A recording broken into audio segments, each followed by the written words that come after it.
Hello everybody, welcome back to Ace Attorney, Trials and Tribulations. Probably like the 18th fucking Ace Attorney stream we've made so far.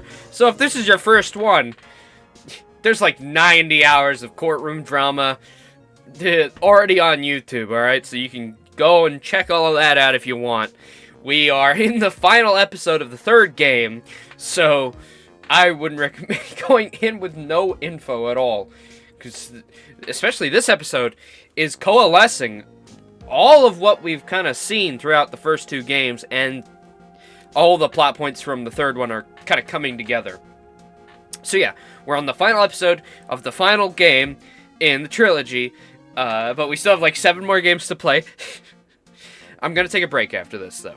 Once we beat this trilogy, we're taking a break. We got Wukong coming out this week. I'm actually thinking about playing it. I gotta say, I've been eyeing it. I've been watching it. And I'm kind of interested now. So we might play Monkey Souls. Maybe Monkey Souls. It comes out tomorrow? Yeah, it comes out tomorrow. So, if we go up with Monkey Souls, don't be surprised. But, hopefully, I don't know. This might be the last stream of Ace Attorney. We'll see. It depends on how much of the trial we have left. This is trial day 1. So, theoretically, we might have like 8 hours left. Who knows? But yeah, unfortunately, I woke up a little late. I woke up at like 11 today. For a good reason. I went to bed at like 3 a.m. because of work. So I apologize for the lateness. Anyways, let's hop in. Sorry, I'm yapping. I'm a little hyped up, actually. That energy drink is... got like... I don't know. Something's working. Crab Souls, now we have Monkey Souls. I know. I don't know what's next. Lawyer Souls? Ace Attorney. Hey, Capcom. I'd play it. Where's Phoenix Wright Souls game? Were you dodge rolling and throwing objections? Anyways, hi, Big Boss. Let's play. Yeah, I'm sorry if I'm a bit loopy. Basically, I was trying to wake up for a few hours. I'm still kind of loopy. Let's go. How did I do your voice again? I don't remember. Oh my, Mr. Loris feels that way about me? Probably something like that. Apparently. We're playing as Edgeworth, too. Phoenix Wright is currently dying of testicular cancer. It's very sad. Apparently. He isn't aware of your real secret at all. This is no time to be embarrassed. I'm sorry. I'm just hardly accustomed to that sort of thing. Worry not. And in any case, whatever it was that he saw on the night of the incident, mark my words, I will drag it out of him. Does that mean Mr. Loris is the witness to... Mr. Loris is Larry Butts. I don't know, he's going by this pseudonym because Larry is a fucking idiot, but you can't really take the Butts out of the Larry, or the Larry out of the Loris, or whatever. No. I believe that none will be the first to take the stand. Sister Bikini!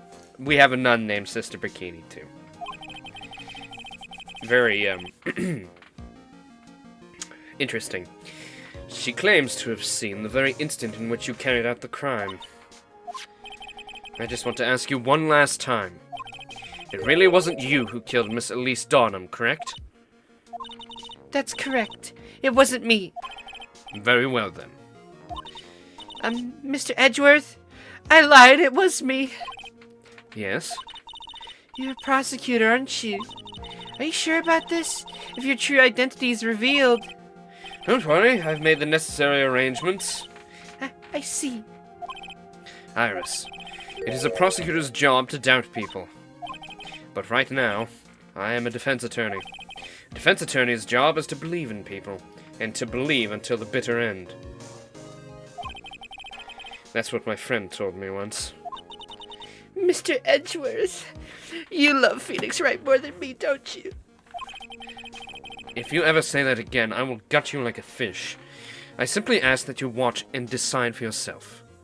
By the way, Edgeworth Investigations or whatever, that's coming out very soon. That's coming out on September 6th. There's actually a lot of games coming out on September 6th. We've got a lot on our plate for the end of this year. I hope you guys know. We have so many games to play. But I think we will be playing that on release day. I think that'll be enough of a break, because that's in like 2-3 weeks. Yeah, so look forward to that. It looks fun, and we love Edgeworth. I mean, I gotta play the Edgeworth game now. At this point, whether or not I'm fit to do the task I've been entrusted. Very well, sir. I leave my defense in your capable hands. Your big, strong, meaty claws. Alright!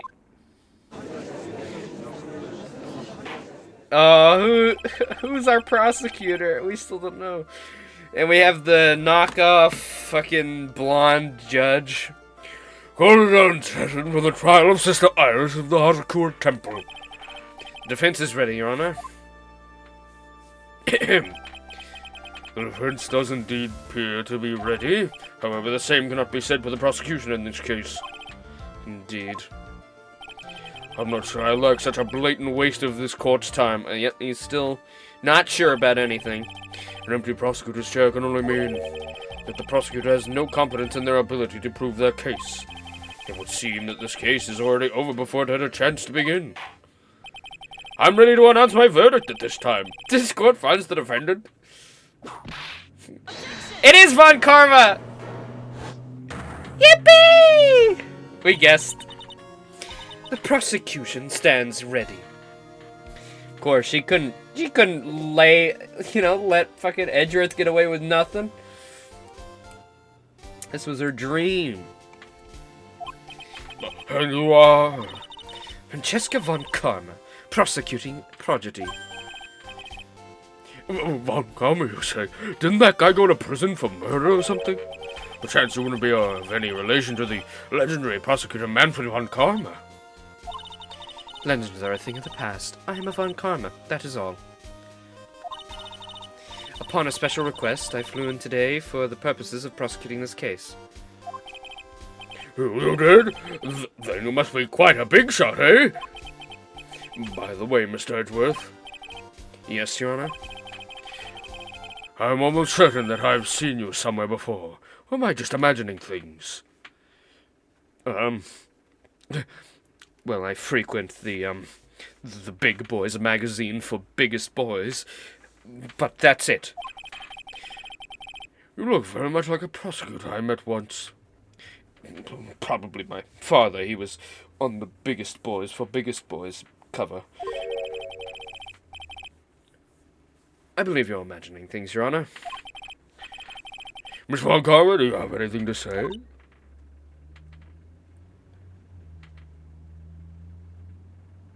I guess not. There is no such weakling in this man among those of the prosecutor's office. There isn't. But I'm... I told you, there is no such weakling. What is that? A whip? I'm not sure I care for this such thing in my courtroom. Bailiff, remove that whip at... I have no objection to the whip. You don't? No, in fact, I like it. The prosecution can wield a whip or drink 17 cups of coffee, but there's still only one truth. That is what I stand here to prove today. Oh, I've missed her. This promises to be interesting, Miles Edgeworth. Especially since Von Karma kind of got literally shot in the arm, so she couldn't do the last episode of the second game, and then we got Edgeworth instead. So this is kind of like a redemption.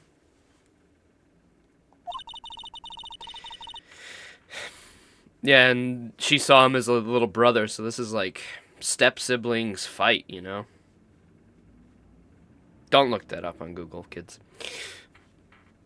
I had expected to face Phoenix Wright here today. But looking at you now, maybe this is what I've been waiting for all this time. Miles Edgeworth, I will not allow this chance to crush you slip through my fingers. As I suspected, I see you brought your flair for the histrionic.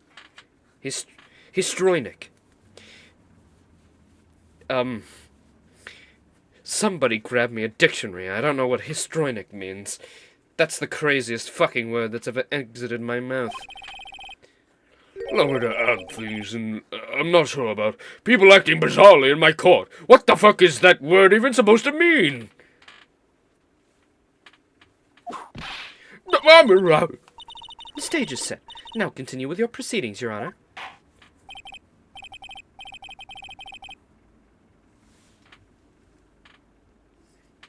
Very well, Miss Von Karma, please give an outline of this case. With as little whipping as possible, please. My behind is already raw. The murder victim is the famed picture book author, Miss Elise Donham. Her body was found in the Hazakura Temple courtyard. She had been stabbed through the torso by a ceremonial sword from a golden statue. The sword in this picture is the weapon in question, correct? Very well. The court accepts this photo of the crime scene.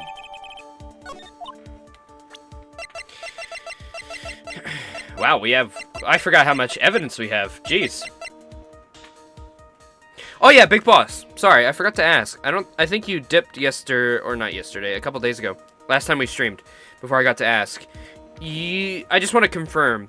Investigations is next in the timeline, right? That's right after this one. I believe you said that. Because I kind of want to go in order. Okay. Yeah, so we'll do investigations next. Alright, sweet. Both of them? Are they both like one after the other and then we go into Apollo? I'm looking forward to it. It looks interesting. It's got like a top down and you actually get to like roam around as Edgeworth and Gumshoe. It looks fun. I'm gonna try stay out of it a lot. Because I don't want to get spoiled on the story. So I'm not gonna watch any of the trailers, but I've seen like a tiny like little snippet. And Markiplier's entered the chat. Thank you, Mark, for joining us. There's no mistake. This was the doing of Sister Iris. After all, there is a witness to her crime. Very well. Please bring this witness to the stand. And so it begins. My first and last trial as a defense attorney. He's gonna make his papa proud. Okay, can we get a couple books for her to stand on? Witness, state your name and occupation, please. Hold on there, I'm not sure about being... not sure if I care for this at all. Damn Canadians. Be sure of something. And don't let it be ketchup on your potato chips. Witness, please stand up nice and straight. There are 6 nights. Ooh, Mark just got roasted. That is not how many nights there is. Ooh, embarrassing. There are 7 nights. Ooh.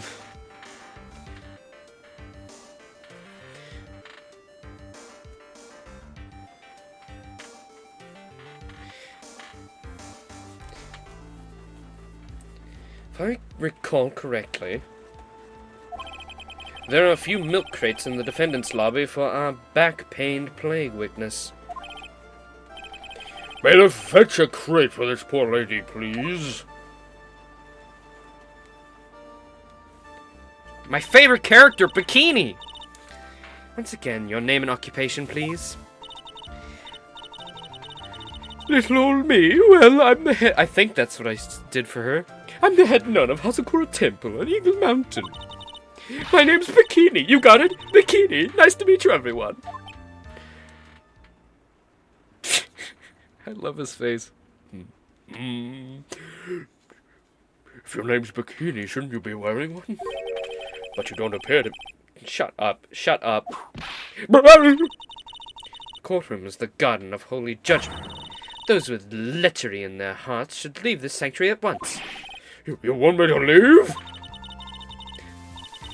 No need to get your bikinis in a twist. Let me tell you, I'm a sight to behold in the summer.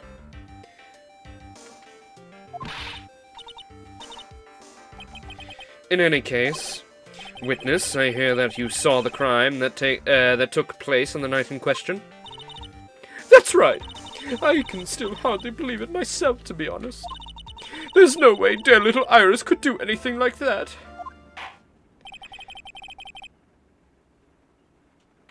Let us hear what you have to say, then. First, tell us about your own movements that night, eh? That was the most Canadian sentence he's said so far.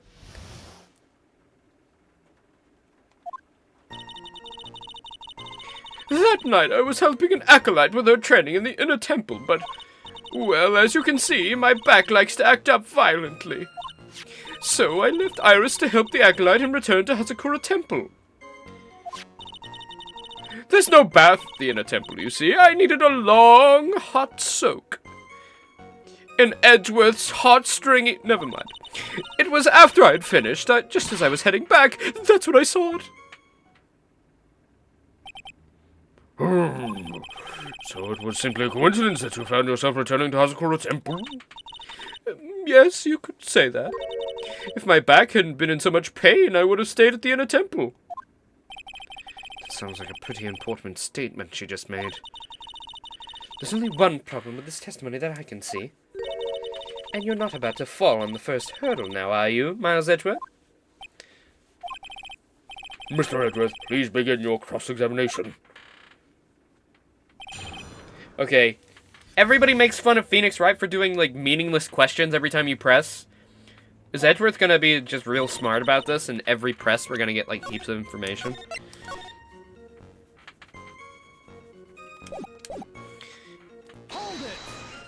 Hold it! What is this inner temple? Well, see, conversing with the spirits is what we train people to do, right? We'll be the ones asking you the questions, madam. In order to do that, a place strong in spiritual power is required. There's a small temple across Dusky Bridge called the Inner Temple. Acolytes must spend an entire night there to undergo intense training. How exactly do you do this process? Oh, do you help with this process? It's all quite exacting. I got to get in a bikini, and then I got to get a charcuterie board, and then, well, you get those little jellies with the peppers in them. Delicious. It can't be performed without a nun supervising. Like a tutor watching to make sure a spoiled child studies. Yeah, I do remember that. Tutor with a whip in your case. If that is the case, then why'd you return to Hazakura Temple where the murder took place? Violently? That's right. It's no laughing matter, especially in the winter. I can't hold anything heavier than a knife and a fork during the cold months. Just being alive is like strict training. Oh, it's so tough being alive.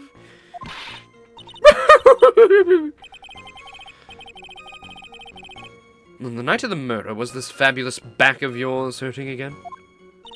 That's right. Raging like a bull in a pig pen. I almost fainted once or twice. I just knew that unless I warmed it up, it was going to finish me off.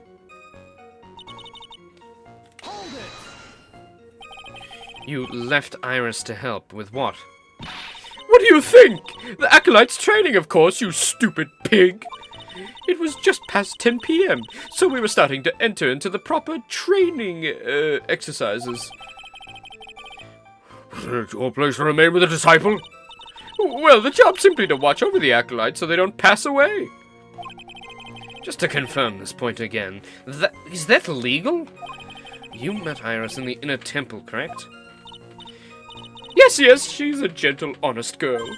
She's never once failed to follow my directions.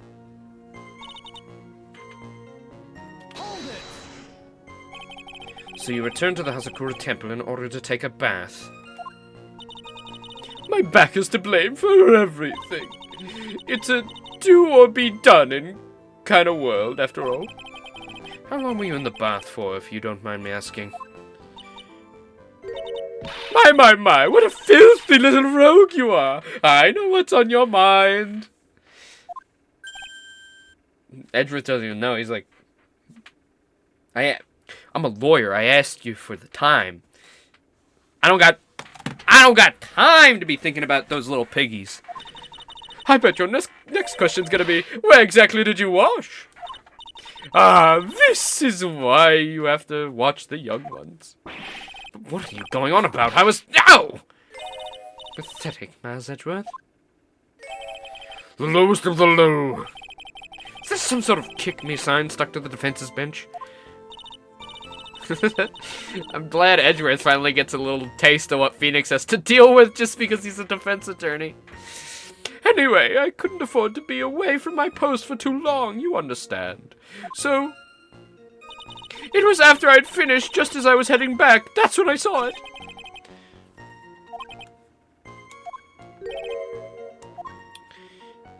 Sorry, I gotta... This one. Didn't press this yet. Crime took place in the courtyard, correct? When you go from my room to the main hall, you have to take a winding hallway from which you can see the courtyard. That's right. In other words, it was pure coincidence that the witness saw the crime taking place just before her eyes. There was no complicated setup in this case. That certainly seems to be true. Well, it's that Iris was supposed to be at the inner temple.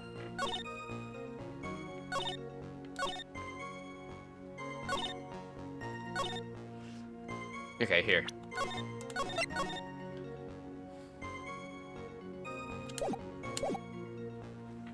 Yeah, that contradicts with Iris, because she said she never even left in the first place.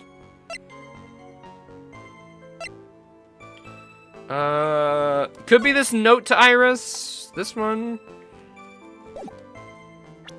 Because that kind of proves that she was scared and didn't want to go out. Let me just go over the evidence again, just to make sure. Might be the map. Something like, oh, she never went out. Then there was this, that snow, and then the lightning. Struck Dusky Bridge at 10:45. Interesting.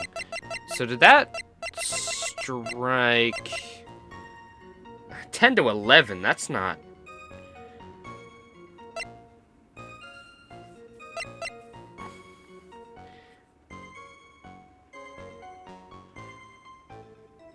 Maybe we use Iris's testimony. Yep, there we go. Witnesses have to undergo their own trials, I'm afraid. The defendant's fate rests on their powers of observation and memory, after all. Well, don't worry. I'm more than up to the task. I'm a woman of faith, after all. The head honcho of the Hazakura Temple. In that case, Miss Honcho, I'd like you to explain something for me. The discrepancy between your testimony and that of the defendant, Iris. She claims that after ringing the lights out bell, she went back and stayed in her room. Which means she did not go to the inner temple at all. No! She said that! Defendant or a witness? Who's more likely to lie, do you suppose? The defendant's simply lying to cover her back. But that is completely illogical. The murder was committed in the courtyard of Hazakura Temple. Claiming that she went to the inner temple would make for a much better alibi. Oh, he got you there! But that is odd. Whatever the reason, I can't believe that she would lie. She does indeed have honest eyes. Those eyes could never kill 4 people. Oh, people lie. That's my belief. Why am I the only one being whipped in here? Anyway, neither the witness nor the defendant have any reason to lie. Which means we must call your memory into question. Dear. You're older than me, and yet you want to play that game. Oh. Is she the murderer? Did Bikini do it? Well, that isn't exactly what I... My memory is perfect, crystal clear, especially in the winter. Then I suppose it's too early to end this cross-examination, eh? Mr. Edgeworth, if you're going to question the memory of this witness, you will need to show me a more decisive piece of evidence. Understood, Your Honor. I was naive to think that alone would do the trick. And please add your comments about Irish to the testimony. Sorry, I forgot about my Canadian side for a second.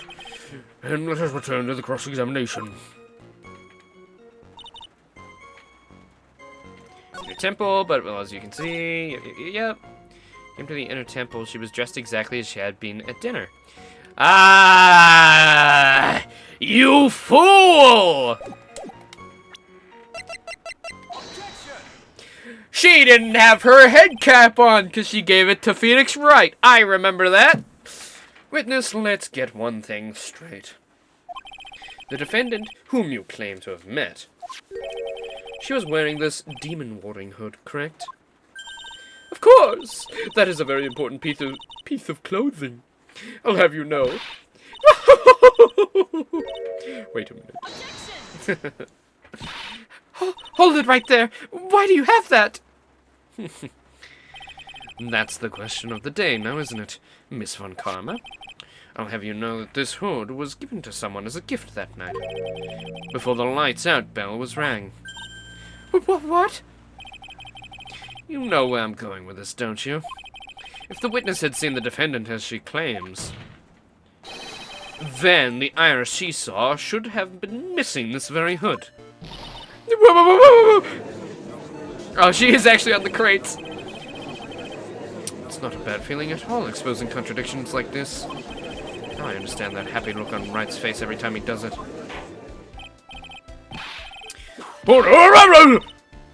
Sister, this hood, you have spare ones around the temple, don't you?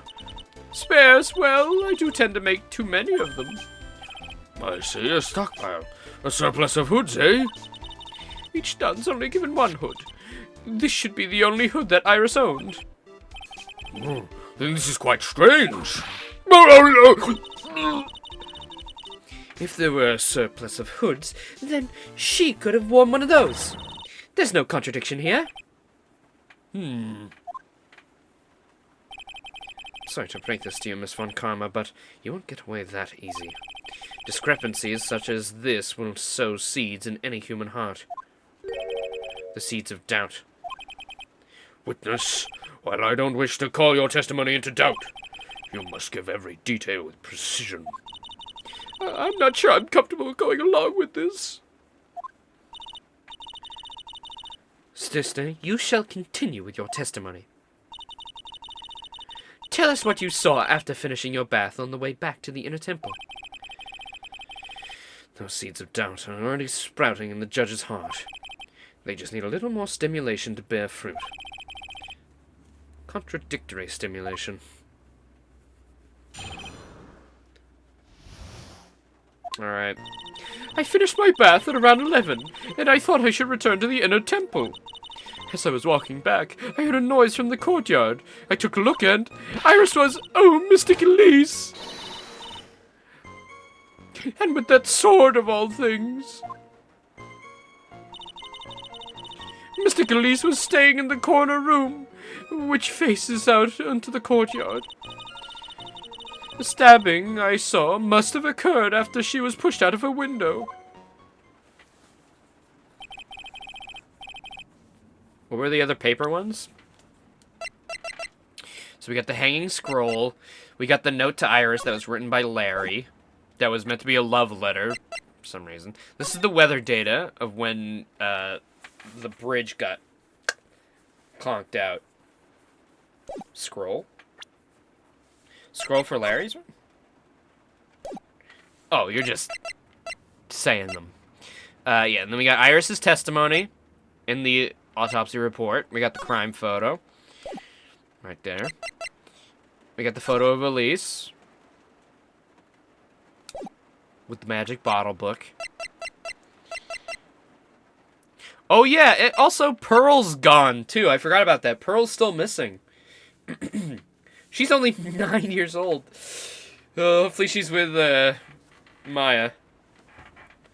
I'm sure Phoenix is probably like having a heart attack in his room. The autopsy? Okay. So it says, it was 10 to 11 p.m. Loss of blood from the stab in the back. Body fell 10 feet after death. After death? Oh, interesting. Wait, that just means that the sword isn't the murder weapon then. You saw it. Holy terrible sight, didn't you? That's already the contradiction. There it is, right there. If I was in your place, then it would be much like Miss Von Karma whipping Mr. Edgeworth in court. And me seeing it all from this very chair. Well, something like that. This judge. His imagination is about as vivid and creative as Detective Gumshoe. I'd look the fool if I commented on such foolishness. Anyway, this case is mine, Miles Edgeworth.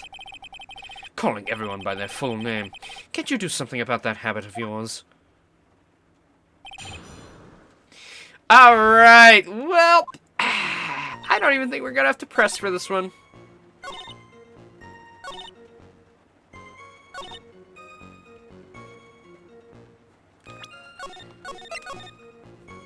Actually, it happened before she was pushed out of the window. Ba-boom! Impressive logic. That's what I'd like to say anyway. Oh, please do. My brain is something else, especially in the winter. However, I think you are overlooking one thing. Miss Von Karma, would you be so kind as to take another look at the autopsy report? The autopsy report? The victim did fall from a height of 10 feet. However, this fall was after she was killed. Well, that's right, it says after death right here. The scene the witness claims to have seen is contradictory. The defendant stabbed and killed the victim there in the courtyard. Then had the victim then go and take another 10-foot fall. Ah! Wow, Von Karma's really... she's feeling it. Early in this one. When I was with Wright, she was like real calm and collected for 90% of the trial, and then right at the end, just blam, blam, blam. Edgeworth is just cutting right through her like butter. Order! The victim was killed and then fell. If that's the case, then the victim must have been killed in her room, don't you agree? That's the logical conclusion. Yes, that's right. The victim must have been stabbed by the defendant in her own room. And she was thrown out of her window down into the courtyard below. Sorry. Sorry again. I can't stop. Were there any signs of struggle in Miss Donham's room? She was stabbed with a sword. That would leave a blood stain, wouldn't you agree? Oh, well, Miss Von Karma, was there any blood? Oh! No traces of blood were found in the victim's room. Your whip has just caused traces of blood to be found on my glorious playoff beard. However, there were no blood... I'm sure there's no need for me to go over this. I'm sure you're aware, Your Honor, of when a stab wound produces the most blood. When it produces the most blood? Very little blood is actually lost at the moment of the blade's insertion. If you want to talk about when the most blood would be lost from the body, that would be when the blade is removed. Indeed, with the weapon still in place, it acts like a lid on the wound. That's true. With the weapon still in the body, there wouldn't be much bleeding. A perfectly reasonable line of thinking. We have to come back to a conclusion then. The victim was thrown out of the window with the sword still in place. This removes all of the contradictions. Order! I must admit that this is a probable version of events. I'd expect no less from Francesca Von Karma. She locates and takes control of every vital point. It seems that we need a clearer testimony from the witness. Remove all supposition of on your part and tell us only the facts. A witness, please remain standing on the crate. Don't go selling me short now. The weight of the winter snow has bent me out of shape, especially my back and my mood. Sister, please give us your testimony. I'll give you a vigorous massage once we're done here. Would I need a crate if I were a witness? How tall is the stand? Because I'm not even ruling it out. I'm not a tall person. I don't think I'm as small as Sister Bikini, but I'd say I'm like 5'7" or 5'8", I think. I've never measured, but going based off of my friends, I'd say probably around there. So if the bench where I gotta stand is larger than that, then yes, possibly. With the whip? The box is disrespect. Oh boy. Alright, alright.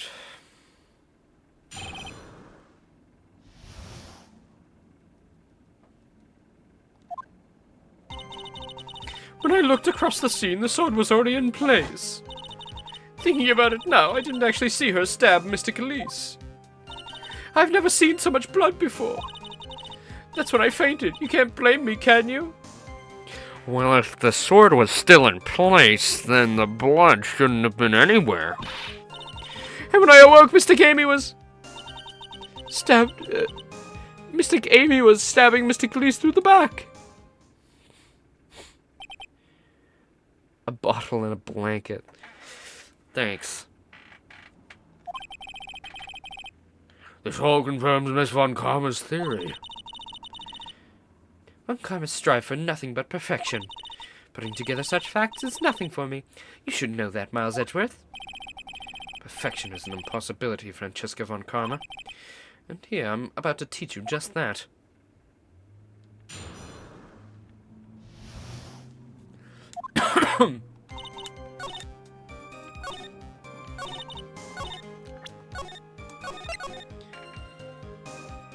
So I show the bubble? No?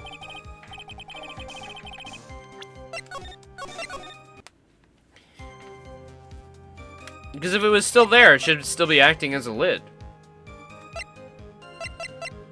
Can I say that? I guess, you know, if they fell, maybe it would have... She would have bled more, most definitely, but... No, okay. I might have to press it then. Or there might be something else that I'm not seeing right away. But I'll press everything then.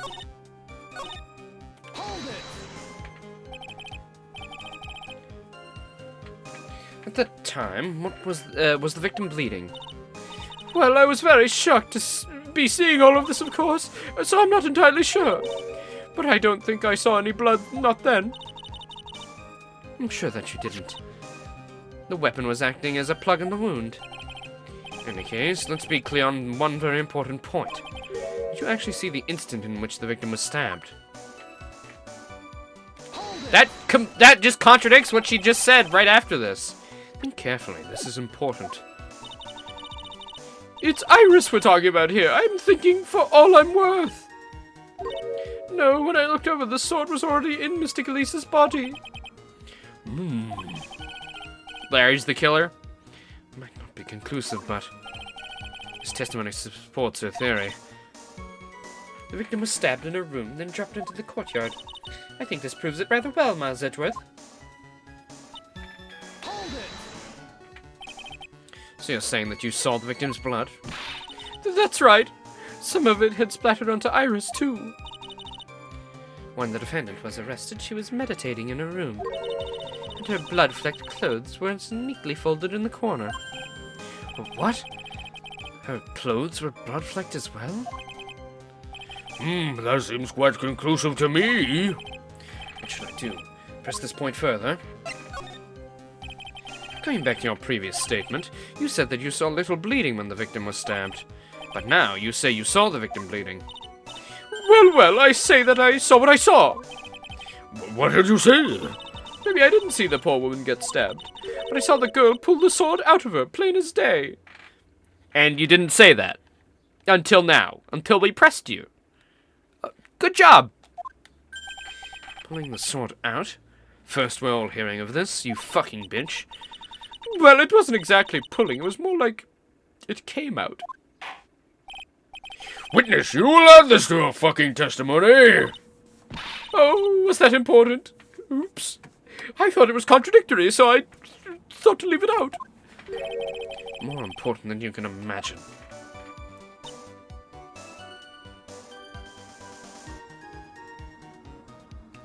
The instant in which the blade plunged into the hilt was smoothly drawn out. Plunged into the hilt, you say? But, Miss Bikini, the sword only has blood on the tip! Sister Bikini, you are a reliable witness, is what I would be saying if you weren't such a lying whore. At least I'd like to think so, but there are too many contradictions here. What do you mean? You make it sound as though I'm a liar. But you're a handsome young man, so I forgive you. What contradictions are you talking about? In the scene that the witness claims to have seen, the weapon was thrust to the hilt into the victim. Furthermore, the killer withdrew the weapon smoothly from the body. However, both of these are complete impossibilities. What do you mean? Please Explain yourself. To start with, do you think it would be possible to stab someone on the to the hilt with this? That's also true. No matter how I look at it, look at the defendant, she doesn't appear strong enough for that. Doesn't appear? What meaningless dribble? I too may appear to be weak and frail, but I can crush men under my heel and make them weep, should I so choose. The objection stands. I wept a little back there, I must admit. That isn't the only issue here. If the sword was truly stabbed into the body up to the hilt, well, just look at all the branches on it. It certainly wouldn't come out smoothly.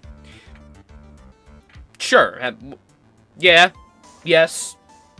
My one was mainly the blood, but yeah, definitely, that would have mangled the body. That's... We also have the problem with the amount of bleeding. It's true that when the blade left in the body, it acts as a plug of sorts. However, when the weapon is shaped like this, it's an entirely different story. The wound would be far too large for the blade to completely stop the bleeding.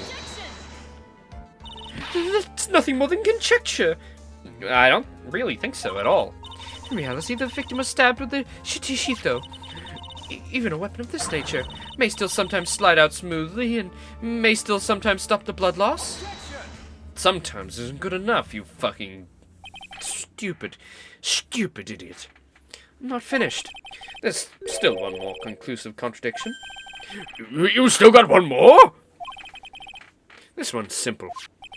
If the sword really was thrust all the way into the hilt, why is there only blood on the tip of it? See, that was my one, and he saved it for last, so that means it's the best one. No. If this witness is telling the truth, then there should be blood along the entire length of the sword. No!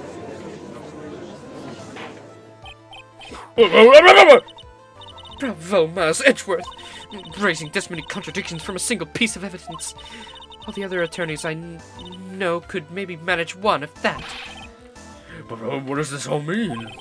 You've proven contradictions regarding the murder weapon, but what does that mean? I don't know how to feel about the contradictions to this murder case.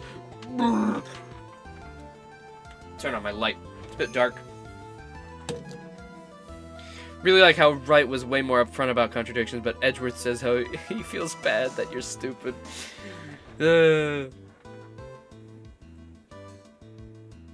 Must cover the boobies from the contradictions. Can't let them hear it. Having come this far, there can only be one answer. And that is... the weapon used to kill the victim was not the Shuchishito. What? Foolishly foolish idea born from a foolish mind of a foolhardy, foolish fool. Let's examine this again. What was it made? Was it that... Sorry, let me start that again.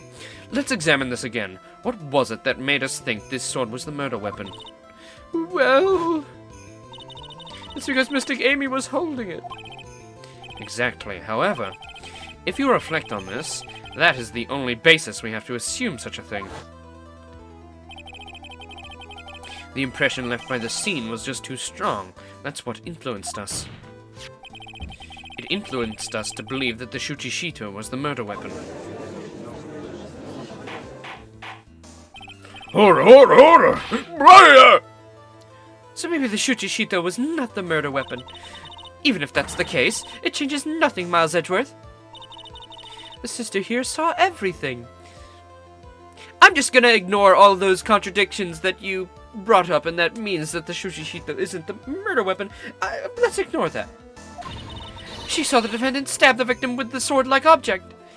Well, no, she didn't see the stabbing. She was pulling it out. That's true. Your response, Mr. Edgeworth? Well, she said she saw it. She saw her trying to remove the sword, but also all of the contradictions I had. Did we forget about that? If that is so, I would like the prosecution to answer the obvious question it raises. The obvious question? Yes, namely, where did the real murder weapon disappear to? It goes without saying that the police searched the main hall and the surrounding area. Perhaps the prosecution can enlighten us as to if a sword-like object was found. That's... Answer the question, Miss Von Karma. Hiding evidence? No evidence of that kind was found. Another mystery to throw onto the pile. A trial without a murder weapon is a tricky beast. Excuse me, could I say something? I just remembered something, actually. What is it, sister?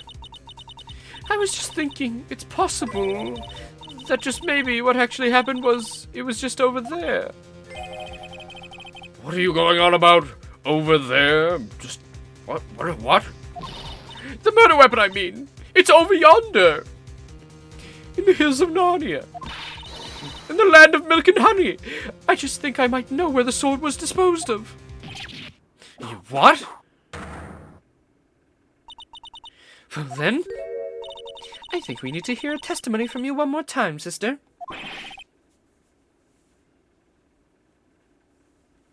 Yeah, true.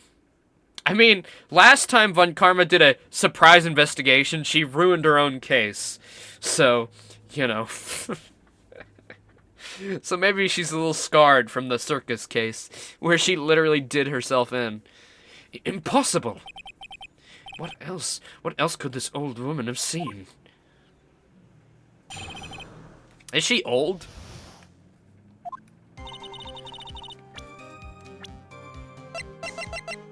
"48. That's pretty old. I saw the murder at around 11 p.m. And after asking that it be reported, I went out to the main gate. And there I saw tracks that indicated the snowmobile had been used. It takes 15 minutes to walk to Dusky Bridge, but no less than 5 using one of those. Maybe they threw the weapon into Eagle River and came back while I was knocked out. Iris could have done that. She can drive a snowmobile after all."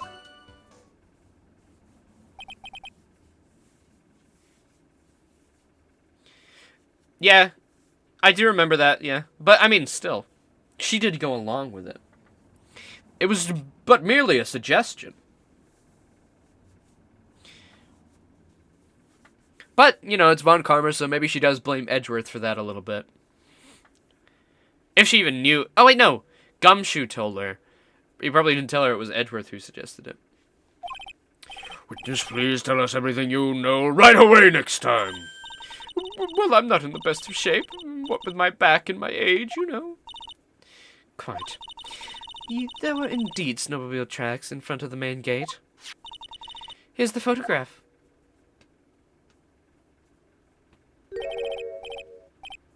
A snowmobile, eh? I see. Well, it certainly is an interesting theory. Okay, is there anything weird about this picture? Guys, keep your eyes out. Those are definitely snowmobile tracks. Oh, there's footprints too. Look at that, there's footprints right there. Wait, can I see it properly without that? Oh, it hasn't been added yet. There's footprints. The tracks begin in front of Hasakura Temple and run all the way to Dusky Bridge. That solves your pesky little problem, yes?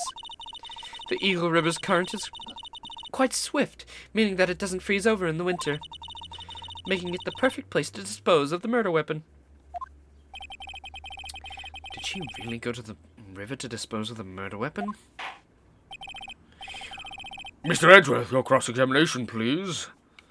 Well, she could have gone to the river for this. Maybe.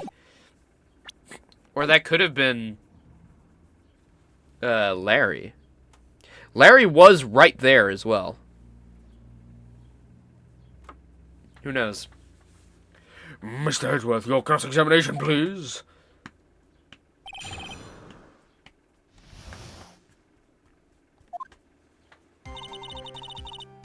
I saw the murder at around 11 p.m. Yeah, okay. Let's save. What's in the photo, though? So it's the snowmobile. From what we saw, it's the snowmobile. Tracks with footprints. I think those footprints are important. And then we have, you know, the mobile itself, the temple. But I think those footprints are the important part. Hold it! You're sure about the time? Yes, I was worried about it after all. Where was that? Because I have a strong sense of responsibility, especially at this time of year. The acolyte was being doused in freezing water at the time. I couldn't very well take it easy in the bath all night, now could I? So at 11 I decided to leave Hazakura Temple. An estimation of the time seems reliable, at least. Please continue, sister. And after asking that it be reported, I went out to the main gate. And there I saw tracks that indicated the snowmobile had been used. Hold it! You asked Phoenix Wright to report the crime, correct? Right, the one who trampled me. Seems she's the type to hold a grudge. There isn't a phone in the main hall, so I sent him to the bridge. Phoenix Wright, he didn't even have his cell phone on him. He had forgotten it at home, apparently. What a naive boy, as always. Not only do I have to carry my phone, but I always have my whip in hand, too. You know he's older than you. Look how many characters he got. Wait, she's the same age as Maya, isn't she? She is! Her and Maya are the same age. Forgot about that.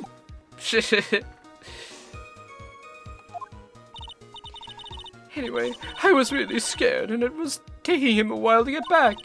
So I thought I'd go by the main gate for a spell. Hold it!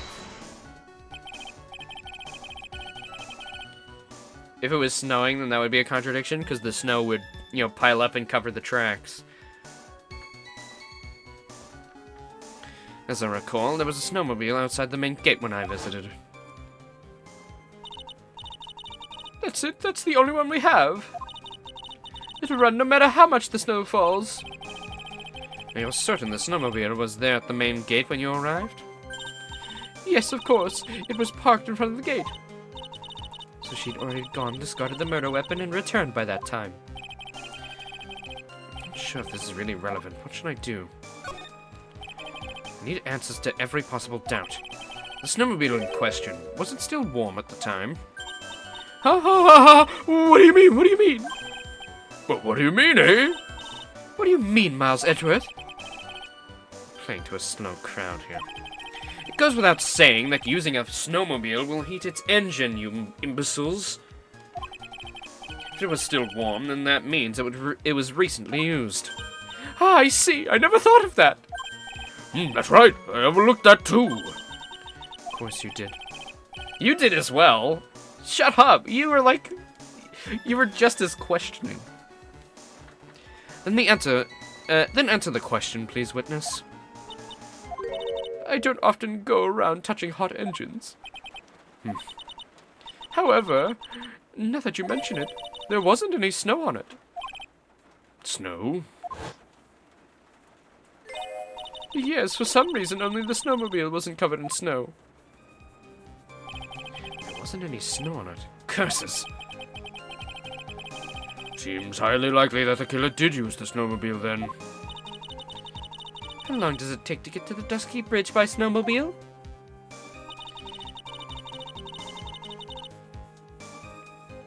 Takes 15 minutes to walk, but less than 5 using one of those. Hold it! In that case, why didn't you use it yourself? You could have spared yourself some walking. Ah, there's a reason for that. Have we got a moment for me to explain? I think that's why the question was asked in the first place. It was about a month ago. I was driving my beloved little snowmobile, happy as can be. I'd fetched some water and was heading back when I crashed into a tree. The tree and my back both went crunch, just like that. Crunch! That sounds more like a gulp, but okay. I haven't been able to find the courage to write anything since then. Anyway, the killer must have used it. How do you crash into a tree with a snowmobile? Don't you have brakes? How'd you manage that? The tree is stationary. What were you doing? Fucking looking at a nudie mag while you were riding or something? Were you texting and driving your snowmobile? How did you even... What?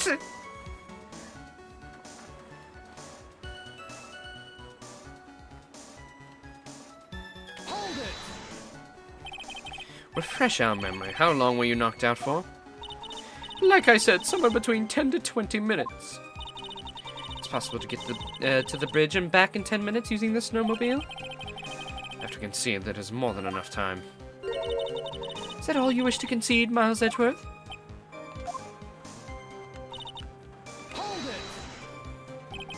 it! While it would be possible time-wise, one element remains out of place here. Oh, and what would this mystery element mean? The killer's reasoning, Reasoning, Your Honor. Why would the killer do all this? Why go to the Eagle River to dispose of the murder weapon when there are other methods? Too many unanswered questions. Your response, Miss Von Karma? Brrr! Turning to me for help over the slightest thing. Why didn't you just think of it for yourself once in a while, Your Honor? What? Jesus, over the top as always. Anyway, whatever the reason, the fact remains that the defendant could have done this. The murder weapon was disposed of in the river. Another point to me, Miles Edgeworth. Another mystery to me to feed the fire. Was there any reason to go and throw away the murder weapon? Luckily, there's surely a problem with this testimony. Now all I have to do is start poking holes in this flawed account. 11 p.m. After asking that it be reported, went back to the main gate. Should we just, like, throw out the photo and say, look, footprints?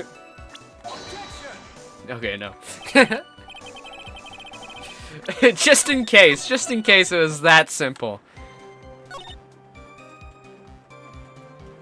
That must have been Phoenix's footprints then.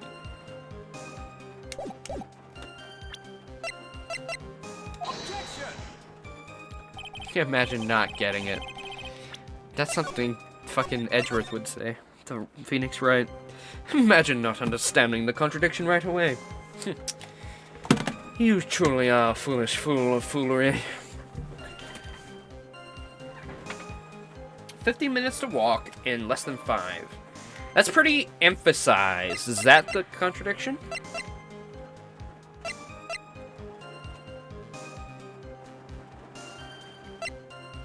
No, because this happened when she was knocked out. 10 to 11. Right, okay. Is there anything important here?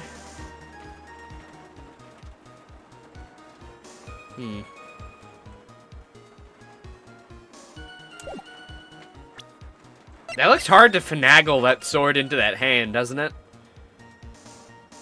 Like, to get this to look like that, okay, you'd have to place the body there, and then you'd have to, like, awkwardly jam the sword upward to get it into the hand, and then, like, back down to try and, like, get it into the same hole where she initially got stabbed by whatever other weapon.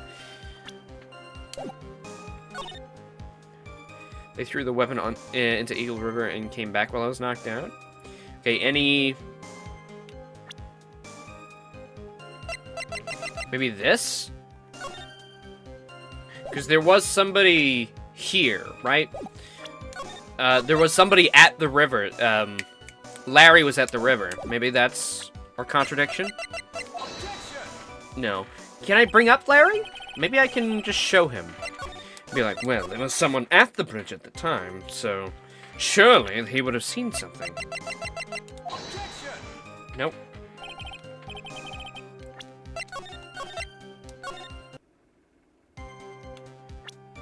Anything else we could point out to get that across? Heavenly Hall. It was snowing till 10:50, and then it... Yeah, maybe it is this. Because we did go with the snow thing, and then the snowmobile didn't... But there were footprints! And tracks.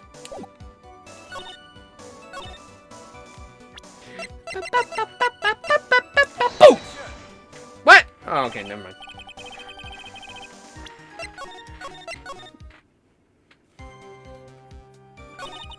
So it's not that either. Tracks indicated that the snowmobile had used. Is there a thing I haven't pressed yet? Did I miss one? She can drive the snowmobile after all.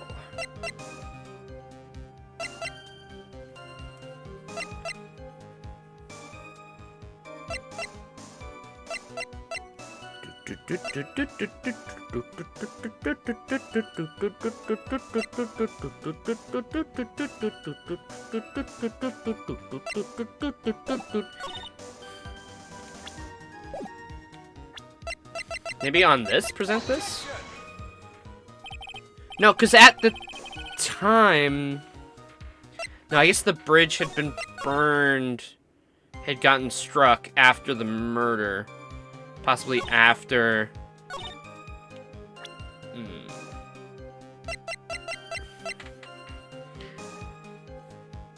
Scroll.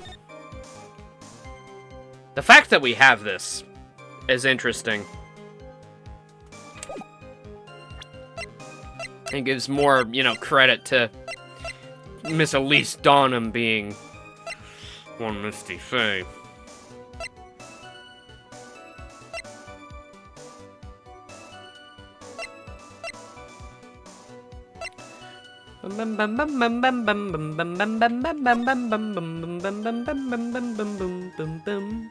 I think it's this. Wouldn't it be Larry? Okay. What did I do? I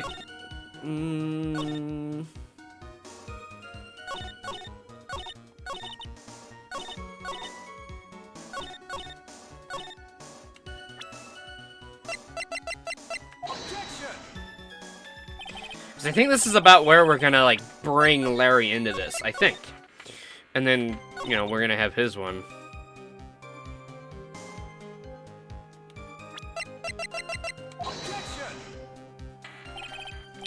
Or maybe not.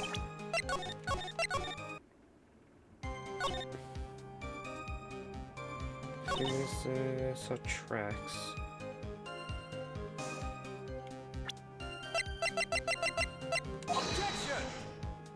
No. Whoops, don't save. Don't save that. Saw the murder at around 11. Wait, isn't... She saw it at 11. And then was knocked out? What? Wait a minute. Hold on. Timeline? Is this the problem here? If you saw it at 11.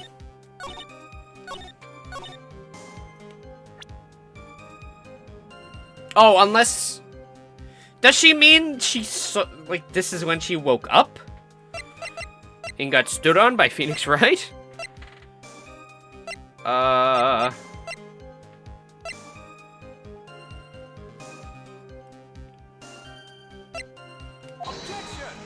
Ooh, my battery. My battery's low. My battery's low. Okay, I might have to, repress. This might be a moment for repressing. Okay, yeah, you're charging. Shut up now. Hold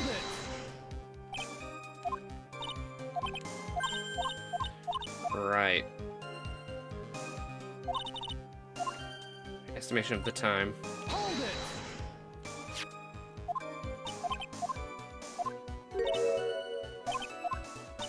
Hmm. Hold it.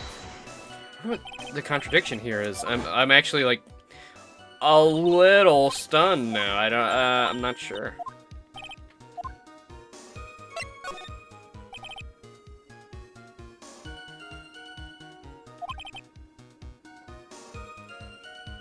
She used it, but for what? Oh!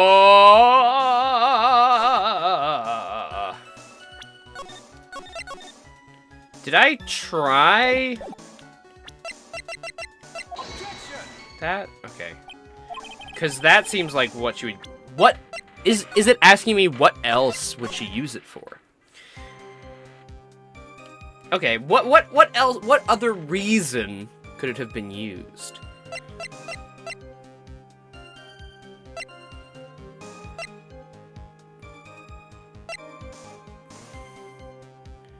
The map? Oh, maybe I showed the map? No, I was like, oh, map.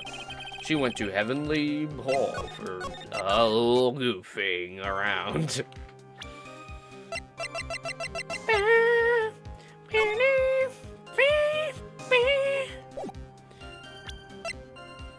Weather data.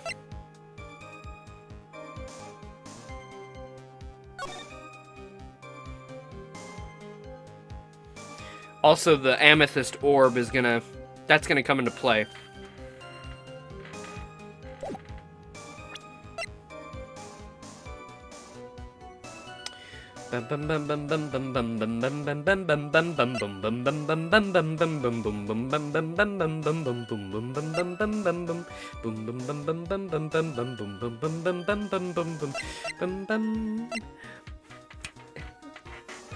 Sorry, now I'm just enjoying the music.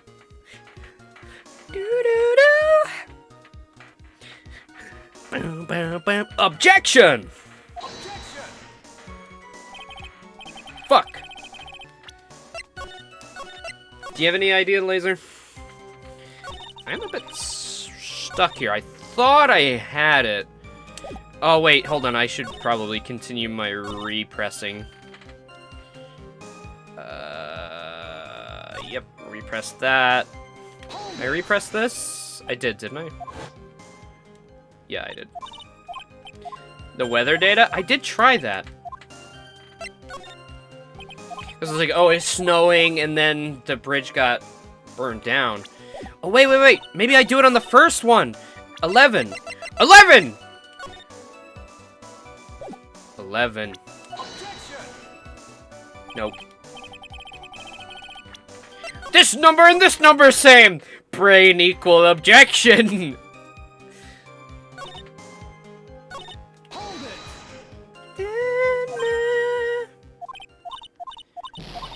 She crashed into a tree. That doesn't sound like a crunch sound effect. Hold it. Bam, bam, bam.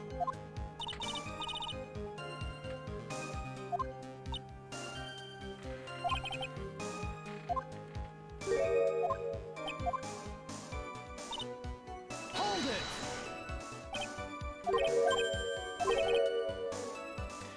Why'd the killer do all of this?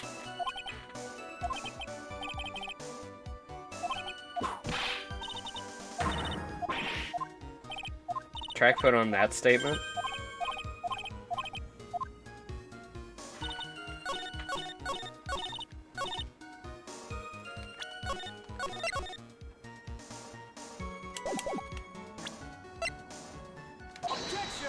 Hey, there we go. It's on the last one.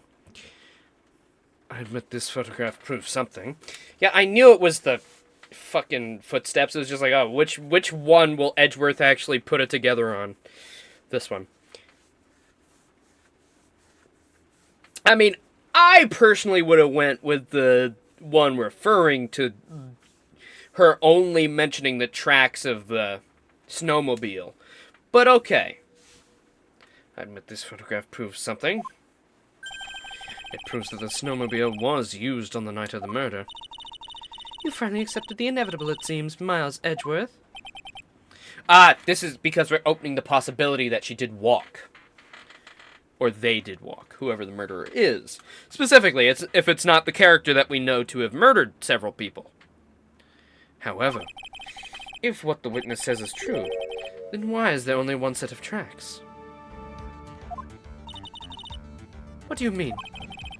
Iris left Hazakura Temple, threw the weapon into the river, and then returned. That is also true! I mean, she could have followed her tracks exactly to leave behind a contradiction, but... I don't know, that would be a bit hard. If that was the case, then naturally there should be two sets of tracks in the snow. Those from heading out to the bridge and those from coming back. Ah, you're right. You're forgetting one thing, Miles Edgeworth. On the night of the murder, it was snowing. The tracks leading to the bridge were erased by the snowfall. This removes your precious contradiction now, doesn't it? No, because there was no snow on our little... There was no snow on our little thingy. And our little snowmobile, it didn't have to be. While she was at the river, the snow stopped. Oh, wait. But that would mean... No. Never mind. Leaving just the return tracks in the snow. Then what about the footsteps? Then what about the footsteps, huh? Are you saying that happened afterwards? What do you have to say to that now, Miles Edgeworth? Is there a flaw in her theory? This idea that the snowfall covered one set of tracks? There is a contradiction right here. Tracks to the river were covered by snow. What a nice theory.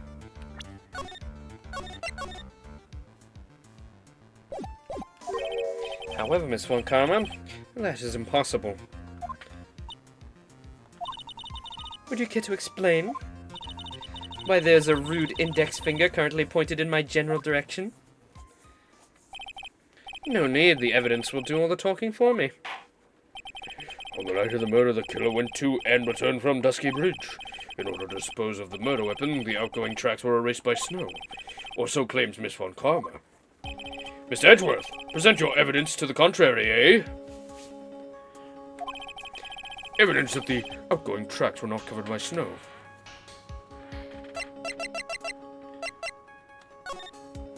Snow 7 to approximately 1050.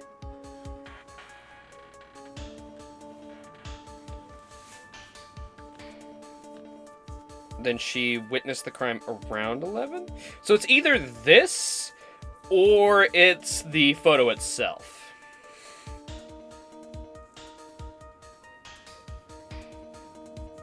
"30 minutes passed between the fire starting and going out." Oh, interesting. At 10:45. So... oh, okay. I'm just gonna try this one first. Take that! Witness, please tell us again what time it was when you witnessed the crime. Like I said, it was around 11. Of course, this means that the weapon was thrown away after that time, correct? On that note, please take a good look at this data. It's the weather report for the... Yep, it... Oh, the snow ended before... So all of the track should have been there. The weather report? Snow started to fall at 7 p.m., but stopped at around 10:50. Therefore, when the sister witnessed the crime at 11, the snow had already stopped falling. It's impossible for any tracks made after that time to have been covered up.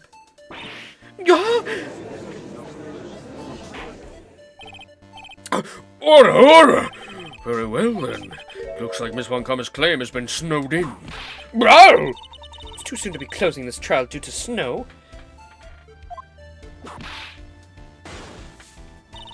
Miles Edgeworth, how pathetic of you to rely on weather of all things. What, it completely tore, like, a huge hole in your theory? Answer me this, then. When is the weather report ever correct? Oh, no. You've got it all wrong. This isn't a forecast. This is actual data. Brah! Forecast, data, all weather reports have some inaccuracies. It may have still been snowing in the vicinity well past 11. It's true, we cannot be totally sure, eh? What? How'd she pull that off? It had stopped snowing at Hazakura Temple when the murder took place. We need to provide a conclusive evidence for this. Come this far, there's no turning back now. Very well. I too cannot allow any doubt to remain concerning this testimony. You can't back down, can you? Such a perfectionist, Miles Edgeworth. Yeah, her trick is that on her 20-sided die, she just puts a bit of gum underneath, and it, sticks, so she gets a perfect 20. Very well then, Mr. Edgeworth. Where's your evidence that it had already stopped snowing when the victim was killed? Okay, so... yeah. Gumshoe definitely helps with that one. So, proof that it had stopped snowing. Okay. It's definitely gotta be the footprints, then. Your response, Miss Von Karma? It looks like it's still snowing in your heart, too. Shivering in the cold. You are closing your eyes to the truth. And to think you just arrived after so long. Tiring flight from Germany. That was poetry. Pure poetry. Oh. Whoa! This evidence is only going to freeze my case solid. Respond, Miles Edgeworth. Even if it is snowing in my heart. The time of the murder, it had already stopped snowing at Hazakura Temple. Did I show the wrong piece of evidence?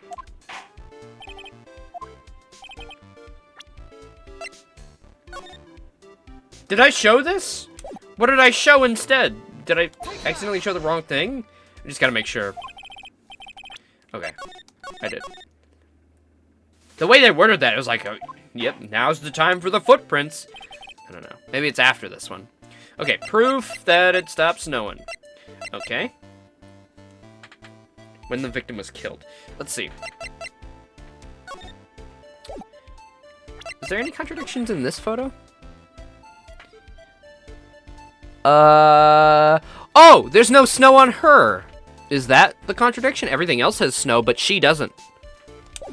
Is that the contradiction? Ultimately, it all comes down to one point. That being, whether or not it was snowing in that courtyard when the victim was stabbed.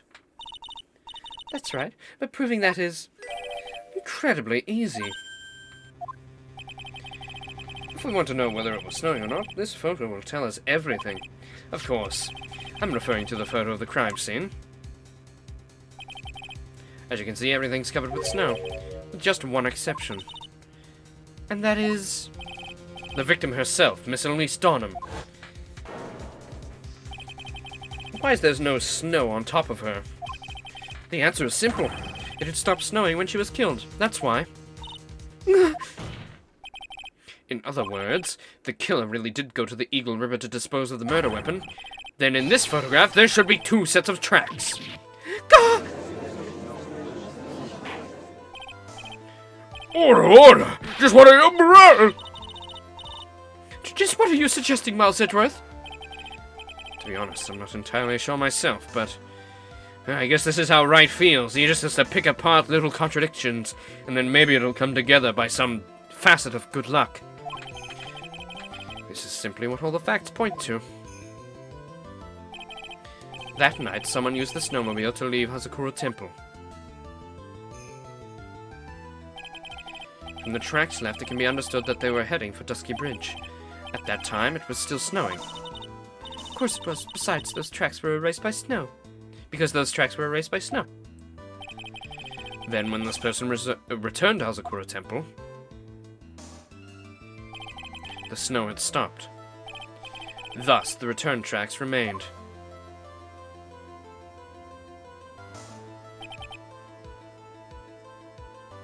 Can I say something?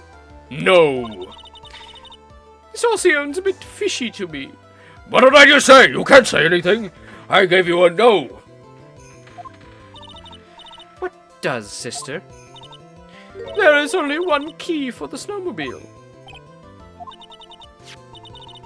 Furthermore, on the night in question, we know that the defendant had it. The key was found in her room after the murder.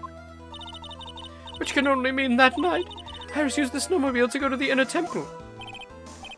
But Iris said that she never went there. I should probably press on this point, so, some more when I get the chance. The snowmobile can't cross the suspension bridge. So she must have left it on the Hazakura side of the bridge and crossed on foot. That sounds right. But what's odd is, when I left Iris and returned to Hazakura Temple,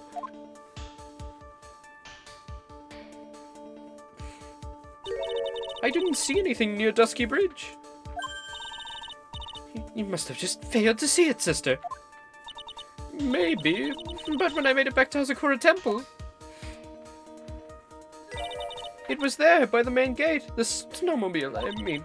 I know what I saw. It was covered in snow, too.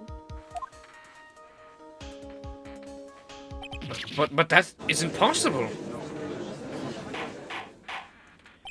Order in the court. What does it all mean? So then what was the snowmobile used for? It wasn't taken by the defendant when she went to the inner temple. If it had been, then the witness couldn't possibly have seen it by the gate. Furthermore, it wasn't used by the killer to dispose of the murder weapon. If that was the case, there would be 2 sets of tracks in this photo. All we know is this. After it stopped snowing, someone used the snowmobile to return to Hazakura Temple.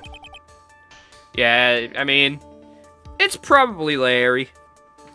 It's probably Lair Bear. But by the same time, he was at the bridge when we saw him. Was the snowmobile there? Was the snowmobile there at the scene of the crime when we were playing as Phoenix? I don't remember seeing it. It might have been. If it was there in the background and, you know, at that point we were all worrying about, you know, Phoenix going over the bridge and falling down. If it was actually there, that's incredible attention to detail. I thought a simple snowmobile could cause so much trouble.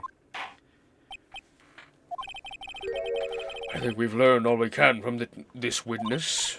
Yes, I've nothing more to add. I've told you everything that I know.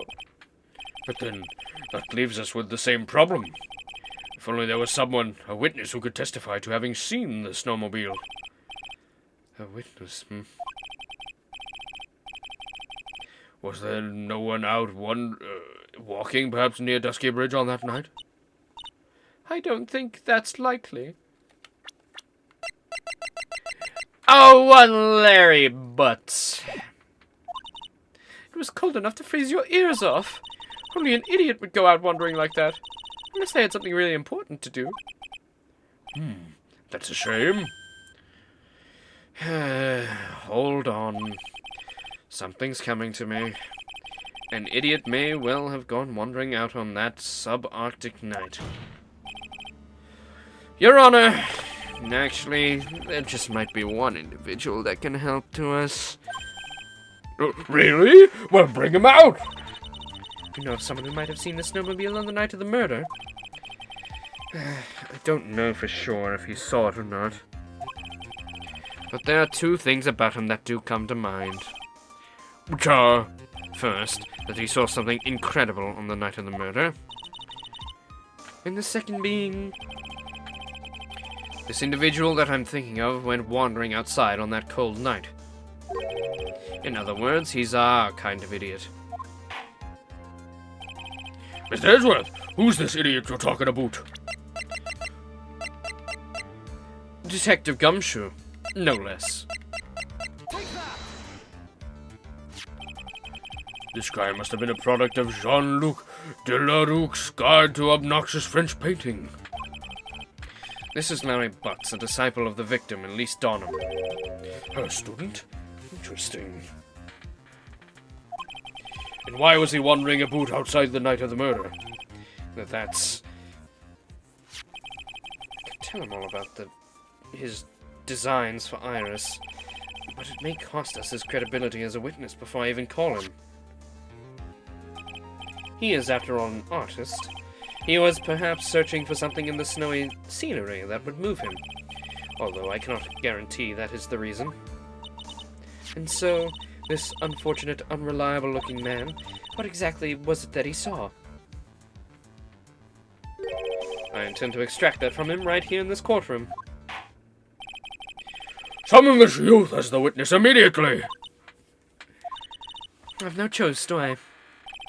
I believe he's in the gallery for this trial. Will not take long to summon him. Very well. Larry. You may have escaped me yesterday, but I'm going to get everything out of you.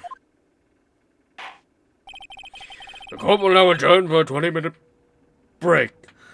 I need to take my nappy time. Miss Montgomery, please see to preparing the next witness. Understood, Your Honor. Good. Well then, the court is now in recess.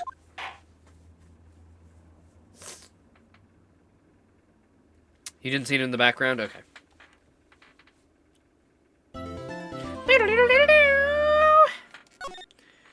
Epic. We're good.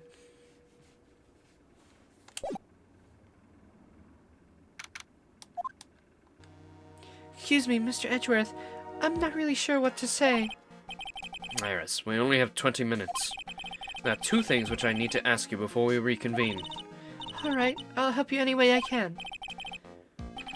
First, about that night, you really didn't go to the inner temple, correct? The last witness claims to have met and talked with you at the training hall. Either you or Sister Bikini is lying. Mr. Edgeworth, it's just as I said yesterday. Until the incident occurred, I was in my room in Asakura Temple. Very well. The second thing, then. That night, the temple snowmobile was used in between the time Sister Bikini returned to the main hall and when she bore witness to the murder. Sometime between 10:30 and 11 that night. Were you the one who used the snowmobile? There's only one key for the snowmobile. The only person who could have used it was me. So it was you. But why? What made you go out to Dusky Bridge? I'm sorry, Mr. Edgeworth. God damn it. 5? Iris. I can't tell you about that yet. Yet? Not until her safety's confirmed.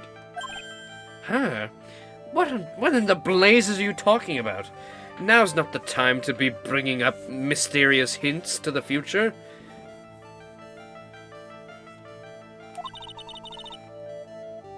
The safety of the Acolyte. Oh, Maya? Okay. The Acolyte, huh? She must be talking about Maya.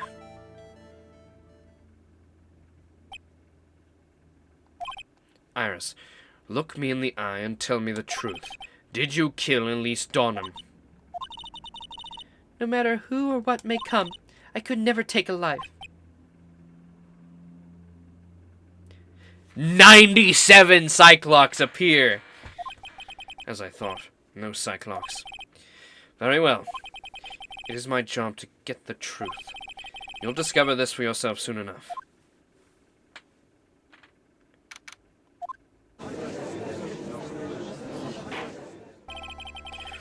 Court will now reconvene. Miss Montgomery, where's the witness?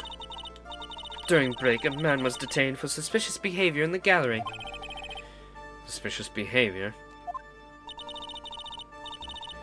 He was sketching something very intensely. Dare I ask what the witness was sketching when he was detained? He drew a terrifying woman armed with a demonic face and a vicious whip, with big flopping titties and a big sopping wet vag. Can I see it? I can only presume. Anyway, it's time to drag this pathetic excuse for an artist before the court. Loris Donham, I hope you're ready. Get in here. It would seem that whip is going to see plenty of use today.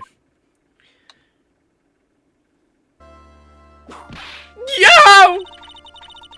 Your sketch is in contempt of this court. Hey, I was just artistically rendering!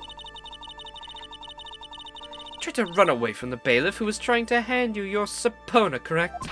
Look, I'm nothing but a fledgling artist, training out in the mountains. I'm only down here in the city because I ran out of green paint. Well, they use the technical term for the color, viridian. Larry, this isn't an art store now, is it? I know, I graduated junior high, okay? Look, art's all about working in the fields, isn't it? Walking in the fields? I presume he wanted to say fieldwork. I hope. Yeah, that's it. In the rice fields of the place where rice is eaten. Thanks, buddy. It's kind of sad that I was able to understand his mangled train wreck of a sentence. I just happened to stop in here and found a wonderful new model. So see, I've got nothing to do with this trial at all. I expect all of your faces to be red when you realize this mistake. Bright red. Or to use the technical term, Crimson Lake. Oh!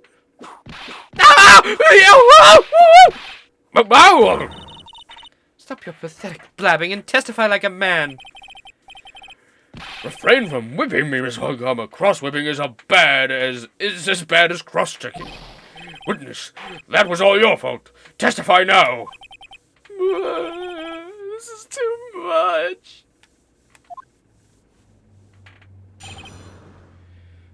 So much whipping. I was at the lodge out in the mountains looking up at the stars that night. I walked to the bridge a number of times, but I didn't see a snowmobile. I didn't see anyone at the bridge that night either. The girl I was waiting for didn't show up. My teacher died on me. I'm all alone now, aren't I, Edgy? Witness, please refrain from talking directly to the lawyers during your testimony. I'm just a nobody. Nothing but a small, worthless man, aren't I? And why wasn't I asked for my name and occupation or anything else? Oh, that's a good question. I forgot about that. Mr. Edgeworth, this man seems to have quite a severe inferiority complex. He's recently been in the cause of numerous incidents. I think he's finally realized for himself just how much of a nuisance he has been to other people. Yeah, that's right. I'm behind everything, every case. I'm the murderer of every Phoenix Wright Ace Attorney case, every single one. I'm the mastermind. Watch out, okay? Just touching me will make you eternally unhappy.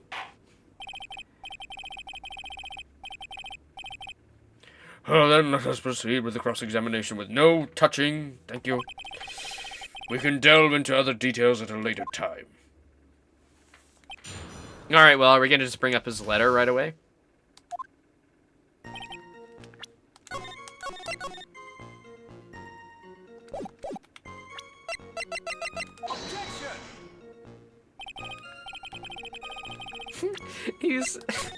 He's the murderer in every great Ace Attorney case, though, instead of 1900. Yeah, he's over 100 years old. What of it? He looks pretty good for 125.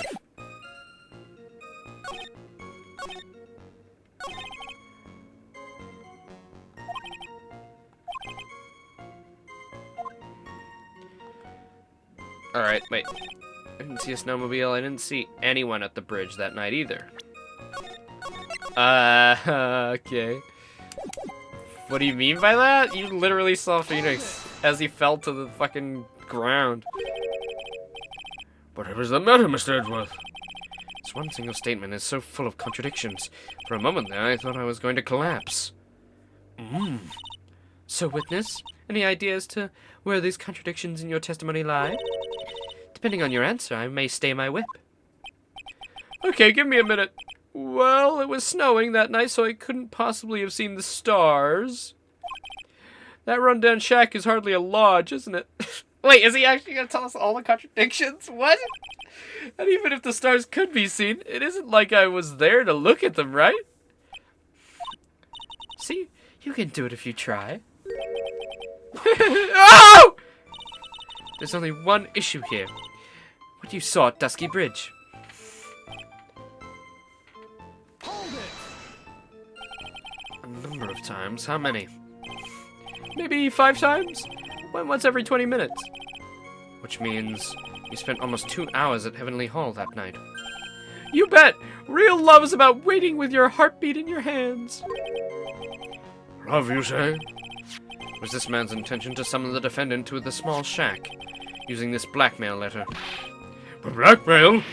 No, that was simply a love letter! You huffy, puffy, loosey-goosey excuse for a whimpering, whining wuss of a witness! So what did you see? I hope for your sake you saw a snowmobile. How'd I get through that sentence? But half other sentences I have stutters and dyslexia moments. But the fucking tongue twister I get through perfectly.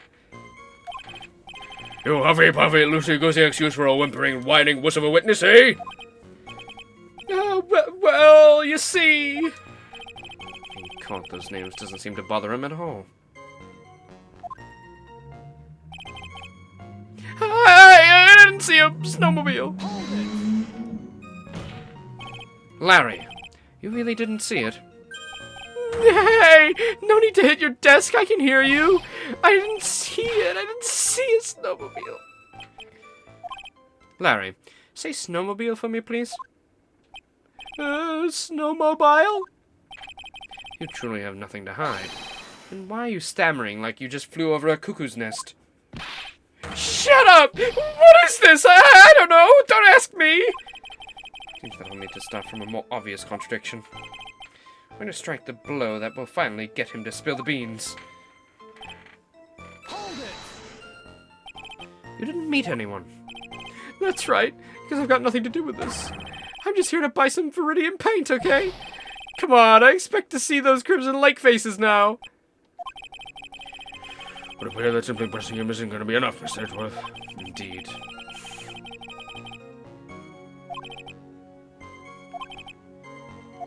Alright. At the Lodge of the Mountains, looking at the sky, watching the bridge a number of times. Well, I wonder... Objection! No. Okay, I was gonna say, maybe it's the single set of footprints there, but I guess you can explain that away with the snow. So it's also this. This is also sussy, because he did meet Phoenix Wright. Objection! Yep. Larry Butts. I understand why you might want to throw your old life away. You're pretty pathetic, and you can cause all sorts of trouble. I'm sorry. But having just realized how much of a nuisance you've been, that could be considered a step in the right direction. Edgy, are you trying to console me? Certainly doesn't sound that way to me. However, I cannot forgive you for simply turning away from the incidents you create. You're totally pinning this on me. Now then, let us talk about the night of the murder. Sister Bikini, after seeing the murder take place, asked Phoenix Wright to report it. Thus, he headed for the public phone by the bridge. There, he happened across a certain nefarious individual. You, Larry Butts. Hey, that's right, me in the flesh. Listen carefully, witness. It doesn't matter if you change your name.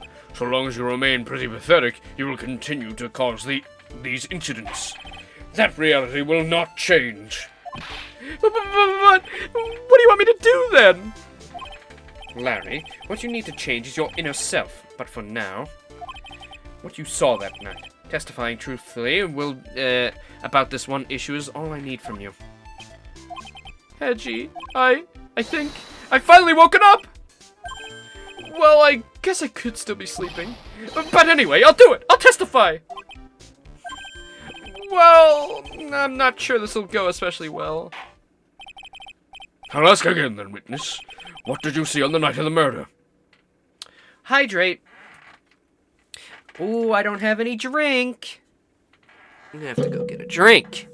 I'm gonna go have to get purple drink. No, I don't have any purple drink. I wish I did.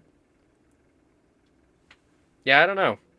Well, so far, he's only been a part of 3 cases, to be fair. He's been a part of 3 cases. That's not really that many. He was the first case in the first game. Then he was the security guard in last game for one of the murders. And then he was here and watched Phoenix fall to his, well, his icy doom. His icy, watery doom. Alright, Larry, before you start your testimony, buddy. Actually, can we get the music going? Thank you. I'm gonna go grab a little drink so I can fulfill that hydrate. I keep my, whistle wet for all these voices. Alright, I'll be RB then. See you guys soon.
Alright, I'm back.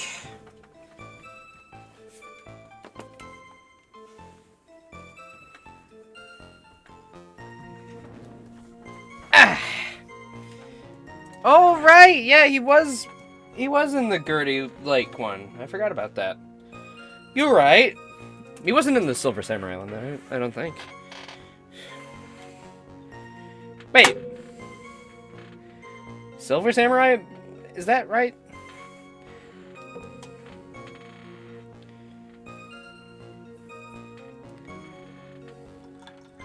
Is that the right name? Was it Silver or was it Steel? I got this wrong before, as well.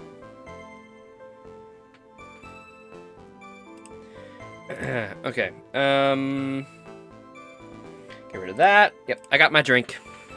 I got my drink with lots of ice. I swear I'm the only one that refills that fucking ice container up there. It's always empty. Whenever I want ice, it's always empty. I feel like I'm the only one who does it. So instead, I got a little creative. Our ice tray had a lot of like frozen ice like left there from ages ago. That was like, you know, maybe you release the ice tray a little too early and then it comes out. There's been some ice like stuck to the bottom for months and months and months. So I scraped that off and that's what's in my drink. I thought it'd be fine. It's just ice. You know, and I got a nice cold L&P now. Oh yeah, you guys won't even know what an L&P is. Well, I'm not gonna explain it because I don't feel like it. So it's a drink. That's all you need to know. I went to the shack around 9, so it would have been about 10:30 p.m. I was lying under my bedding when a white flash almost blinded me. I looked out the window and Dusky Bridge was on fire. There was still some thunder, but I went out right away to check it out. That's when I ran into Nick. You certainly saw quite a lot, didn't you? So what happened to the bridge after it caught on fire? It was like me after a 3-day stint chasing a girl. It totally burnt out, like almost totally gone. I mean, trying to cross the burning remains was what caused Nick to fall. What did you say? Oh, don't worry. It's nothing life-threatening. He just caught a cold. I never know with that man if he should be called lucky or unlucky. Now, Mr. Edgeworth, please commence your cross-examination.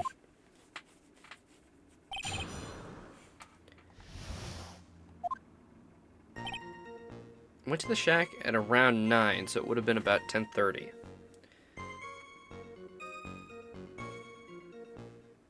Why would it be around 10:30? What is that timeline? It only takes 15 minutes to walk there. Hold it!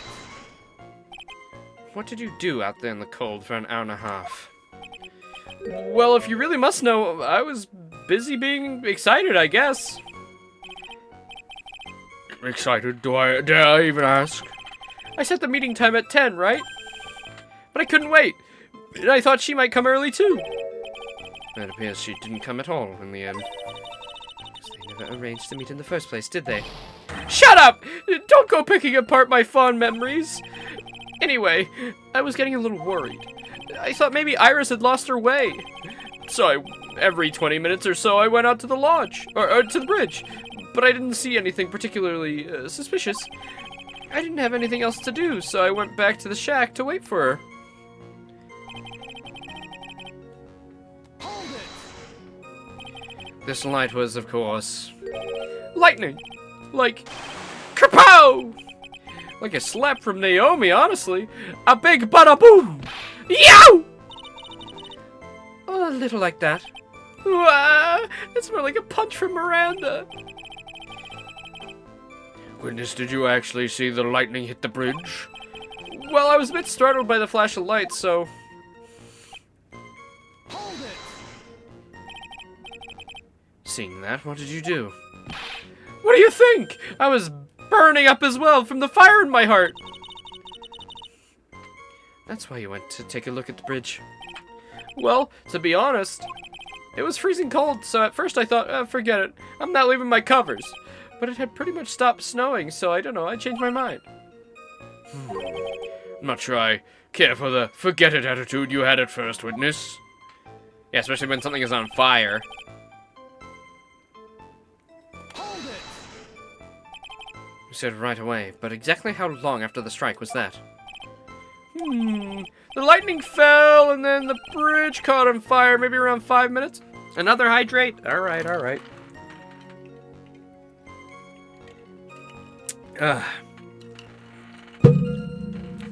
You know, L&P, this drink, it's a New Zealand drink as well, by the way. That's why I didn't want to really explain it. There used to be a sour version of it, and it was so good. It was delicious, and then they took it away. Now the regular one tastes just like, I don't know, it's so plain. Like, man, they also have a ginger beer version, which is better as well. This is just all we had upstairs.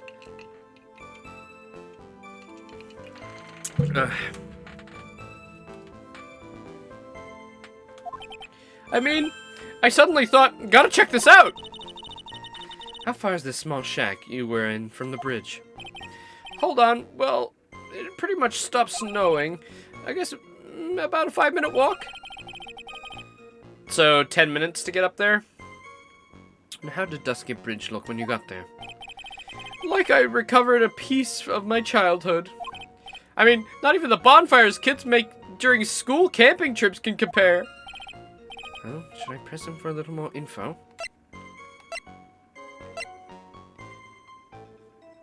Why didn't you call anyone? Larry, let me ask you one thing. What is it, Edgy? What's with the serious face? When did you call anyone? Huh? What do you mean? Normally, when faced with a towering inferno, one would try to tell someone. There's a public phone right by Dusky Bridge, correct? Well, of course I thought of doing that. So then, let's hear why you didn't.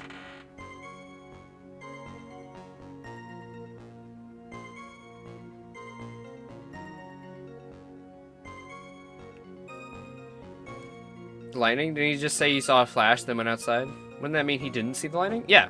He didn't see it. He just saw the flash. Because that's what kind of woke him up from... Well, I guess not. He wasn't sleeping. He was kind of just under his covers. And that startled him. Huh? Yeah, okay. And it was also thundering still, he said. Okay, a reason, my reason. It isn't that I didn't try to tell anyone. I just didn't have the time to, okay? Oh, I guess Nick... Yeah, he showed up less than a minute later. You claim to have arrived at the bridge at the same time as Wright? Yeah! I thought I'd better tell someone about this. But then Nick came up yelling about murder. It totally made me forget about the bridge. The fire was pretty much out by then anyway. What's this feeling? I suddenly have a terrible case of the unease. It was after contacting the police that Phoenix Wright fell from the bridge, correct? Yeah, that's pretty much it, more or less. Tell me about the burning bridge yesterday, but there's still something that doesn't quite fit. Wasn't Wright there first? No, I think we met Larry there. I think he was already there. It looks like, despite his change of heart, Larry still isn't telling the whole truth. What about the weather? Didn't say anything about lightning. What? What are you talking about? Yes, it did. Lightning struck Dusky Bridge at 10:45. And therein lies our, contradiction. The time period. It would have been around 10:55 when he got up there, if it did take him 10 minutes. And Wright got there after 11.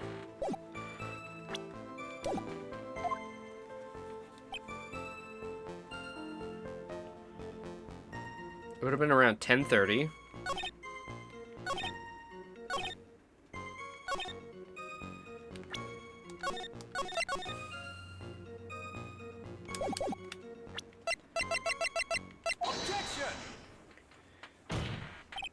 Your very existence being a contradiction. I'm not sure if you can grasp this or not. What the fuck, Edgy? You made me sound like some sort of alien. Well, with those beady eyes, you look like an alien. But your testimony is conclusively contradictory. The problem here is time. I've never been the best timekeeper, you know. 3 minutes after Billy leaves on foot, you follow him on your bicycle. How long does it take for you to catch up with him? Terrible at those. This is much more simple. You saw the lightning strike Dusky Bridge, and immediately went to see what had happened. Is this correct? Well, yeah, I wasted about 5 minutes at first, but more or less. I have the weather data from the night of the murder here. According to this, the lightning fell at 10:45 p.m.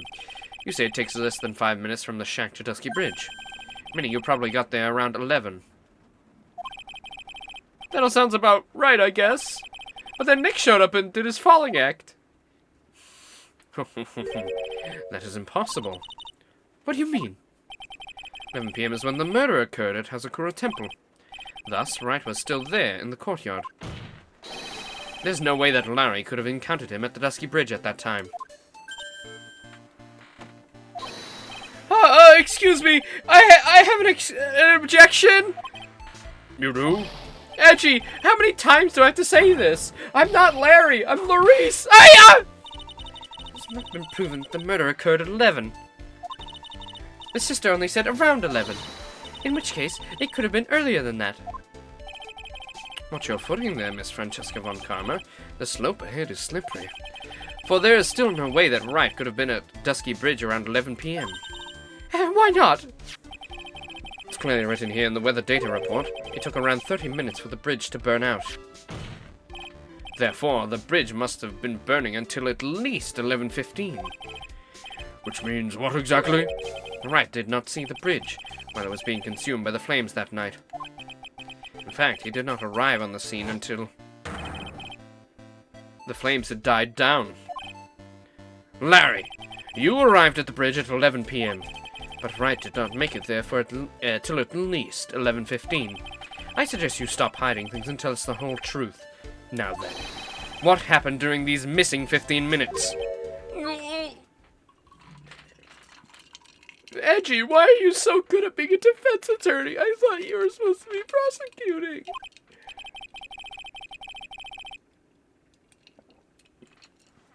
I feel like I just got brutally woken up by toilet splashback. I guess I was still sleeping after all. Pinch me.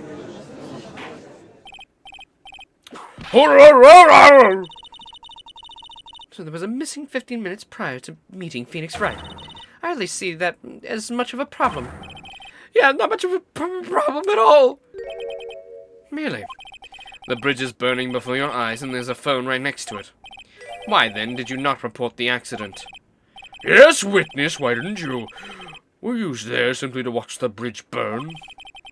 And therein lies the problem. For even after the bridge had burnt out, he was still there. Staring into space, this witness didn't even attempt to fulfill his civic duty. That's what it sounds like. Ah, but this is Larry we're talking about, and even he is incapable of being so stupid. Which means there has to be a reason for his inaction. Edgy, I think it's about time I got serious with you, dude.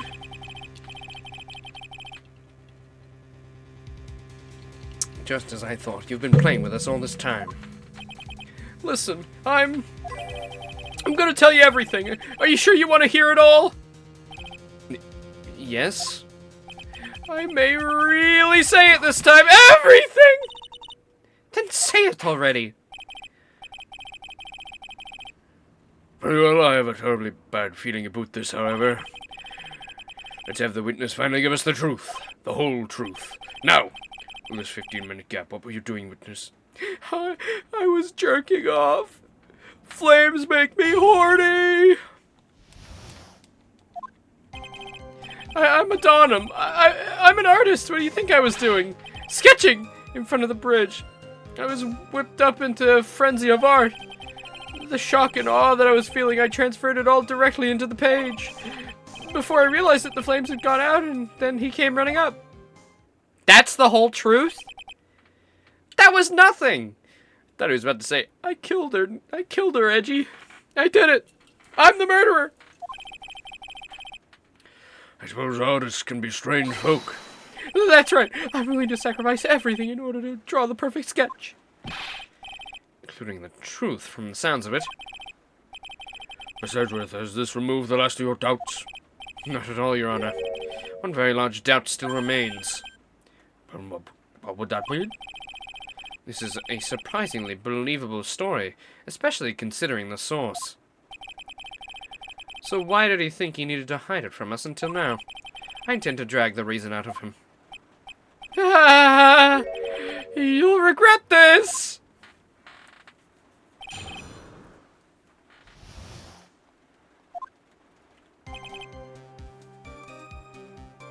Hold it! Tell us, Larry. My name's Maurice, get it right! Mistakes like that are what keep you from being popular with the ladies like I am. Just who exactly are you? I'm Louis Donham, apprentice extraordinaire. That's what he calls himself in any case. Then you're an artist. Of course I'm an artist, the real thing. And yet again, that's what he calls himself. Names mean nothing. There's only one issue I care to discuss. What were you doing? Hold it! Sketching the burning bridge. The burning bridge and everything that came with it. What came with it? You want to hear this from my lips, don't you, Edgy? You'll regret this. That's good! Enough. Just take that particular sketch of yours out already, witness. What are you talking about? I don't know what you mean. That does indeed appear to be the faster solution. I'll leave it to you, Mr. Edgeworth. Should I too? What a terrible feeling about that the instant this sketch is revealed, the entire world may be changed by what's depicted there. Now, of course, we gotta look at the sketch. What are you kidding? Larry, I wonder if you could show us your sketch, please. Well, even I couldn't have imagined it to turn out like this. Imagine what? That Maurice Donham's debut would take place here today like this. Ew! Show it now! Okay, but steel yourselves. This is the world of Maurice Donham. Fire... Ghost?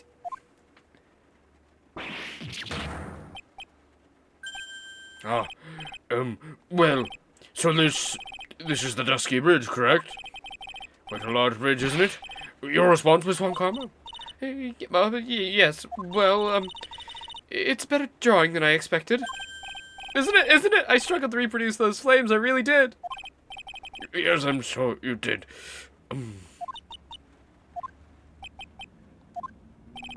This is going to get ugly.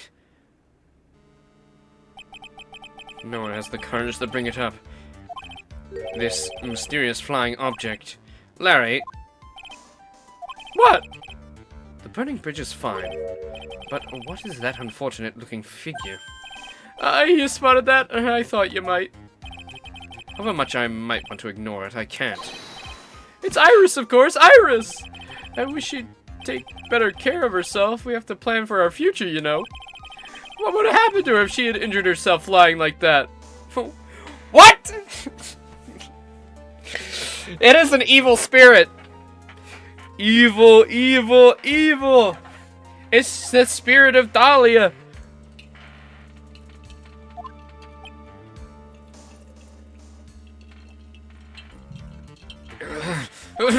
Larry, please answer this next question honestly.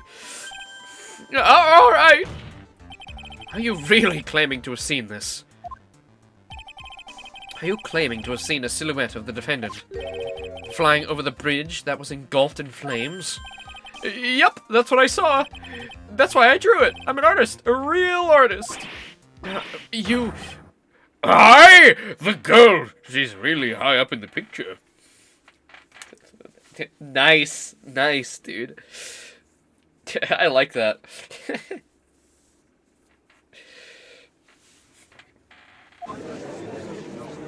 I think that's the first time that's like, just what kind of bullshit? Are you high? What was that for? This is all just a bad dream. I was hitting you on the cheek to test that theory. Please wipe your own cheek from now on if you wish to test your wild theories.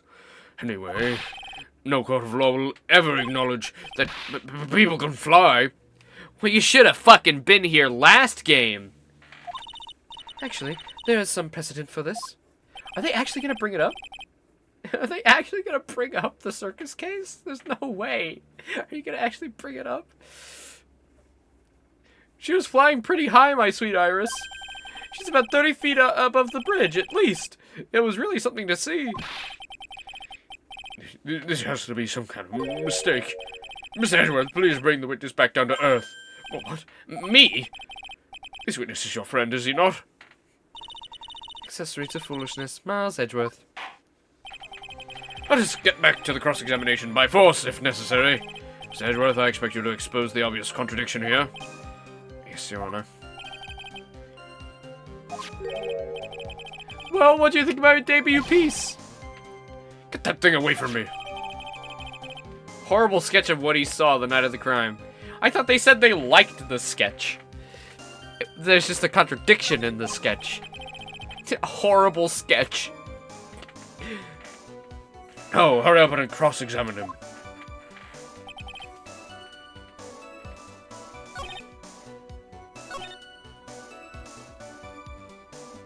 Her white hood fluttering. I have to bring up the... I have to really bring this up again? She didn't have her white hood. Alright, what did you really see that night? Not that I particularly care. In your position, that's just being irresponsible. I saw exactly what I saw. I'll give you a whole $1 that it's the truth. If that's truly the case, then there's one thing we can say for certain. What might that be? The person who flew over that bridge could not have been the defendant, Iris. What? What do you mean? A foolhardy folly of foolish statement by an equally foolish, foolhardy fool. How exactly can you make this claim? Tell us, Larry. According to this picture, the individual who you saw was wearing a hood, correct? Of course she was. That rundown shack is quite away from the bridge. The hood is what told me that the flying angel was my Iris. The hood is my darling Iris, and Iris is my darling hood. No! It seems there are even bigger fools in this world than the one at the defense's bench. Larry, there's something you need to be made aware of. On the night of the murder, Iris wasn't wearing her hood. She had given it to Wright as a gift. Are you going to change your story now? Perhaps suggest it was Wright who took flight? What are you talking about? I think you understand what I mean just fine. Why? Why did Nick have Iris's hood? What? Edgy! What's going on with Iris and Nick? They're not fucking behind my back, are they?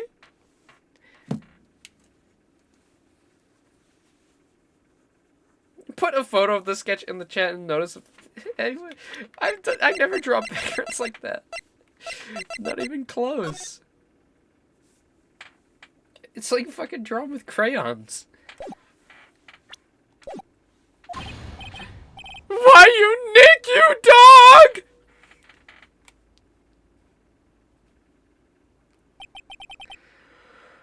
Well, I do believe that this unbelievably mysterious sketch is destined to disappear, discredited and discarded straight into the garbage. Oh. What is it now, witness? It feels like I've been waiting 25 years for this very day to come.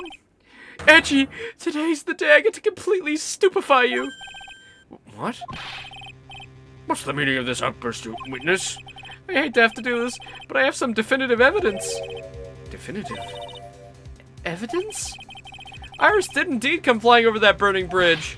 And I, Loris Donham, we shall prove it. I didn't expect to ask this again, but we shall be needing your testimony once again. Tell us anything you know concerning the defendant as depicted in this sketch. It shows your evidence that this nightmare was actually a reality. Okay, I hope you're ready, Edgy. I'm gonna give you a whole whopping serving of pain. You've been serving us a whopping serving of pain this whole time. Trust me. If I could have called literally anyone else as a witness, I would have done so. Even that old bag.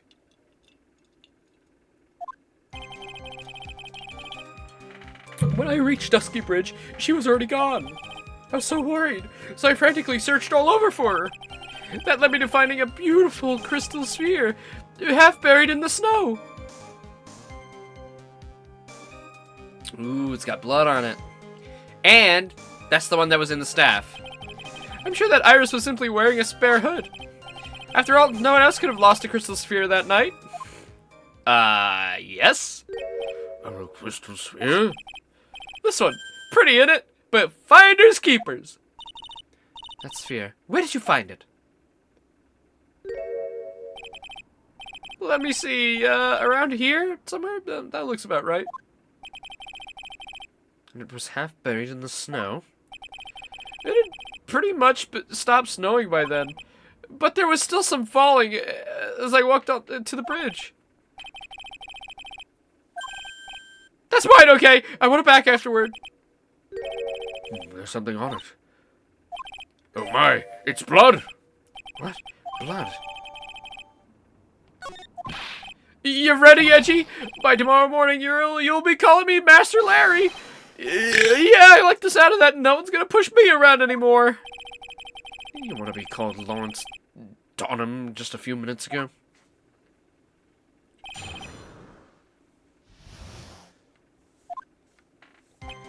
Alright, so... Boo, boo, boo, boo. Boo, boo. So easy to pick apart your silly little testimony. Your silly little testimony. Larry, that night, there was someone who lost a crystal sphere. There was? Who's that stupid idiot? Miss Elise Donham, the mentor to a stupid idiot. The victim? I have a photo of her right here. And on the end of her staff, as you can see, it's a familiar-looking crystal sphere. Hey! That's my photograph! Give it back! Ew! A crystal sphere like that is quite easy to find. I have one just like it on my brooch. They look nothing alike. In any case, please take a look at this. This is the victim's staff found at the scene of the crime. Ah, the crystal sphere. It's gone. Whoa, whoa, whoa, whoa, whoa, whoa. What?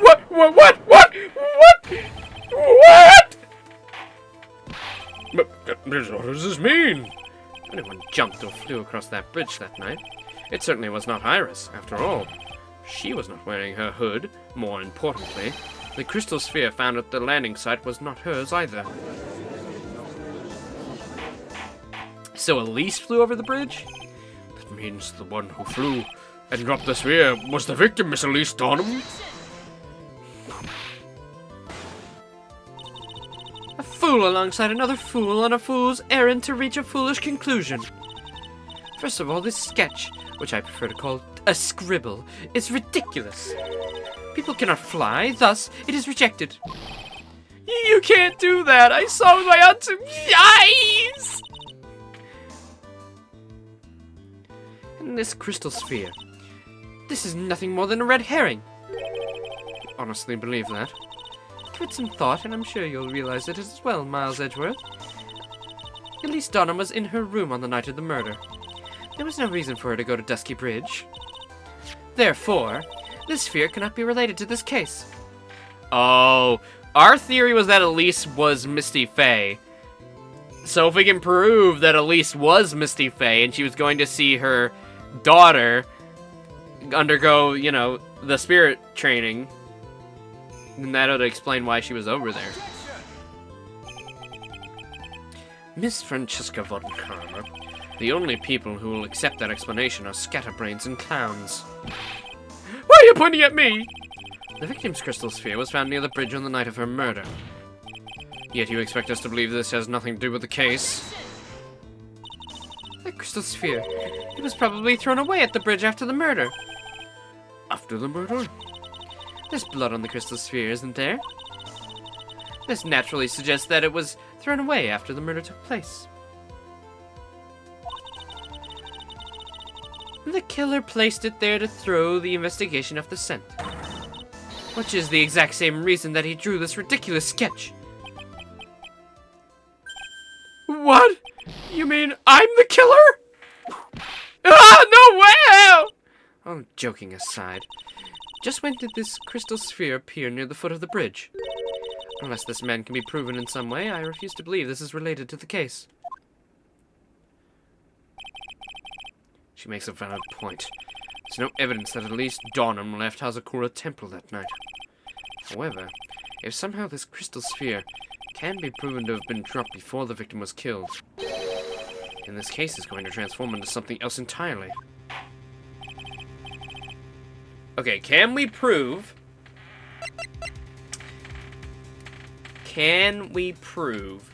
that that was dropped there beforehand?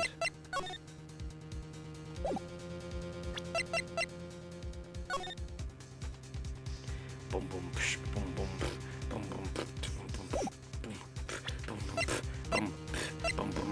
boom, boom, boom.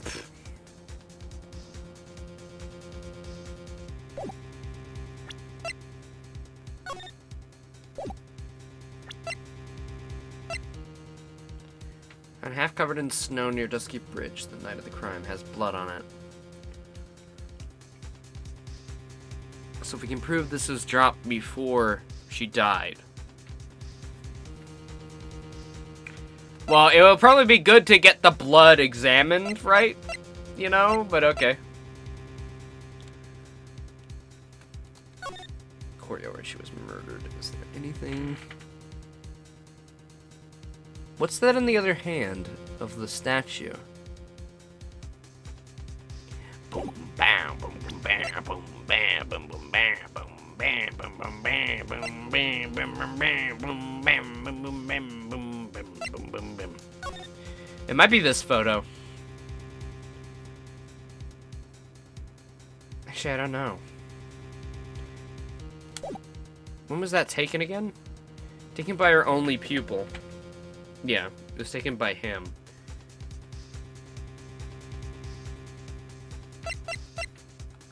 Yeah, it does, doesn't it? Up there. But that would go against us. Because we want to prove that this was dropped before the murder.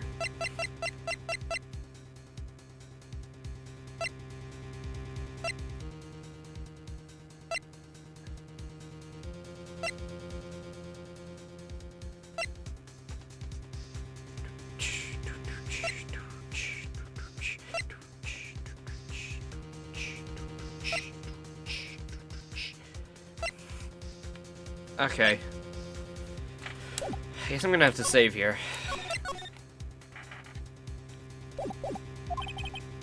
I want your final opinion on the discretion of this crystal sphere. If it's not related to the case, then this witness who you called will have been nothing more than a monumental waste of time.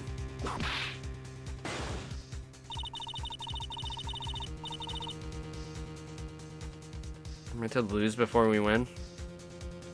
I don't know. We'll see. Prepare yourself for some very appropriate punishment, Miles Edgeworth. Can I prove it? Can I prove that the crystal sphere was dropped before the murder took place? See? Prove that it was dropped before the murder took place. See? Now it would be great if this photo she was missing the sphere. That's not the case. Is the ball in this photo? Oh, I know, that would make sense. Why would it be there?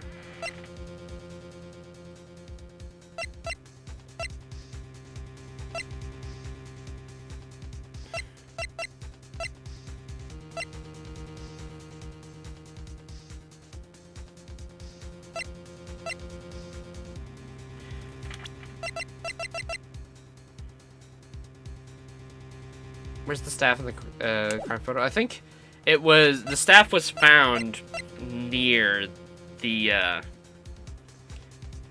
crime scene. I think they said that.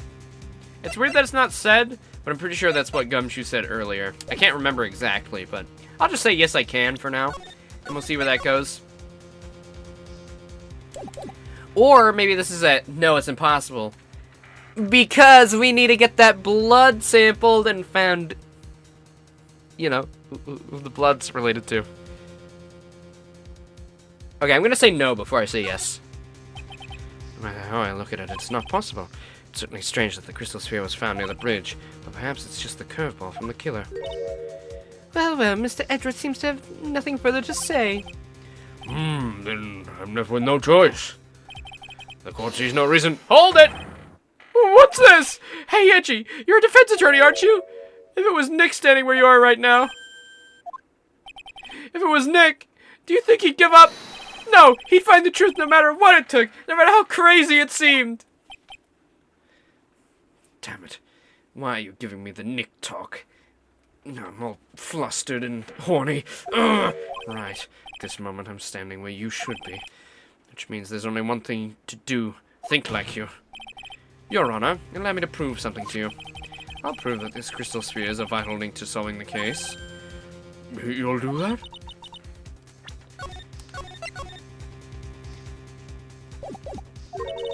You remind me of Phoenix Wright when he's cornered. That should come as no surprise. Because right now, I am Phoenix Wright, and I am indeed cornered. I order you to present your evidence, Mr. Edgeworth. Evidence? Evidence that proves the crystal sphere was indeed dropped before the murder.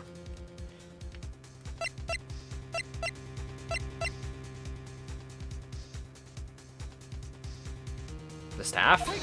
It doesn't have it in there. Birds of a feather flock together. Birds of a feather flock together.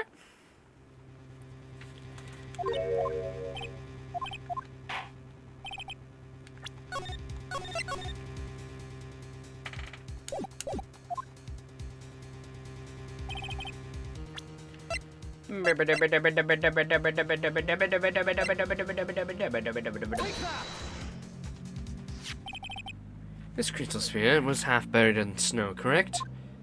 Okay, yeah, it was the crime photo. Are we really pointing to the ball thing that I spotted? I don't know. That's right. If it hadn't stopped snowing, then it would be game over. The snow would have totally covered it. That's all I needed to hear from you, Larry. Your testimony makes one thing quite clear. When the crystal sphere was dropped, it was snowing, even if it was ever so slightly. Snowing? On the other hand, let us look at the scene of the murder. As proven earlier today, there's no snow on the victim's body. Ah, clever! Therefore, the crystal sphere must have been dropped before the murder. Okay, yeah, it wasn't that sphere-like thing. I'm sure if we saw, like, the zoom-out shot of her, we'd be reminded that it's something else. Order, order, order! On the night of the murder, the victim did indeed go to Dusky Bridge, and there, something occurred that caused the staff's crystal sphere to come loose. Oh, what could have that been? Sphere. There seems to be some blood on it, isn't there? Allow me to raise a certain possibility at this junction. The real crime scene was near the foot of Dusky Bridge. The murder didn't take place at the Hazakura Temple courtyard? Only a fool would suggest such a foolish piece of absolute foolishness. Just who is this fool? And which part is so foolish, Miss Von Karma? Have you been paying any attention this whole time, Miles Edgeworth? The sister saw everything. She saw the victim being killed by the defendant in the Hazakura Temple courtyard. We already proved that's not true. To put it more precisely, what she saw was the murder weapon being removed from the victim's body. That's the same thing! No, it isn't. You said it yourself. Very little blood is actually lost at the moment of the blade's insertion. If you want to talk about when the most blood would be lost from the body, it would be when the blade's removed. If that statement's the truth, then Dusky Bridge would very easily be the scene of the murder. The murder weapon was not removed, thus there was no bleeding. Are you forgetting one vital thing, Miles Edgeworth? At least Donna's body was found in the Hazakura Temple. On foot, it takes 15 minutes to travel from Dusky Bridge to Hazakura Temple. Ah, but mon ami, the snowmobile. You mean to suggest someone carried the body all that way? I made it this far. The only place to take this is to the end. I need to prove that my version of the events is also perfectly plausible. Ah, have we all forgotten about the lovely snowmobile? On that snowy night, there's one way the body could have been moved. The snowmobile. Ah! As we know, the snowmobile was used that night.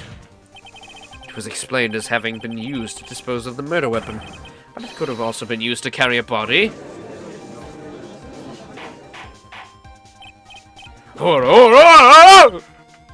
This is completely unacceptable, Miles Edgeworth. You've dug yourself into your own grave. What do you mean? The only one who could have used the snowmobile was the defendant. She's the one who's moved the body. Doesn't that put the final nail in your coffin? You're too late, Francesca von Karma. And in fact, the defense has proven something else entirely. We've shown that this case requires further investigation. What? Where was the victim Elise Donham really killed? If her body was moved, whatever for? And finally, just what does this image mean? Do you even need to think about that? Such a creature could never see the truth, let alone describe it. This witness certainly sits on one of the lowest possible branches of humanity.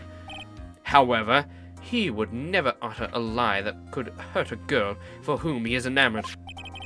He drew this, so it is something that actually happened. The defense stands firm on this point. Edgy, thank you! Well, that settles it then. I cannot give a verdict under these circumstances. Yeah, baby!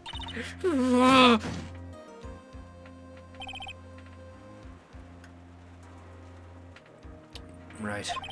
I seem to have fulfilled my part in this. It's just as I thought. Francesca von Karma, you make a wonderful partner.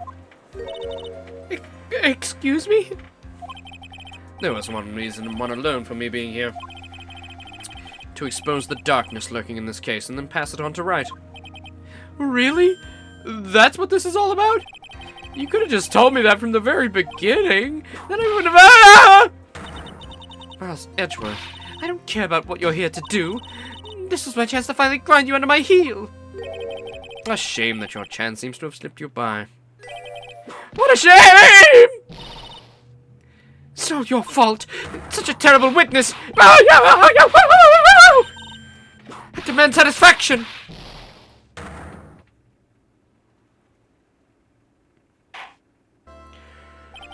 I do not believe that the witness's testimony relates to an actual event, nor that the the witness seems to be dead, with a boner. However, there has some sort of answer for the question it raises. Have his words here today been the truth or lies? Next time we gather in this courtroom, those are the matters that shall be addressed. I'm counting on thorough investigations by both the defense and the prosecution. With this, the rest is up to you, Wright? Court is now adjourned.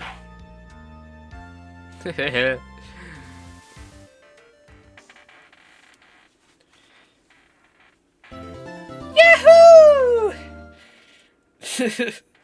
Poor Von Karma. I like how as soon as he's like a partner, she's like instantly like, Edgeworth. Yeah, we get it. You whip what you wanna sleep with, Von Karma. Come on. Oh no! Phoenix was at the hottie clinic. Not again! Not again! No! Why did we come to the hottie clinic?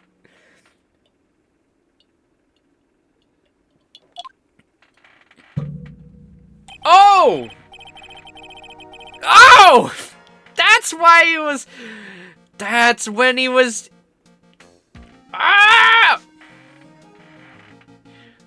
That's when he was reading up on the case. He was reading up on the case in his hospital bed.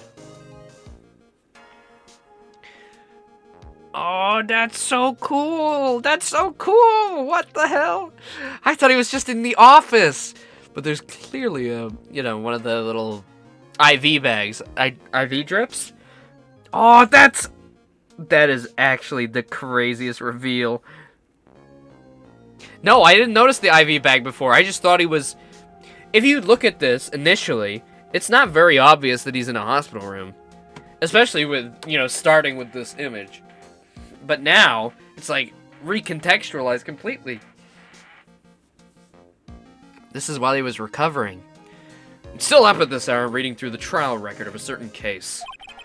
It's the first case my mentor Mia Fey had ever handled in a court of law. A horrifying truth that I refuse to accept is holding me hostage here, within its pages. Dahlia Hawthorne. What I've read, I don't want to believe. What's written here? This isn't the Dahlia I knew. After falling into Eagle River, I was somehow miraculously saved. But I ended up catching a cold that seemed to knock me around the world and back. I feel dizzy, my ears are ringing, my throat burns, my head's on fire. But I will recover. I have to recover by this afternoon. I have to meet with the most ill-tempered witness imaginable. But I know that he'll be able to help me with him. Somehow.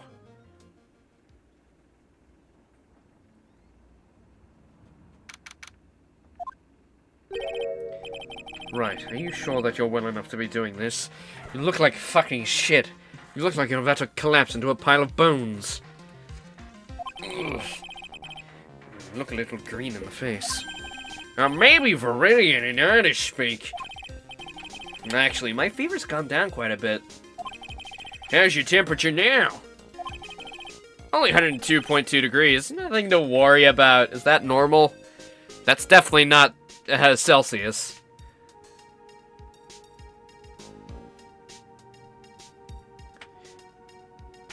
No, I think he's... Laser, come on. Keep up. There's obviously some dark presence in her, a split personality. I'm gonna ride on that. I don't know if we're gonna go spirit mode. We're probably gonna go spirit mode, to be honest. With spirit channeling and all that. There's definitely a dark presence in there, because he knew Dahlia for 7 months and was dating her that whole time. So he got to know someone. It wasn't the Dahlia who went around killing. But perhaps he got to know Iris, not Dahlia. I don't know. We're still in theory mode. We don't know the whole truth.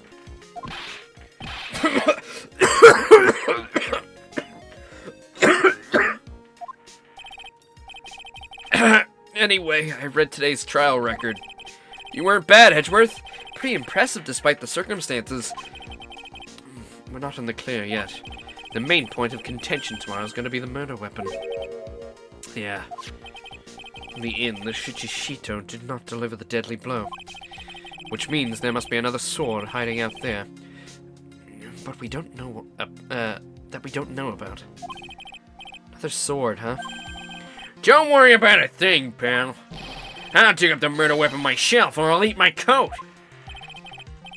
Thanks again, Edgeworth. I'll handle things from here. That's probably for the best. Actually, I was thinking about paying the old precinct a little visit. It's something I want to look into. And that is our client's background, naturally. You mean Irish, sure? I have the feeling that we've met before. All I want is confirmation, one way or the other. And since I probably won't be getting that from you, I'm sorry, Edgeworth. I bid you adieu, right? Take care.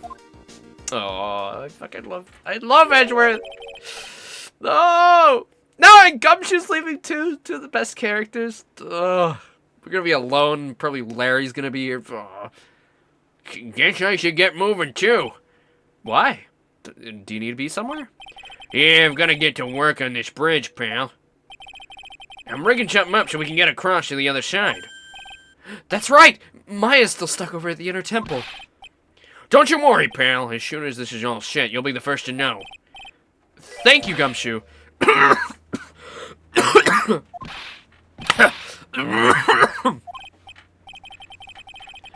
Yeah, no problem, pal. Just try not to give me that cough of yours, okay? Alright, I'm off. Hang in there, Maya. We'll get you out, I promise. Yeah, you play as Edgeworth, and I believe Gumshoe's... I don't know how much Gumshoe's there for, but I did see him in some of the gameplay. Phoenix has got to be, like, at least mentioned or brought in for some of the cases there. Because, it's, it's Ace Attorney. Phoenix will always, like, wrap back round eventually. I know he's not, like, a main contributor, because he's not even on the front case. That's okay. Just as long as we get a little Phoenix Edgeworth, smooching, I'm alright. But in the meantime, I've got to continue collecting evidence. Come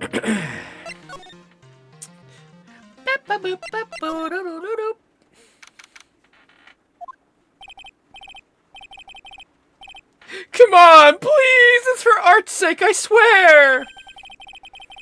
There's only one guy I know who could be this persistent with high-strung. I'm talking about the heroine here, the heroine in my book! It'll make you famous! Ow! Enough! Fools fool, fools fool, who foolishly accept the foolishness of a fool is fool.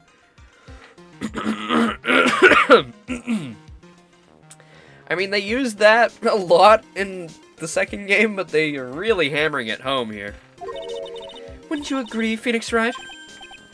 Huh, me? Wait a sec. I know you. You're... Wow! Your reflexes and mine need to shape up.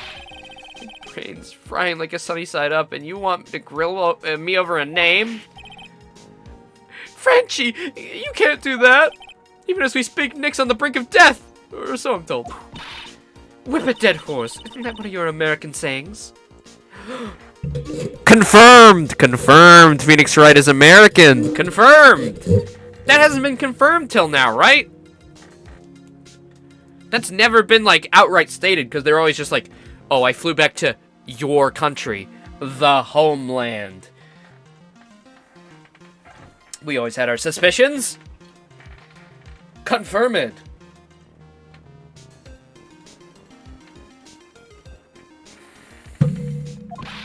No, it's not.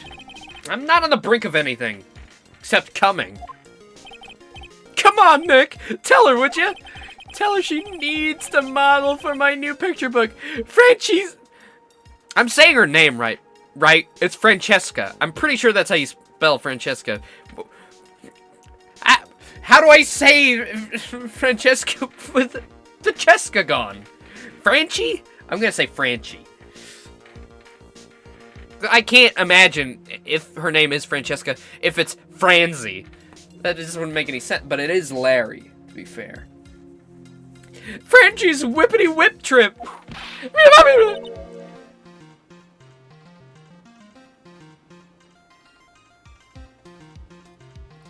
Oh, thank you, Big Boss. Okay.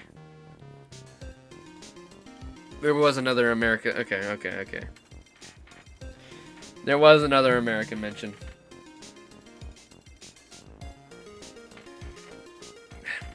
I like how the way you categorize Phoenix Wright games is like how you would categorize a Mario level. Before you ask me to model, learn to give at least semi-coherent testimony. And before that, you'll have to learn how to live a semi-coherent life, Larry. I don't care what anyone says. I'm telling the truth. I saw what I saw. She flew, I'm telling you, whoosh, just like the dude with the red underwear.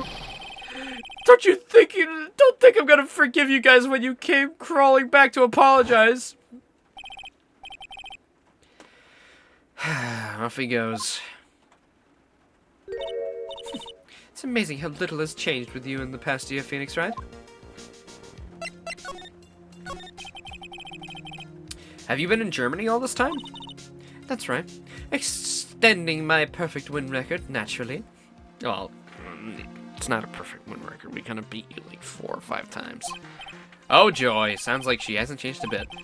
Has it really been a year since we first met? Francesca von Karma, the prodigy. I see. I gave up our promising career in Germany and came to this country for the sole reason. Revenge. Francesca was born and raised in Germany and became a prosecutor at the age of 13. Her father was the legendary prosecutor Manfred von Karma. He had a perfect win record for 40 years, but now he's gone from this world. He's dead? Wait, did he die? Is this another thing where I forgot that that was mentioned? Isn't he just in prison? That was a weird way to announce it. Don't tell me you still hold a grudge against me because of what happened to your father. Phoenix Wright, you will fall before me, this I promise.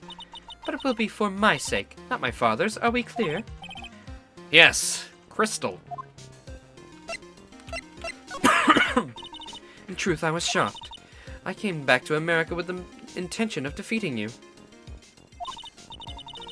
Instead, it was my little brother who was leading the defense. Edgeworth, come to think of it. Edgeworth was pulled into being a prosecutor by Manfred von Karma as well. And wait a minute. At the end of the trial, didn't he say partner to her and then she froze up? And then she calls him her little brother? Ugh. Maybe we really are in America. Mouse Edgeworth told me something very interesting, you know. He said that this case has a special significance to you. Because it does. And that's precisely why I'm here. Your personal involvement will make crushing you into teensy-weensy pieces all the better. It's probably the fever, but he's so openly hostile, it's almost kind of cute. Oh. Phoenix! Ow! No smirking. No whipping the sick! That foolish fool, doing such a foolish favor for such a foolishly foolish fool. Edgeworth. Make no mistake, Phoenix Wright. I came here for one thing, and one thing only, to pulverize you. It's not like I thought you were here to bring me some Cold Killer X, you know. Nice. Another callback. I went over the whole case file on the flight over. You read the whole thing? Yes, every last word, every last sentence, every last paragraph. All the ridiculous things you did made it very interesting read, you know. Attempting to cross a burning bridge? Did you even consider the dangers? No. The only thought in my mind was, I have to get across. A fool who doesn't think is more foolishly than a fool who foolishly thinks. Gumshoe said he'd let me know when the bridge was repaired. Maya, she's gotta be okay, I just know it. Plus, I need to ask her about what really happened at the Inner Temple that night. Of course, you still have evidence on the mind. First, you're, your gal pal, and then, well, I still need evidence.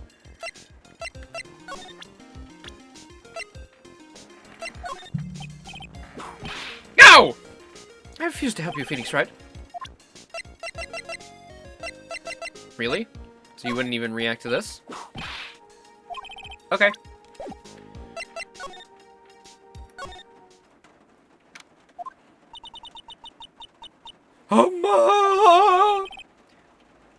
Oh, that was meant to be a sigh. That's one long sigh. Sister Bikini? My! I didn't know you were here. How are you doing?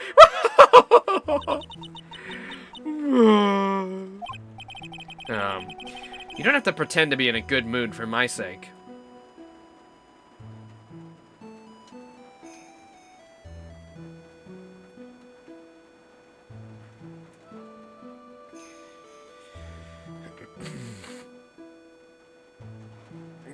Yeah, poor Maya. And didn't Gumshoe say, like, in a day we can get aerial extraction? So why aren't we having a helicopter get over there? I suppose I've made a terrible mess of things, haven't I? I let Mystic Elise die, and, well, then there's Iris as well. Mystic Elise? Now that I think about it... There's an acolyte stuck at the Inner Temple. And that poor little girl has gone missing too. That little girl? You don't mean Pearls, do you? Yes, I'm afraid I do. She hasn't been seen since the morning after the incident. Pearls? She's missing? Oh, right. Phoenix didn't even know. Why didn't anybody tell me about this? Shit, I gotta get going! I must be getting old. I think I've seriously lost faith in myself. You're talking about your performance at the trial today? You believe me, don't you? I'm not a liar. I would never lie. I know what I saw. I saw Iris pull that sword from Mystic Elise's body that night. I'm certain of it. At least, I was until this morning. I don't see any Cyclops, so she must be telling the truth.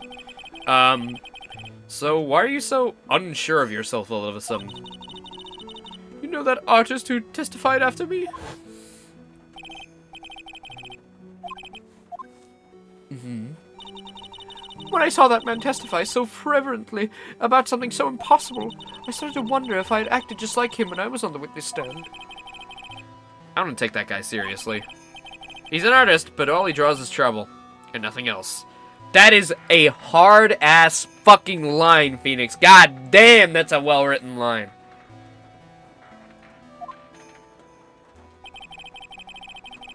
If both Bikini and Larry are telling the truth, that can only mean one thing. They both didn't see what they think they saw. On the night of the incident, you met Iris at the Inner Temple. Is that correct? That's right. I'm sure it was Iris.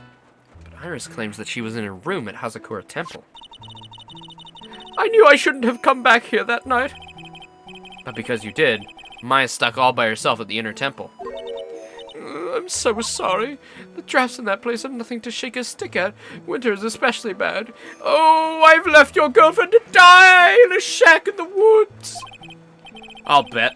The training hall looks like it's about to fall down any second. Eagle Mountain has always been prone to earthquakes, just so you know. Earthquakes? Yes, I wouldn't be surprised if the next big one levels the training hall. Gotta get Maya out of there, fast! But still, there's really no need to worry. That area on the other side of Dusky Bridge is isolated like an island. It's like an island? How so? Well, the only thing that side of the bridge is the Inner Temple. No one lives out there, and it's surrounded on all sides by the river or the forest. I see. So a criminal would be trapped should they choose to flee in that direction. And as long as the bridge is out of commission, he or she will have to stay there. That means Maya could be stuck out there with a murderer and no way of escape either? Oh dear, yes, I suppose it does. Oh, please, Gumshoe, get the bridge up faster. I'm curious about a few other things, if you don't mind. Oh, do you need to know my measurements? No, never, ever will I need that. I want to know a little more about the victim, Miss Elise Donham. I'm afraid I don't know her waist size, or her bust size for that matter. I'm not looking for titty size! No, I'm wondering why she came to stay at a place like this to begin with. I mean, she told us herself that she wasn't here for spiritual training. My, you make it sound like this place is some sort of dump, Mr. Wright. Mr. Cleese was here to soak up the natural beauty of Eagle Mountain, if you must know. There, you did it again, Sister Bikini. I noticed you always referred to Miss Donham as Mystic Elise. Yeah, we noticed that too! Oh! Yes. Now, why is that? After all, she's not here as an acolyte. We dress all our visitors as mystic. It makes the experience feel authentic. And anyway, she's older than me. You must respect your elders, you know? How do you know that? How can you say for sure that she's older than you? Ha ha ha! Ooh, that's another 5 locker. I really hope that we get another gag one where it does actually bring out like 16 locks or something. And Phoenix is just like, whoa! Seems Miss Elise Donham was no ordinary visitor at all. And there's Pearls. She was with Miss Donham on the evening of the murder, and now she's vanished. It's all gotta be connected somehow. Why did Pearls have to get mixed up in this mess? Please, Mr. Wright, I know you're worried, but try to keep it together. Oh man, my head's throbbing so bad it's killing me. Pearls. She was with Donham on that night. Yes, but I have a temple to run, you know. I was busy preparing for the training. I didn't see the little darling even once after we'd finished eating dinner. The murder didn't take place right in front of her innocent eyes, did it? According to the detective, she hasn't turned up at her home either. Come on, keep calm. There's gotta be one place left where Pearls could be. She just has to be there. Come on, Gumshoe. Tell me you'll get the repairs done soon.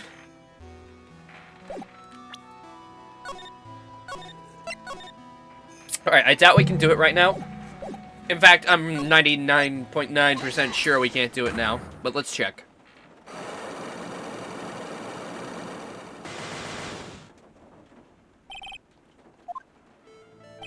Sister Bikini, the truth is becoming increasingly clear to me. I'm convinced that Miss Elise Donham had a special significance to this temple.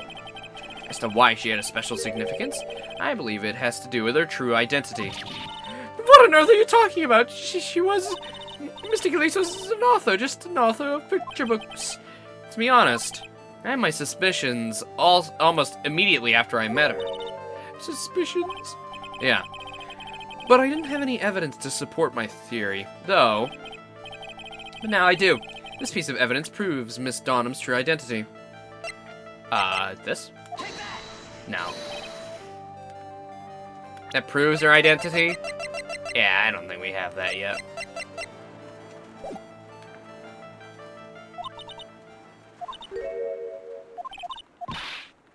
Yeah. Oh, I should have read all of that. Oops, sorry. We'll probably fail next time. I'll read it then.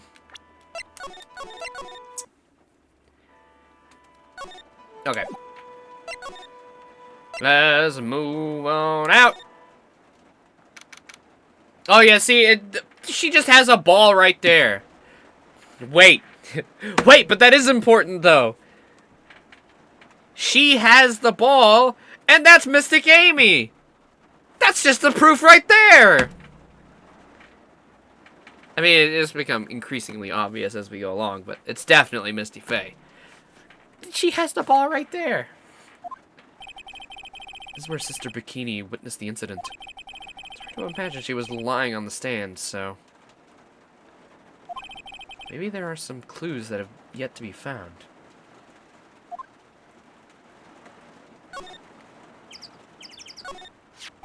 Miss Donham's staff.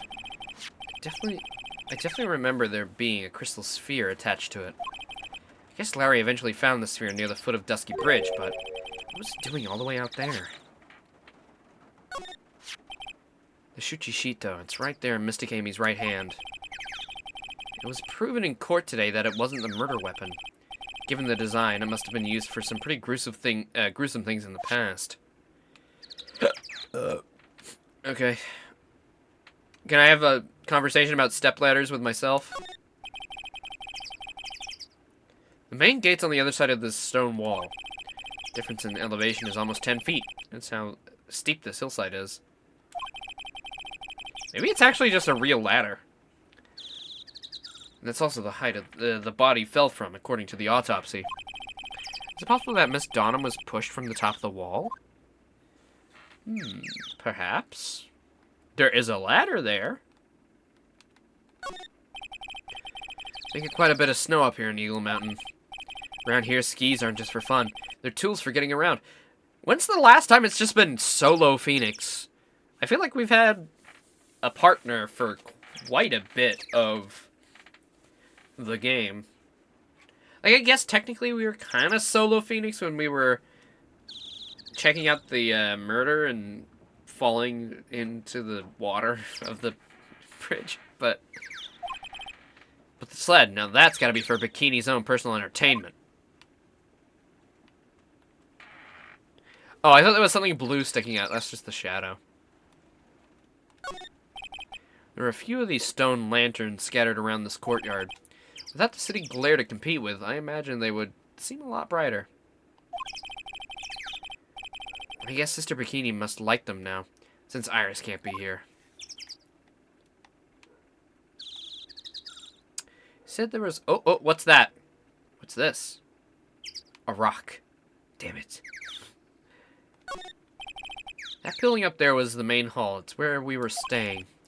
It's kind of funny because it was built on a very steep slope. If you enter from the main gate side, these rooms above me are on the ground floor. Apparently, Miss Donham was staying in the corner room. I guess that's where she was pushed from last night? I don't know. We don't know. We don't know.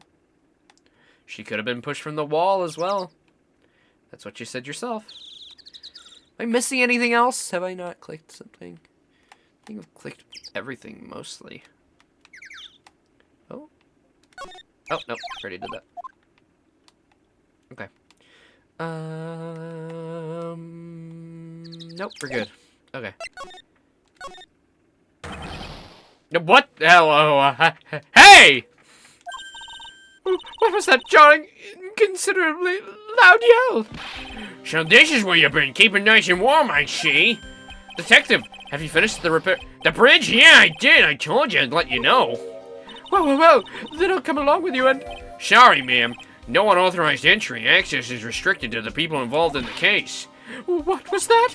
I'm involved, aren't I? You couldn't get much more involved than me. Oh, yeah. But that's not what I meant! No! Anyone but her! Anyone but her, please!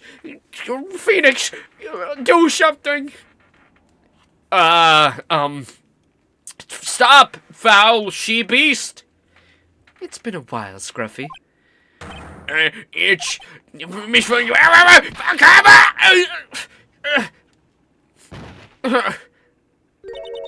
Sister, please, leave the investigation to me. My. Well, you certainly seem to have everything under control. I'm on your side. I won't do anything you don't want me to. As you work to pin the guilt on Iris. What are you daydreaming about, Phoenix Wright? Ah! That hurts, you know. Silence. I, Francesca von Karma, will personally guide you through your investigation. So you will follow me. She's not seriously going to follow me around, is she? Oh my god. New partner. New partner unlocked! Well, let's go. Let's get it. Let's go. Maya, we're coming! Things have certainly become a lot more hectic than before. They must have commenced with the investigation. Oh, Mr. Nick! That voice! Pearls! She's safe. Mr. Nick! Mr. Nick!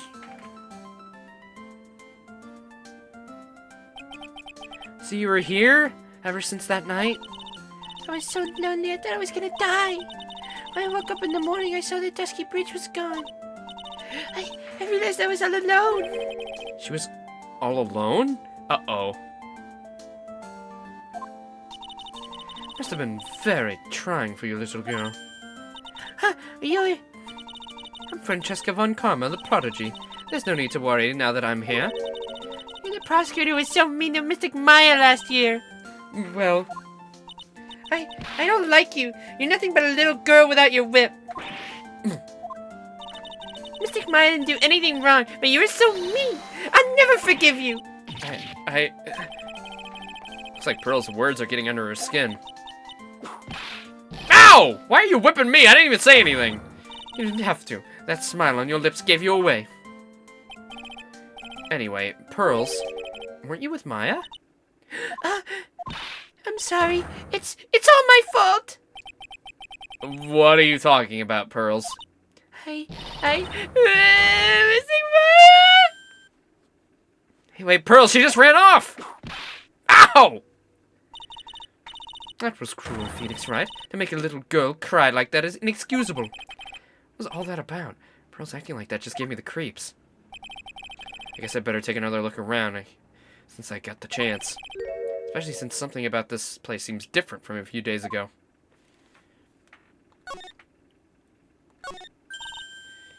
Phoenix Wright. What? And would you stop calling me by my full name like that? Was this once a prosperous port? A port?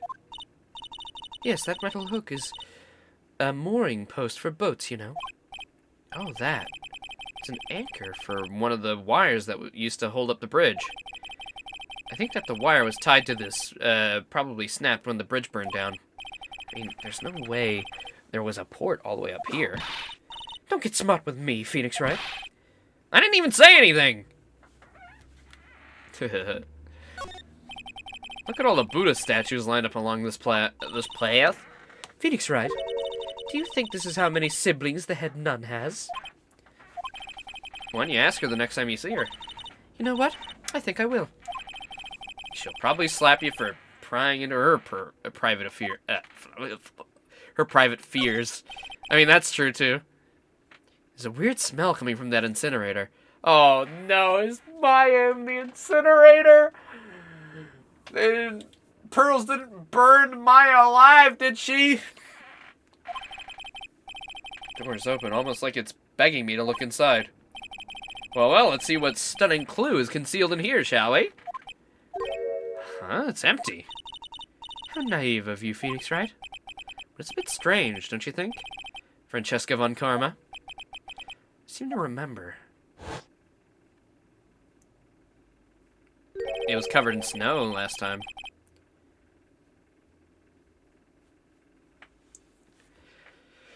There was snow on this incinerator the first time I saw it. I don't think she's dead. Hopefully not. I will kill if she is not here. Someone's been using it to burn something recently. Listen, Phoenix Wright. It's impertinent to call people by their full name. I was only copying you.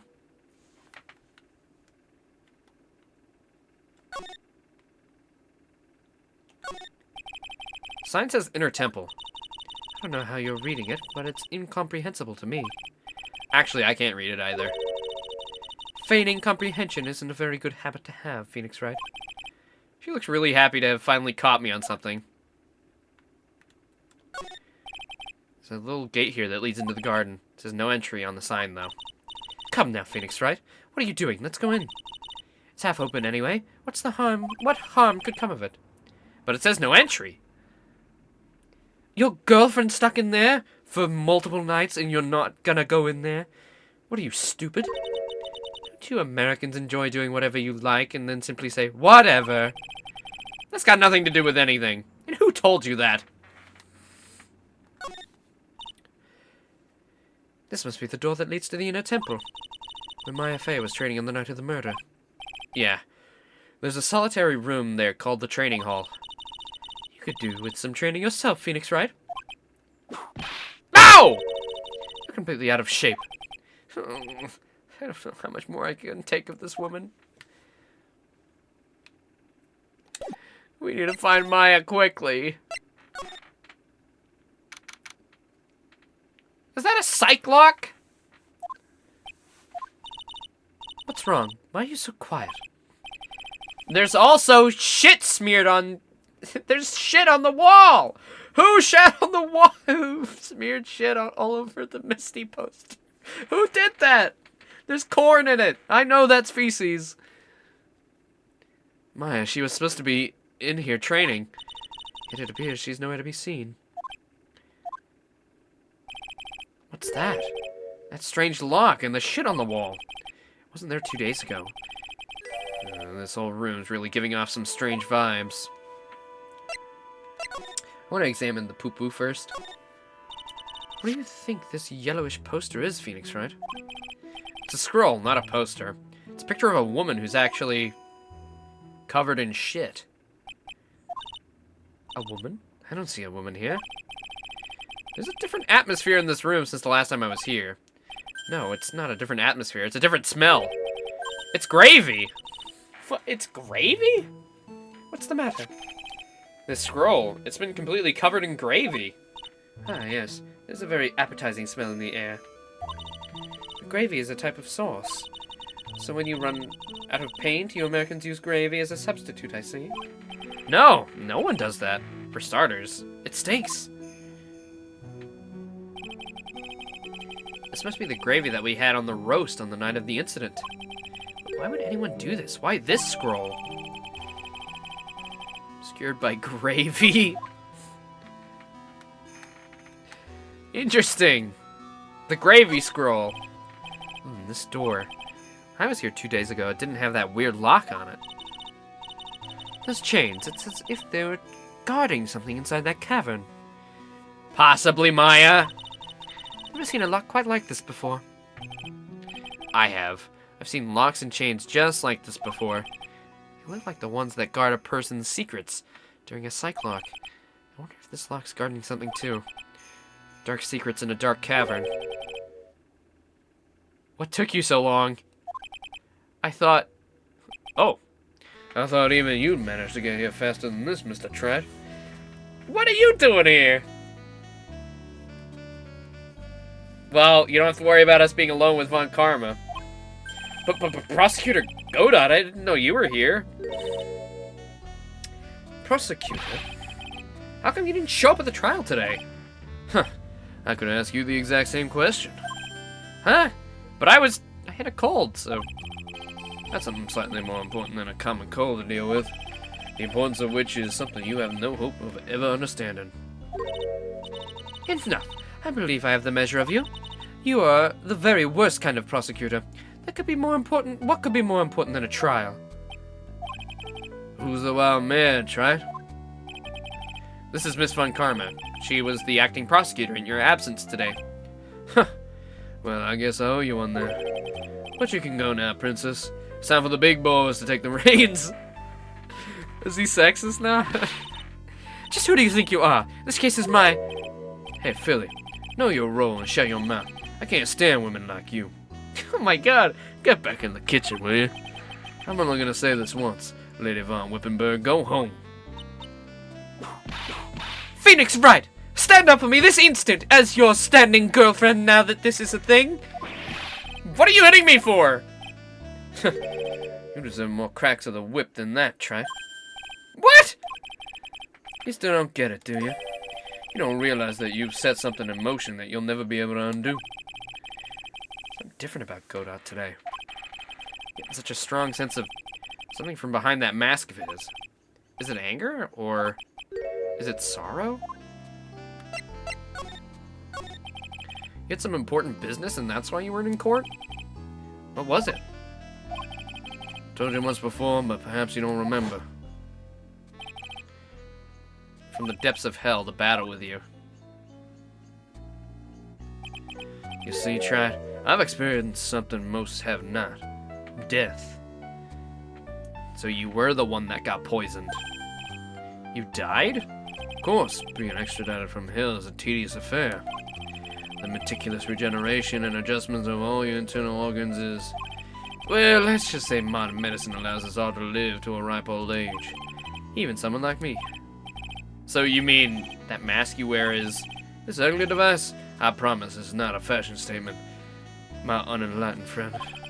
Without this, I can't see your frequently dumbfounded face. Wow, okay. I didn't know. My eyesight's pretty messed up. Even with these huge goggles on my head, I still can't see everything.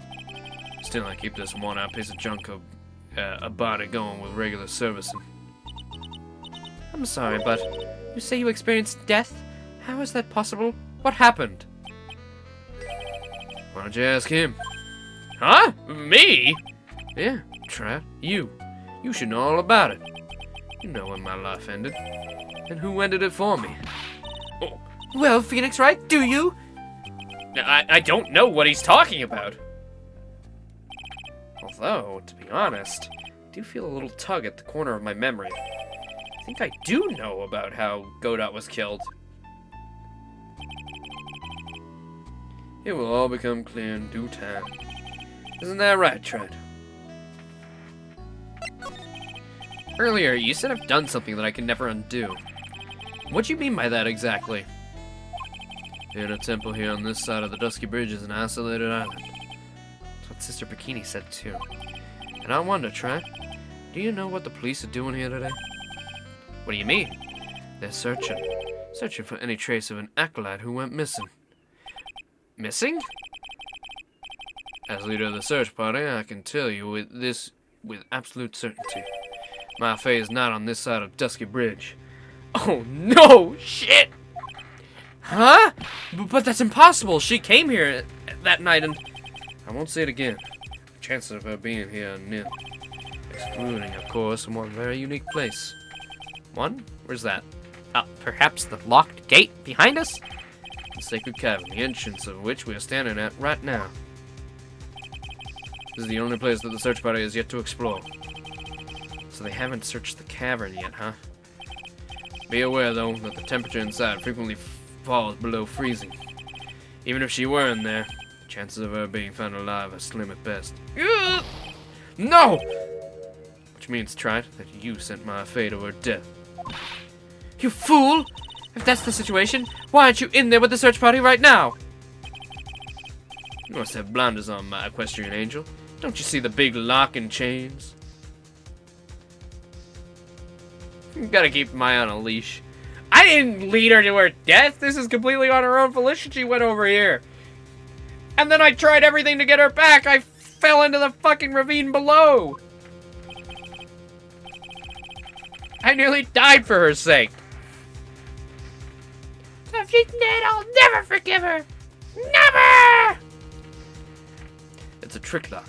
I'm making preparations to open it as we speak. Also, I will say, when she got taken away, I did request to be with her at all times. I did say that. Well, Trent, once again, a woman dies because of you. You think it's my fault that Mia died? Once again, what are you talking about? Don't tell me you've forgotten. It was only 2 years ago, after all. When the last unfortunate woman died because of you. Because of me? And do you know who that was? It was Ma Fei's sister. That's right, Mia Fei. Mia? You killed her. No, that's not how it was. It was 2 years ago. Mia Fei was pursuing someone, a man.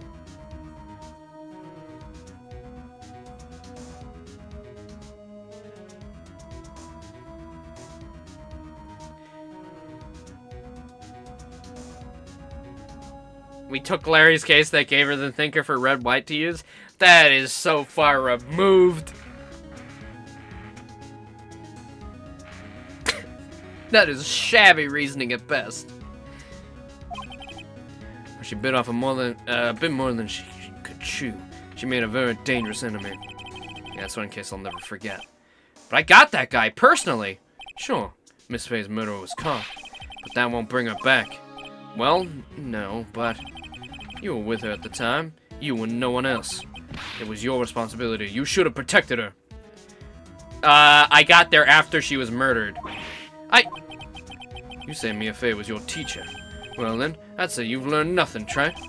You robbed her of her life, and now... you've let her sister suffer the same fate. I haven't sentenced Maya to death. No!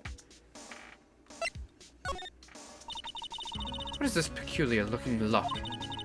Why don't we just break it open? It would be a simple matter of... I'm afraid we can't do that. This area has always been prone to earthquakes. The repeated tremors have weakened the foundations of the training hall. Any excessive force used to break open the lock would... well, let's just say the inner temple in the sacred cavern would be the thing of the past. Very well, did I dare suggest the obvious solution of obtaining it with the key?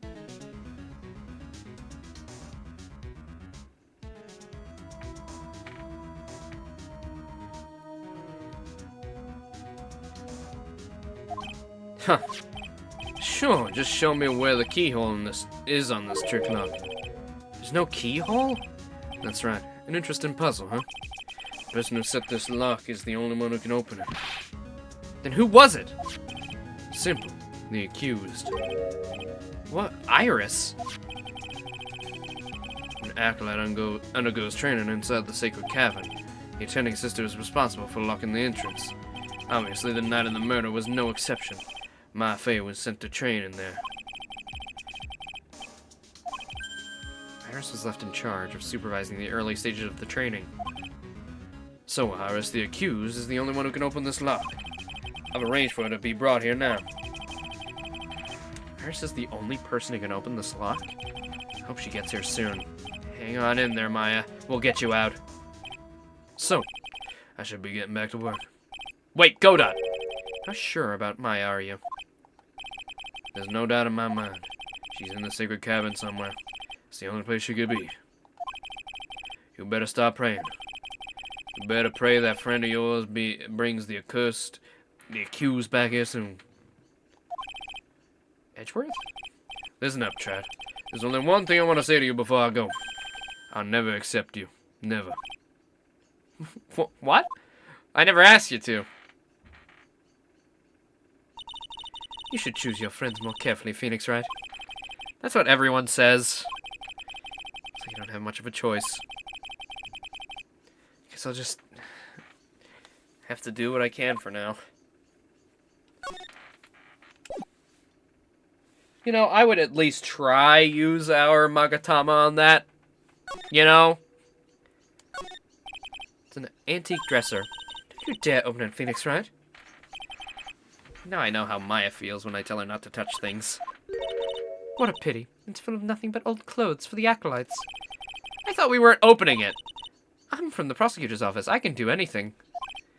Yeah, you can do anything except stand up to a 9-year-old girl.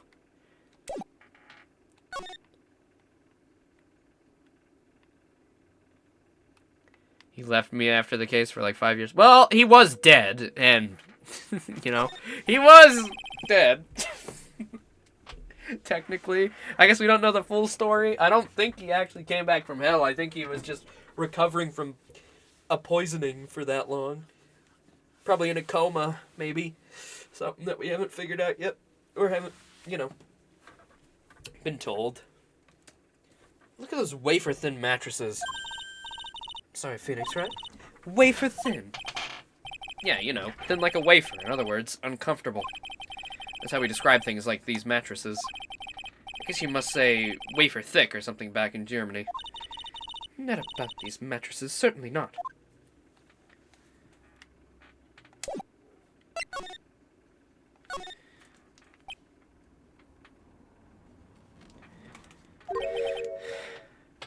I don't know, should I or shouldn't I? I feel like someone's talking to himself, but where's that coming from?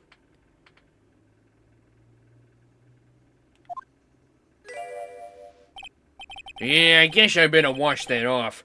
That's what I'll do. No, but I can't do that. I'm a detective. Ah, my brain, this is driving me nuts. Wah! Something troubling you, Scruffy? Oh, please don't whip me like that all of a sudden, sir. It was merely a simple greeting. A friendly tap on the shoulder with my whip. So what's up, Gumshoe? Is something on your mind? How'd you know, pal? Perhaps you were trying to decide if you wanted to wash that off or not. How'd you know? Oh yeah, I nearly forgot. You can't go through that little gate there, okay? You mean the one that says no entry on it? I kinda already snuck in there. Is he trying to be clever or something? So what's behind there, Scruffy? Huh? A kind of a garden-like garden. A garden? Yeah, anyway, it's under investigation right now, so keep out. I'm not telling you, I'm asking you, pal. You got me. Isn't it normally the other way around? Well, see you later. Alright. So, shall we adjourn to this garden, Phoenix Wright? Perhaps do a little kissing and touching of each other? Of course, what else would we do? I really want to know what Gumshoe was thinking of washing off.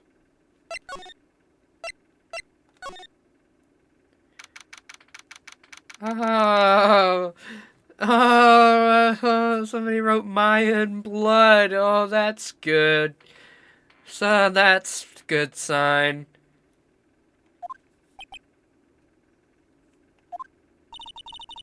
There's a strange feeling in the air. I wonder what it is. Strange feeling, forget about that! What's that strange writing on the stone lantern? Ha! What are you doing in here, sir? I thought I said you can't come in here. Don't you know, Scruffy? Von Karma will always show up wherever there's a clue. And there are plenty of clues to be found here. But damn it. You caught me. What the heck is that? Uh-oh. You spotted it, huh, pal? Are you kidding me? It couldn't be more obvious. It says Maya. Yeah, before you ask, it's written in blood. You will answer all our questions now, Scruffy, without exception. Yes, sir. You really want to Google something, but you're gonna hold off? It's not Phoenix Wright and Von Karma kissing, is it? It's a charm or something poking out from the snow. Looks pretty old. There's a leather cord tied to it, too. Apparently it belonged to the victim. Miss Elise Donham. Yeah, there was a broken leather cord around that lady's neck. The ends of the cord you found on both the victim and this charm match exactly. Sounds to me like this little trinket's gonna be my ticket to getting some very big answers. I have a dirty mind. You're the one who wanted to search it up. A little lantern, a little statue. It's certainly a quaint little garden. Oh! What's this huge bowl here for? Oh, I know this one. It's a water bowl, isn't it? Everything else is completely frozen over. But the ice in this bowl has been broken. That's true. This has an impact on the case.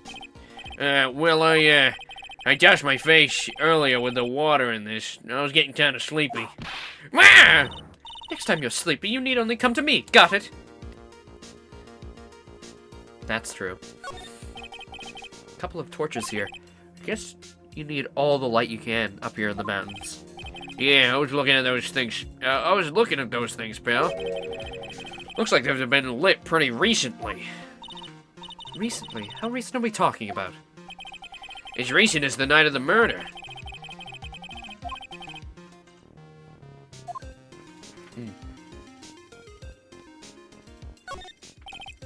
Well, this is odd. There's no snow on the ground here. It's almost a perfect rectangle. Couldn't have happened naturally. Yes, it appears as though someone has carefully cleared away the snow. No doubt it was you, wasn't it, Scruffy? Huh? No, it wasn't me, sir. It was already like that when my men got here to start the investigation. Wasn't the police, then who did it? Oh yeah, there's something I need to tell you just between the three of us, okay? What is it? It's top secret. You can't tell anyone, got it? I pissed in the corner. Don't eat the yellow snow. Understood. Well, when I was a kid, I got knocked out of the local wrestling contest, see? I was so disappointed I just picked up my mouth guard and cried all the way home. Man, I got in so much trouble when I left it on the couch. Is that it? That's it! Where? Whoever cleared the snow, I must have had a reason. Although, I can't even begin to imagine what that reason could be.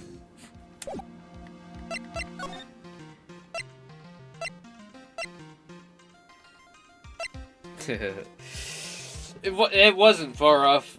Yes, it wasn't. So, how's the Inner Temple investigation going?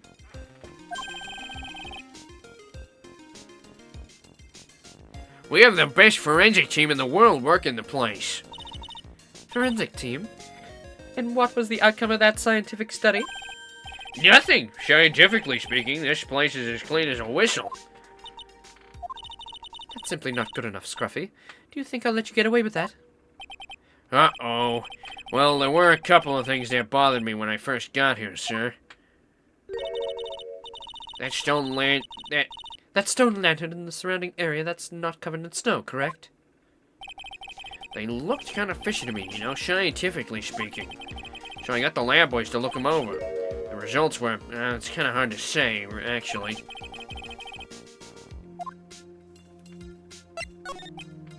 About Maya. Oh, did Mr. Gonat tell you yet? Yeah, we heard. He's got a search party out looking for her, but there's nowhere else she could have disappeared to on this side of the Dusky Bridge. All we can do is wait for Mr. Edgeworth to get here, pal. Edgeworth? He's escorting Iris, the defendant, over here. We'll have to wait, since she's the only one who can open the door to the sacred cavern. Oh! I think Mr. Edgeworth wants to talk to you about something too, pal. Huh? I wonder what it is. Just don't be expecting any good news when you talk to him. When I spoke to him, Edgeworth sounded so down, and I felt like I was drowning. Sounds pleasant. Maya, so these letters are written in blood? Yeah. What's worse is that it's the victim's blood. Huh? This is Miss Donham's blood? We haven't done a detailed analysis yet, but it's looking that way, pal. Most interesting. Phoenix Wright, I presume you know, don't you? Why Maya's name is written upside down?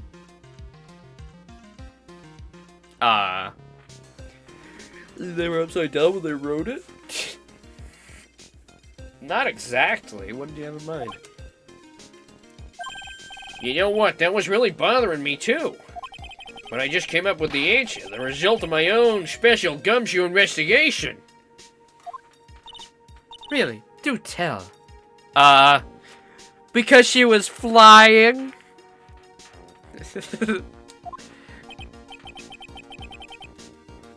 Well, on the night of the murder, that stone lantern was upside down. Oh, genius! Anyway, there's really only one logical explanation to this mystery. Miss Elise Donham wrote these letters herself, in her own blood. You must be joking. That's impossible. From the writing in the victim's blood and the other clues left behind, it seems pretty likely that this gun was the scene of Miss Donham's murder. At least, that's our current theory on how these events took place. What? Yeah, no whip needed. So Miss Donham was killed here? However you want to look at it, that's what people are saying now. And what Sister Bikini saw in the courtyard temple was... Well, what was it? That wasn't the scene of the crime. What did she see? What do you think, Miss Von Karma? Surely a special gumshoe investigation would reveal the answer, no? But wait a sec, the bloody writing on all the... and all the other clues here, someone could have easily set all that up after the murder, right? Sorry, but that's not an option, pal. But why not? How quickly you forget, Phoenix Wright. Ever since the incident occurred, this place has been completely inaccessible. Because Dusky Bridge was completely burned out. I was overseeing repairs to the bridge the whole time. No one came over here before me and my men. Which means no one could have planted all this stuff here, pal. Ugh. I can't think of a counter-argument to that. I knew it. Should have washed the blood off that lantern as soon as I got here. This really was the scene of the crime. But I need to figure out exactly what it was that Bikini actually saw. Guess we're heading back then. Whoops.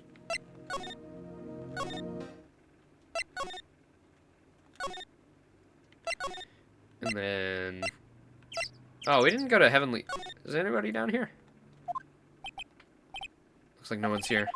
Larry! Loris! He should be hiding here. Guess I'll try again later.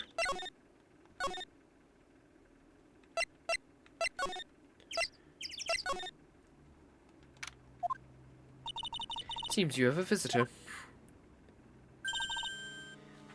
Mr. Wright! Iris! I'm really glad to see you. Good. Managed to mobilize the police by claiming a state of emergency. Not him again. Never mind him. We gotta hurry and unlock the sacred cavern. I'm sorry, Mr. Wright. It's my fault someone so important to you is locked in there. Mr. Edgeworth, can we finish our conversation later? Alright. Let's hurry to the inner temple then. I'll see you later, Wright. You are not fucking prepared for what I'm about to tell you. Wait, Edgeworth! I'm coming with you guys. Sorry, Wright. I can't allow you to come with us. What? I hate to be the one to break it to you, but Maya Fey is in a rather delicate position. What do you mean by a delicate position? This isn't simply a rescue operation, right? It's also an investigation. That being the case, we can't allow members of the public to interfere. Come on, Edgeworth. If anything happens, you'll be the first to know. Please understand, right? But it's Maya! Mr. Wright, all that matters is that Mystic Maya's rescued, correct? Isn't the voice of reason for a change, Phoenix Wright? From now on, consider anything beyond Dusky Bridge to be off limits. We'll be going now. Excuse us. Yeah, we were literally just over there. This is no time to be standing around, Phoenix Wright. Aren't there other things that demand your attention? She's right. Thanks for reminding me. Von Karma, the good guy, now that she's been kicked out of the prosecutor's seat. It's really nice having her as an investigative partner. She's really fun. Did you upload more clips, Laser, while I was not looking? You did. You did upload more clips when I wasn't looking. Well, one. There. I can fix her. She is the same age as you, so...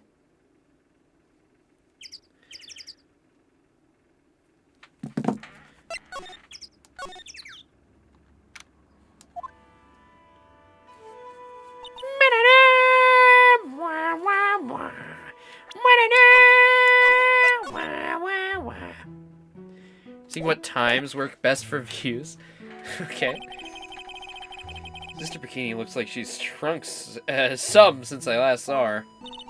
Don't be so rude, Phoenix Wright. What's wrong, Sister Bikini? Oh, my, hello, you two. How are you doing? From the sound of that sigh, I guess she's still pretty down. Iris was just here, you know. She was accompanied by that handsome Crimson Clan prince. Wow. Everyone's always talking the handsome Crimson clad prince, but never the handsome blue-clad Wright. It's a travesty, I tell you. She's still talking about Edgeworth? It was just a courtesy call. I wasn't allowed to talk with her at all. Oh dear, it's all my fault that this has happened. Poor Iris, she was worried about my back, would you believe? What have I done to her? Only what you had to do, sister. You bravely and truthfully testified about what you saw. There's no shame in that. And we'll see to it that your testimony wasn't made in vain. Well, I don't hear anyone else saying that. Mr. Blue Suits doesn't seem to share your opinion, I see. That's... You're gonna bring up the joke that I made? And put it into a different context? Huh, me? No! Oh, yes! You did great, Sister Bikini. Absolutely spectacular! You two are the only ones who would have said that to me. I can't shake the feeling that I just became a shill to a shrew. You have a problem, Phoenix Wright? Sure, she was brave to testify so truthfully like that, but I know she's still holding something. Guess it's time to break those cyclocks of hers. Do we have the info? Oh yeah, I guess we probably do. Maybe. Let's see.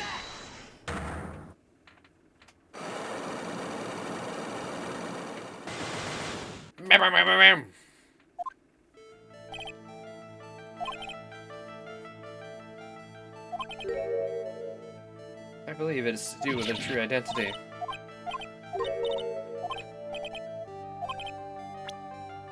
This piece of evidence proves Miss Donham's true identity. Nope, it's not the gravy. Alright.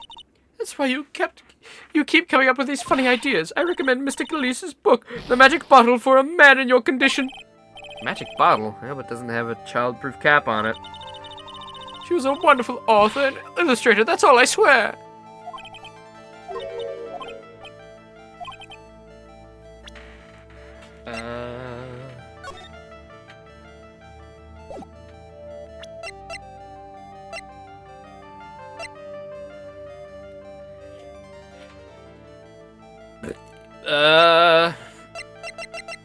The crystal sphere, maybe?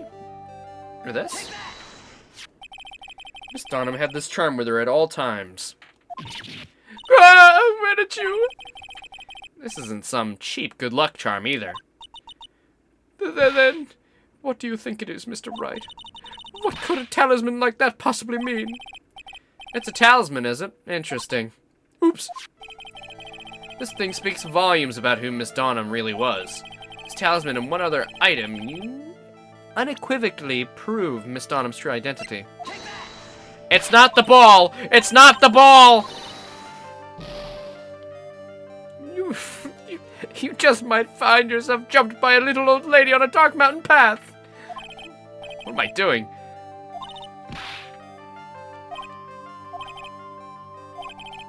Talisman and one other item.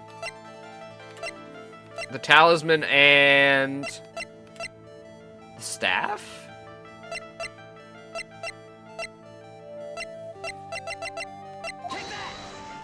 It's obvious?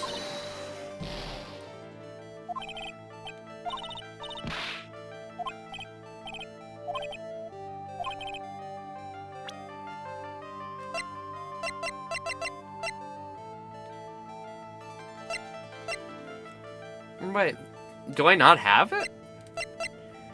Yep, I got that worn by her.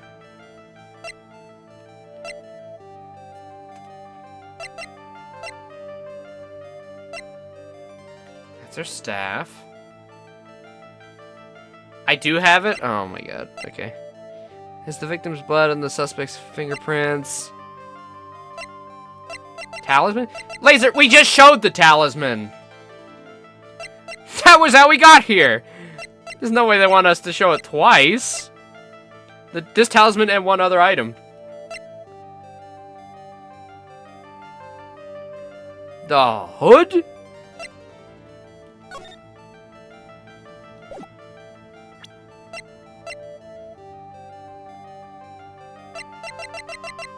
Okay, so I tried that. Tried that.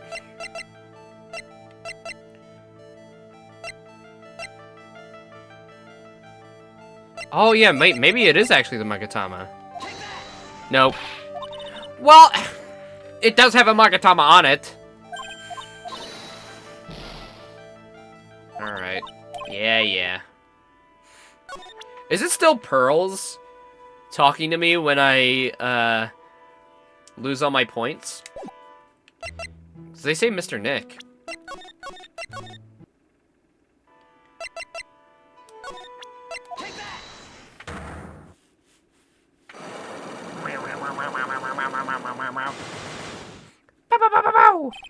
Alright, let me think about it.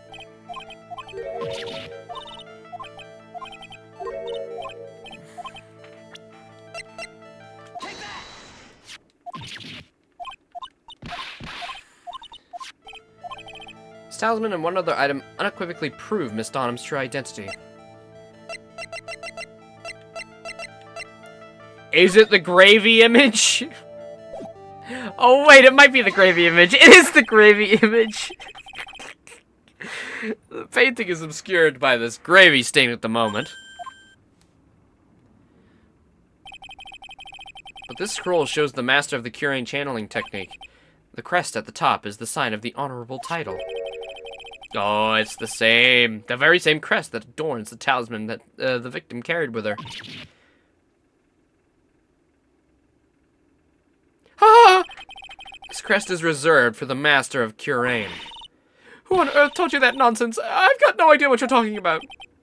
Oh, well, the new master, Maya Fey, told me. What? You mean that Acolyte is Misty Fey's Daughter? Yes. Are you sure? Yep. In fact, since her eldest daughter passed away, Maya's Misty Fey's sole successor. Mystic Misty! Oh, that really did all of it. Okay.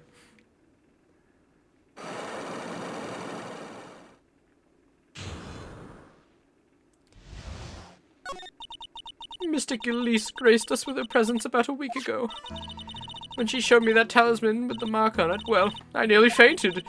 No one had seen her since she disappeared 17 years ago, after all. What is the significance of this talisman, sister? The Kirain talisman? Well, it actually boosts your dexterity and your intelligence. Very, very good when you want to use a bleed-int weapon. But that's not the point. It's the symbol of the Master of Kirain. The bearer must carry it with them always until their death. Until their death. So at least Donham... So at least Donham really was Maya's mother, huh? She was Misty Faye, the master of the Kirain channeling technique. Truth comes out at last. Looks like we're making some headway here. Yep, Laser was right, part 72. Tell me, sister, after 17 years, why'd she choose to show herself now? Because something happened that called her out of hiding. What happened? Well, What's happening? It can't be. Earthquake! Ah! oh my goodness, the inner temple! This kind of tremor might... The inner temple. The sacred cavern at the training hall, it might very well cave in. What? Maya!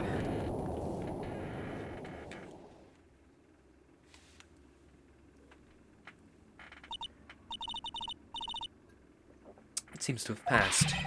Well, we can't just stay here and do nothing. Let's go! What? Where? To the inner temple, of course. Where else? Sister Bikini, we'll finish this later, alright? Of course, you run along now. People may have been hurt. I must get some first aid kits ready. Come on then, Phoenix Wright. They won't bar you from entering as long as I'm with you. Thank you. Right at that moment, I had the worst feeling in my gut. We just had an earthquake. I wonder if he's alright. You really gonna think about Edgeworth first? Ah, he screamed Maya first, so... You look worried. Are you thinking about Miles Edgeworth? Come on, let's go. My boyfriend and my on-and-off-again girlfriend are over there. We gotta go! Right. Ah! What are you doing here? How could I have... How do you expect us to understand if you don't speak up? Ow! Hey! Why am I getting whipped? She's gone. No! The defendant, Iris. She's gone.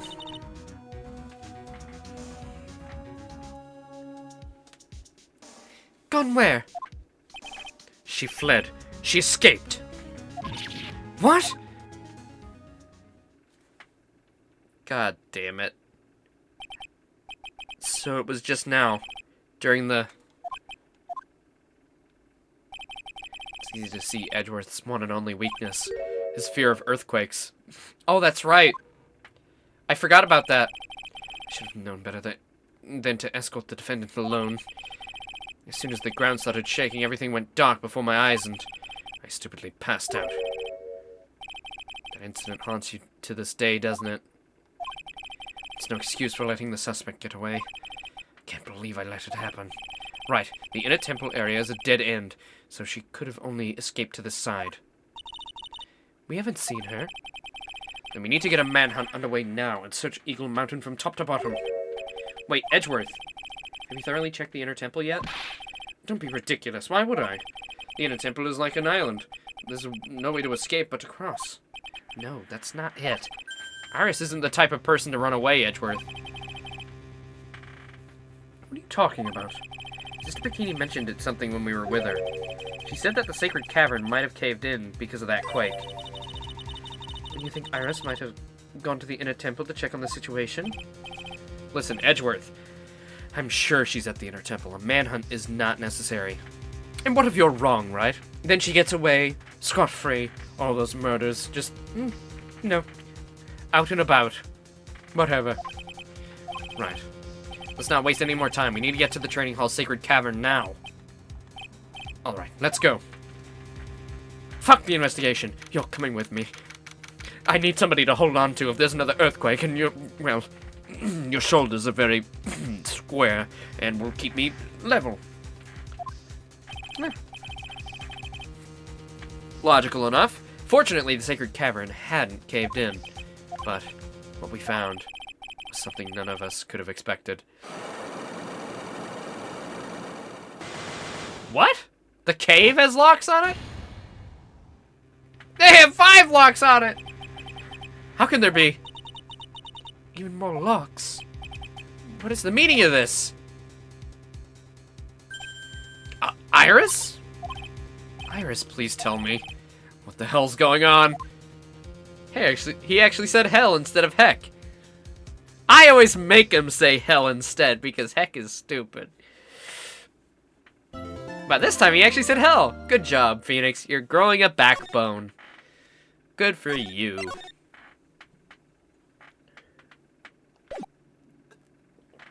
Just what the heck is going on in here? Right. Is this what Godot was talking about? Yeah, the trick locks. Now then, Iris, please remove these at once. Mr. Edgeworth, I'm afraid I can't. It's not possible for me. What? During the earthquake, when the cavern was in danger of caving in, Iris escaped. I know that there was only one lock here when I last came. So you're saying that you can't undo the new locks? Yes. If only I was stronger. Edgeworth, how are you feeling? You look a little pale in the face. Like you'll want to talk with your face all green. Mouse, Edgeworth, go and get some air. I'll watch over the suspect. You go and get a grip on yourself. Don't be ridiculous. I'm perfectly... There's no telling what sort of mistakes you could make in your current state. Go and get some rest. That's your only concern now, Miles Edgeworth. Understood, sissy wissy. I'll handle the investigation in the garden. You take care of things here. Edgeworth. He's got so much pride that he's probably off crying in a corner, in the corner of the garden. Pride is simply another trap that hinders us in our lives. That said, one must have pride to be effective on the job. At any rate, it seems that this is where we part ways, Phoenix Wright. I'm going to stay here and see if I can't help solve these bothersome riddles. Hey, that guy's named Kill. Time to kill.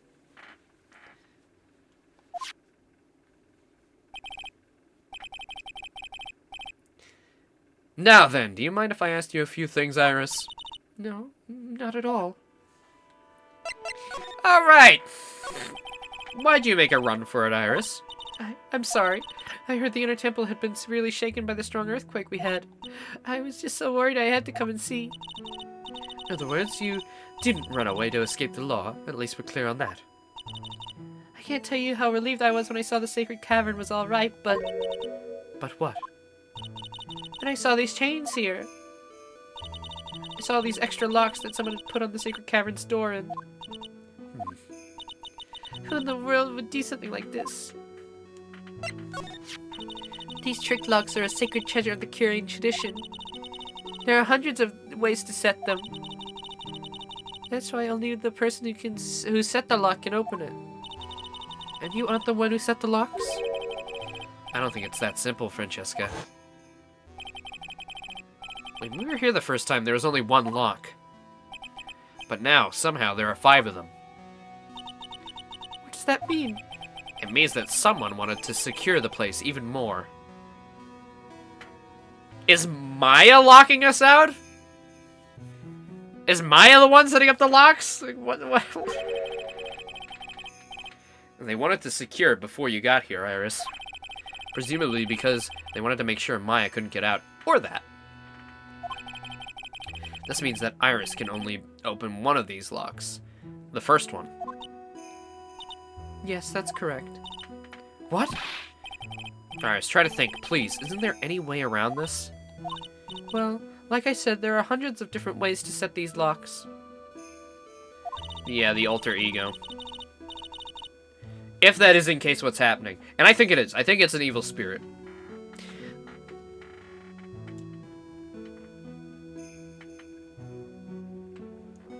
But we'll see. Because that, you know, if it is spirit-based, that explains what, our guy saw. Larry. I did actually forget his name for a second. Suppose if I went through every combination with each of them, I could remove them. But... It will take time, won't it? yes, about a day if I had to guess. A whole day?! Well, that's better than leaving the locks in place. Will you do this for us? Sure, I'll do whatever I can. We gotta wait another day? Hang in there, Maya. You're gonna have to call on your inner strength now. You know what, Iris? There's still one thing I don't quite get. What might that be, Phoenix Wright? I think it's obvious. Iris, on the night of the murder, where were you? Please, Iris, don't give me that look. You told us that you were in your room at Hazakura Temple at the time of the incident, but you were seen that same evening at the Inner Temple. And then, you were spotted at the scene of the crime in Hazakura Temple too. Being spotted at both Hazakura Temple and the Inner Temple. It's as if you were... Well, Iris, I think it's about time you told us the truth.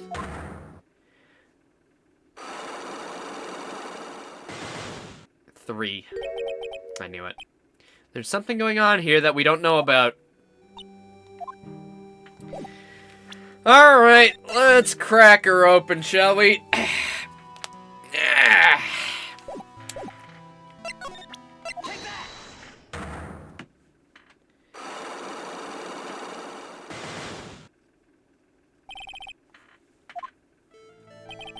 I think it's time you told the truth about what you were doing on that night. You said that you were in your room at Hazakura Temple the entire time. Do you still claim that to be the truth? Yes, that's where I was. Iris, I believe you're innocent. That's why I want to believe that you're telling me too. What you're telling me too, but I can't. Because this person saw you somewhere else on the night of the murder. Talking about Sister Bikini, of course. Sister Bikini. Her testimony in court today was very clear. Yep, we know this. She was at the temple, she saw her. Sister Bikini didn't just see you, she spoke with you. You two talked about Maya's training that night. So you see, Iris, you were there at the Inner Temple on the night of the murder. That's very impressive, Mr. Wright. The Acolyte's actual training was due to start after 10 o'clock that night. I left the main hall early so I wouldn't be late.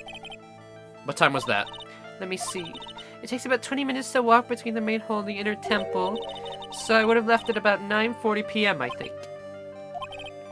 I'm sorry, Iris, but lying just doesn't suit you. Huh? Now, you say you left the main hall at 9:40, but what you say doesn't add up with this.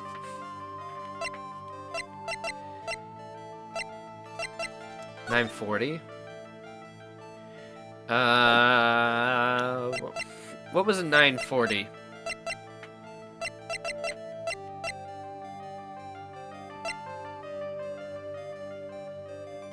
Oh yeah, you rang the bell.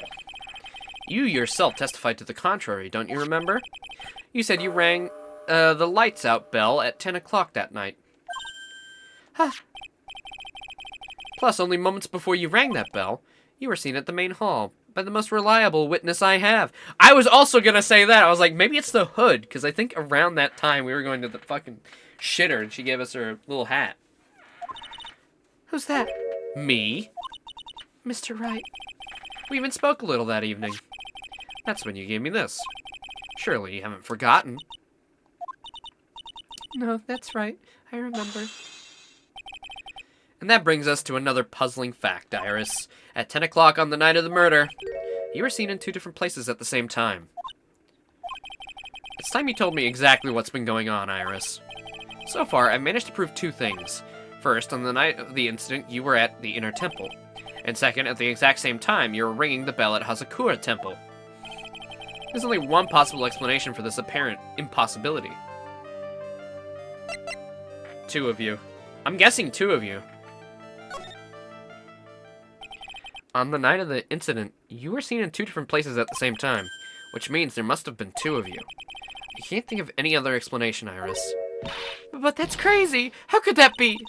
There's only one of me. It's impossible! Oh yeah? Possible, I wonder. The way you're trembling certainly seems to suggest otherwise. You're seriously trying to suggest there's more than one of me? Then show me the evidence. Show me something that proves there's more than one of me. Do we have Dahlia Hawthorne on here?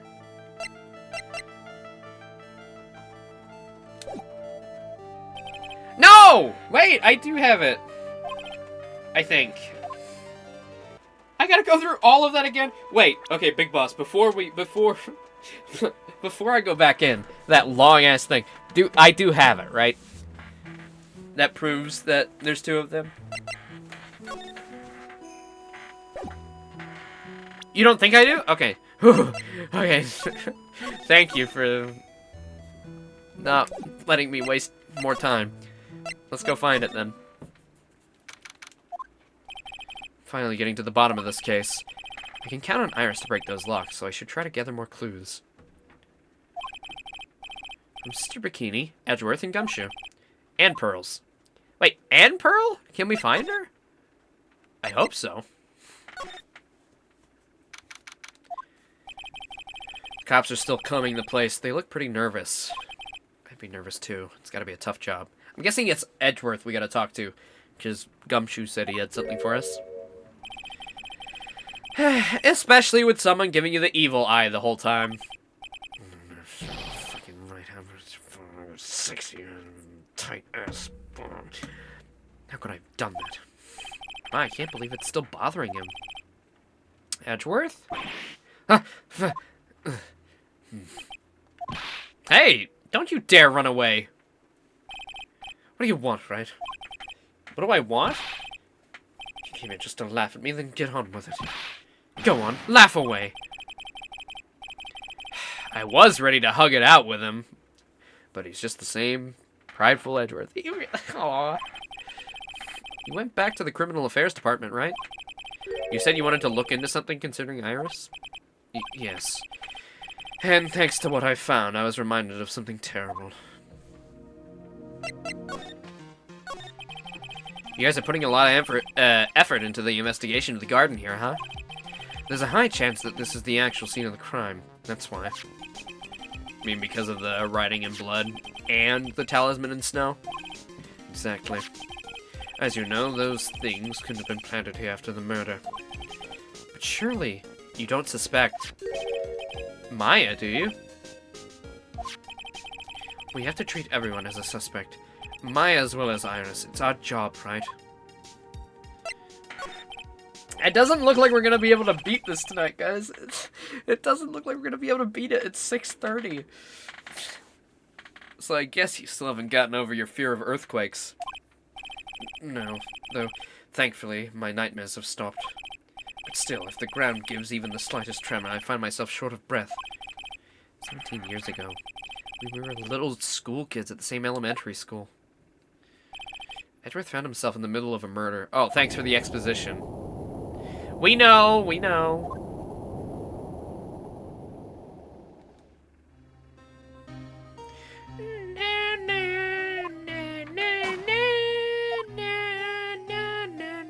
And if you don't know, well, maybe you should be going and watching the Phoenix Wright first game streams we did. That was a sentence. I lost everything that day, all because of that earthquake. My dreams, my family, and myself. It's been more than 17 years now. That case was finally resolved 2 years ago, right? You think I don't know that? I was there, but it was such a shock. I never imagined I could be so wrong about myself and my life. I'm sorry, Wright. There's nothing else I can say. Not after you chose to become a lawyer for my sake, and not after you saved me. Edgeworth, you're stronger than you think, so no more self-pity, okay?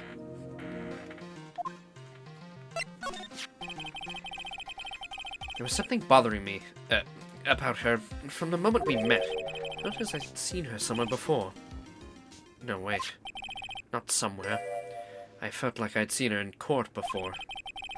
So you went back to the Criminal Affairs Department to look for her file? Yes, I checked over every case file I've ever worked on. I was right. I'd seen her face before, 6 years ago. 6 years ago? It was my first appearance in court. And as cases go, it was my worst nightmare. So, who is she? I'm sorry, Wright. I can't give that information away to a member of the general public. What? Why not? It might be the crucial piece of the puzzle that solves the case! The woman I knew was the daughter of a jewelry store owner. She had nothing to do with Iris and the Hazakura Temple. And neither did the case. No, that woman is completely unrelated to this murder. Unrelated? Yes, I can say that with complete confidence. This is my complete confidence face. I'm filled with confidence right now that she's not Iris at all. You're wrong, Edgeworth. She's totally related to this case. I need to fill Edgeworth in. I need to explain the connection between Iris and the woman Edgeworth knew.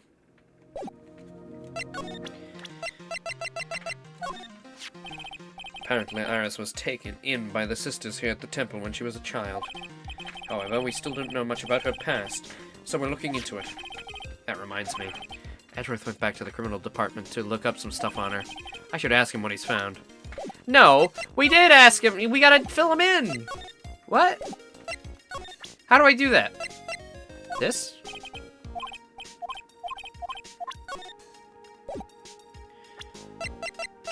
Can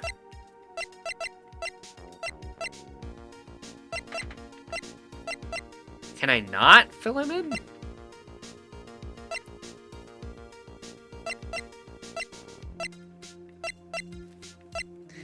Was that line a throwaway? Can I not do that?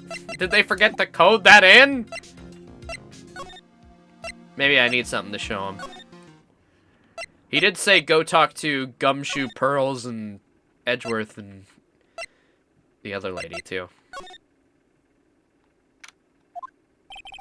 It's weird that there's no one around all of a sudden. Sure gets quiet up here in the mountains when you're all alone.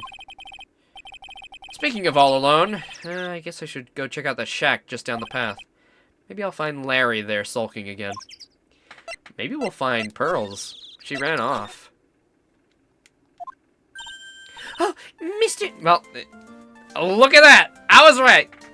Oh, Mr. Nick! Pearls, what are you doing here? Nothing. What about Mystic Maya? Is she alright? Well, we don't know yet. Oh, I see. Hey! What do you think you're doing, Nick? And what do you think you're doing, Larry? With my partner's cousin, who's 9 years old, no less. Larry. This is the loser's shack, where losers get together to lose themselves.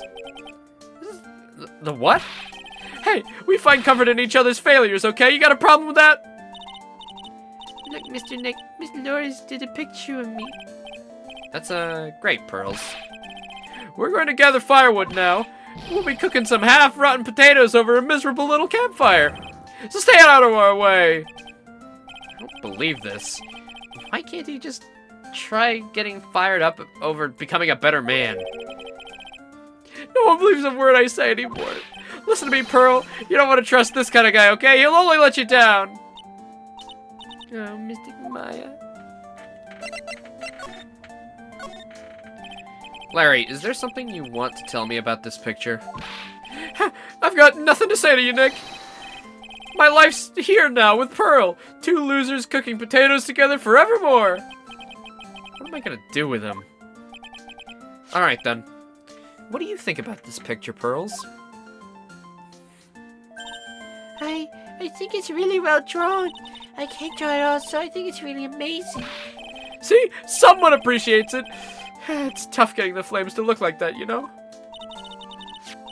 It's supposed to be Sister Iris flying through the air, isn't it? I love it. It's like a dream. A wonderful fantasy. No. It wasn't a dream. She really flew, I'm telling you. Iris really flew that night. I'm not crazy. I may have eaten some mushrooms on the ground that looked a little funky, but I don't think that has anything to do with this case. But Mr. Loris... Not you too. Please don't look at me like that, Pearl. Don't look at me like I'm some kind of nutcase, I beg of you.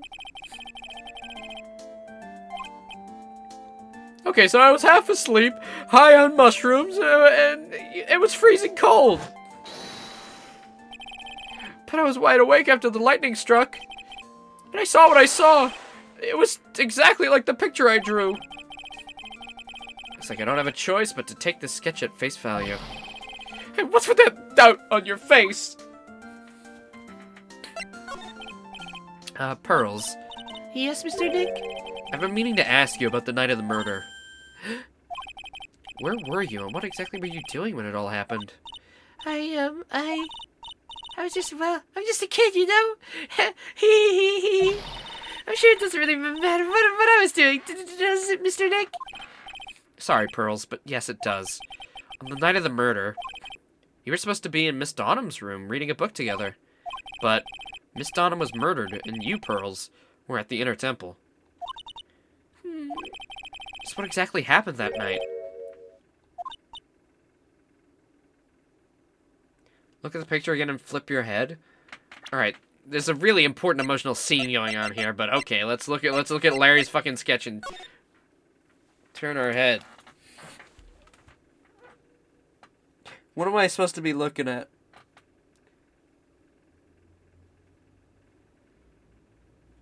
What's it supposed to be if the upside down? Or sideways?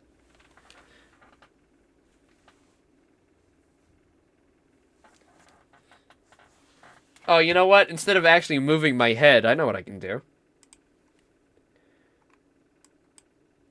That's not it. Elgato, there we go. Rip.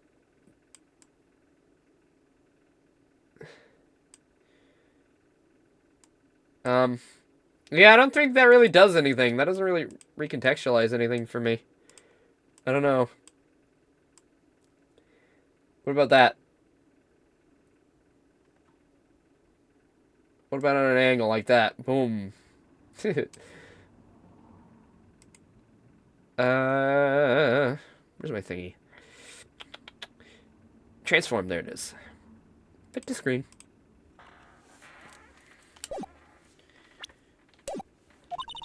I'm really sorry, Mr. Nick. Alright, what's with everybody keeping secrets? Whoa! Wait, that's just 5 locks. Why is it in a different formation? I've been a bad girl. That's why I'm being punished. What are you talking about, Pearls? My spiritual powers disappeared. What? Her powers have disappeared. She's just short. That's why. That's okay. Sure. What do you mean your powers disappeared, Pearls? It's all over for me. A spirit medium who can't channel spirits is like a painter who can't paint. Hey! What are you looking at me for? I was literally just about to say that before you even said that. Pearls, did you try to channel someone's spirit right here at Hazakura Temple? I tried but failed, perhaps. I mean... Way to go, Nick! You made her cry! That was really cruel of you! Just as I thought. I'm gonna have to break her psych locks to get the truth out of her. I'm guessing Miss Donham told her who she was. She's like, I'll show you, Mia, your daughter. Check this out. and then it didn't work. No, I don't think Mia killed her. I think she was trying to call on Mia to maybe show her. I don't know. Maybe she did. Is Mia a murderer now? I don't think she has it in her, especially after being murdered herself, but who knows? Are Magatama's still powered up? Oh, whoops.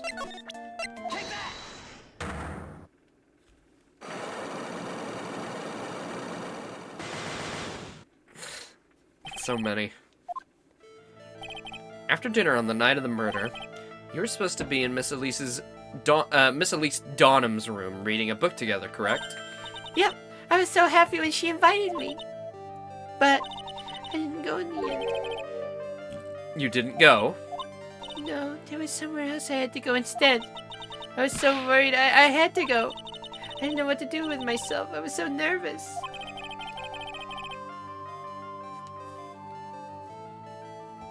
So Pearls never went to Miss Donham's room, because she was too worried about something or someone else. Pearls? On the night of the murder, you went to this place, didn't you?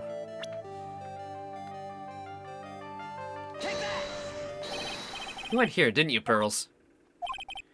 Looks like she's still not gonna open up to me. This is where you went because you're so worried, right? And the next question is, who or what were you so worried about? Now, I'm gonna take a guess. You can tell me if I'm wrong or right, okay? You mean you know? If I'm right, you'll tell me the whole truth? Okay. You went for Maya, right? I mean, it's obvious what you were so worried about, Pearls. It was Maya, wasn't it? You knew the training Maya was undertaking was dangerous. After all, it was the special course. Do I even have to mention what's happening right now? I mean, you can hear it. I signed up for the special course. Well, my, quite brave of you considering how cold it is. Sister Bikini scared you with what she said, didn't she? And because it was you who introduced Hazakura Temple to Maya in the first place. You felt responsible, didn't you? Thinking about what could happen to Mystic Maya made me more and more worried. I couldn't sit still at all. That's why I decided to go and find out how she was doing at the inner temple. Then we're clear now that you went to the inner temple that night, Pearls. What's not clear is what happened after that. About what time was it when you headed over to the inner temple? It was probably around 9:30 when I left the main hall. I heard some real training was supposed to have started at 10. I wanted to get there before it started. But there was so much snow, so I didn't get there until 10 o'clock. Until after 10? How'd you know what time it was? Because I heard the bell ring for lights out. You heard the lights out bell. Uh, The Hazakura Temple's bell was pretty small, though, wasn't it? Must have really good hearing. I was really trying to pick up the sound of that bell, that's all. I didn't want to miss it. That would be terrible. She was trying to hear the bell? Tell me, Pearls, why were you so worried about hearing the bell? Huh? Oh, I think I know why. The reason you were so worried about the bell was because of this. Worried about the bell? Because of... Iris, maybe?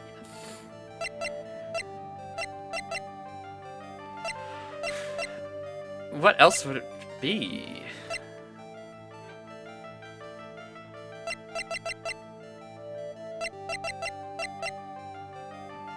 I mean, I can only think of Iris, or we don't know.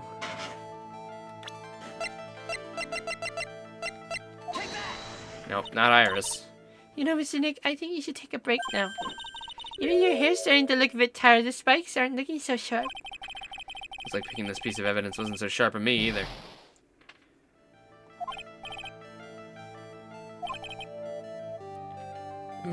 Big Boss, do you mind telling us if we don't have it? Alright.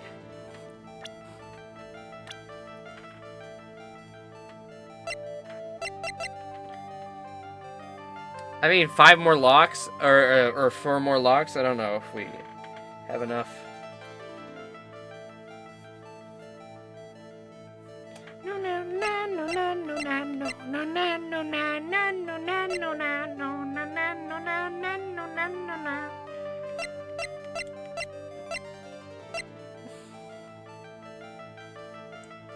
There's his testimony, tracks photo, crime photo. I mean, she could have been listening out for you? Nope. Yeah, we don't have it. I don't think. Big Boss isn't here to confirm or deny, so I guess we're just gonna have to leave it for now. Man, I don't know where we're gonna leave it today, to be honest.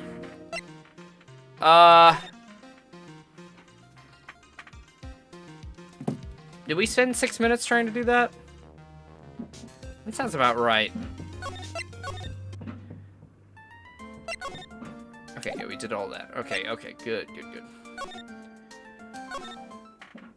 Alright, so let's move back. I wonder if Sister Bikini's back at the main hall yet. I haven't seen Gumshoe around for a while either. Maybe they're having a cup of tea together somewhere. I bet Gumshoe is Sister Bikini's type. There is a pretty big age gap between them. Oh, she is shaking. Well, what's the damage? How's the sacred cavern? Looks like it survived, but we have a bigger problem now. The saw. There's a saw noise coming from inside the cavern.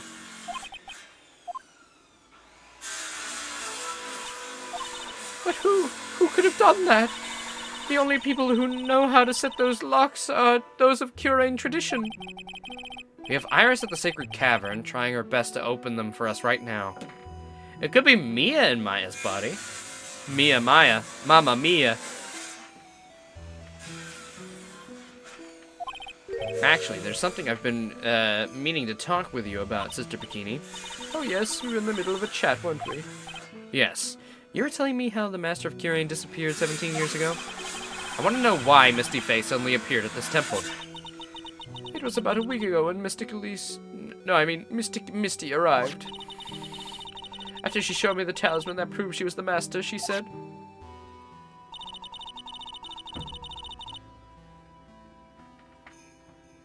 Someone is trying to destroy the Curain tradition's main family line. I'm here to put a stop to them. Ooh. Someone was trying to destroy the main family line? Oh my god, it was the aunt from the second game. It was the aunt all along. She did swear revenge. Is it the aunt? Is it Pearl's mother? Oh shit. There's only one heir to the title of Master at any time, and it's usually the eldest. That child becomes the new Master of Curain, and her daughters, the main family. All other mediums become branch family members with no hope of controlling the clan. That's why nothing has changed throughout the history of the clan. Branch families always have, and always will, plot to erase those of the main family line. Is the power of the Master worth this much bloodshed? Family Feud! Let's play the feud!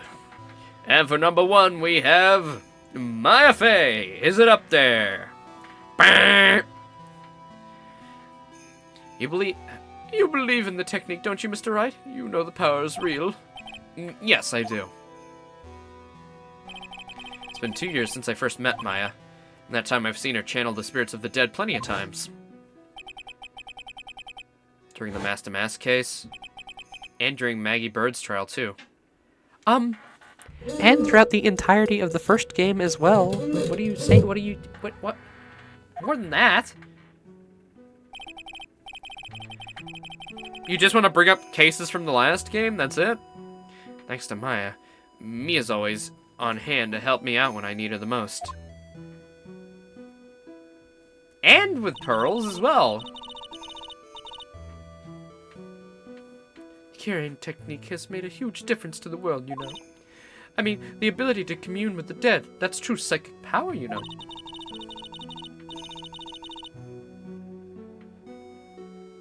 Alright, that was this one. Sorry. It was earlier in the game, which means it's even weirder that they brought it up again. I think that's why I confused it, because he was talking about it like it happened ever so long ago that we all just forgot. It happened this game, it happened last game, it happened the first game. I'm sure it's going to happen again in the future games. That is, if Maya's not dead. Who wouldn't respect such a tremendous skill? I suppose so, but with all that power and influence, I kind of expected you'd be really rich by now. Who's saying we're poor, Mr. Wright? You're very direct, aren't you?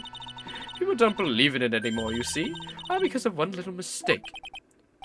A mistake? What mistake? The one that Misty caused? You remember when it's not her fault and it was the spirit because the spirit thought that somebody did it because they were convinced that somebody did it when it wasn't them? Because they didn't see the real murderer? So it wasn't their fault at all, it's just the public reception? 17 years ago, that's when everything came crashing down. All because of that incident. She's talking about... Yep. Of course. I'm sure the records still exist if you're interested. Locked up, of course. It was called the DL6 incident. That's the name of the file. DL6 incident. I knew it. We put that one to bed, you know. I know it well. I handled a related case just 2 years ago. Ah, that's right. So it was you who was the defense attorney on that case. A murder that took place 17 years ago. It was the first time in the country's history the police ever used a spirit medium. The idea was to channel the victim's spirit to learn the identity of the murderer. And the medium who performed the channeling was Misty Faye, Maya's mother. Through Mystic Misty's channeling, the name of this certain man surfaced. Armed with that as evidence, the investigators were spurred into action. But that man, he was found not guilty, wasn't he? That's right, he was. And the case remained a mystery. Until we did it.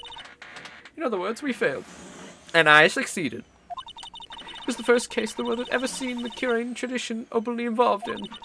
It was all over the media, the public, the judiciary, the people of Kirain Village. Everyone judged her. Everyone said Mystic Misty's powers were a sham. Then she just disappeared, vanished, while everyone still thought of her as a fraud. Aww. But I know the truth. Misty Faye's spirit channeling wasn't a sham at all. Of course it wasn't. Since you managed to reveal the truth, we're finally making a comeback. The Kirain tradition is starting to recover at last. But with a new master wielding the power of the clan. Does she mean Maya? Family feud. The spiritual power of the Kirain technique is in the blood. Maya's told me the exact same thing before.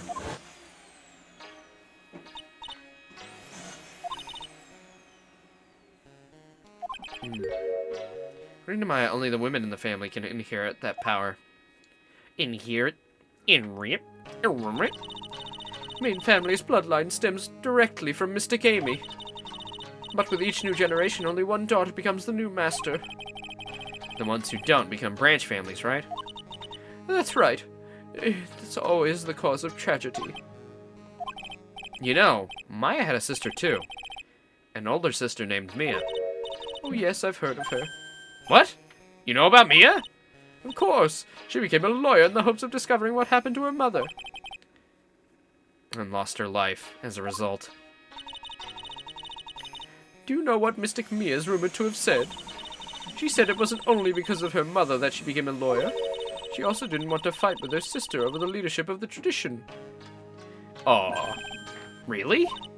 Well, she saw what happened to her own grandmother, Mystic Misty, as she grew up. Oh, her own mother, sorry, not grandmother. Don't know where I got that from. Oops. I guess Mystic Mia got tired of seeing all the rivalry between her mom and her aunt.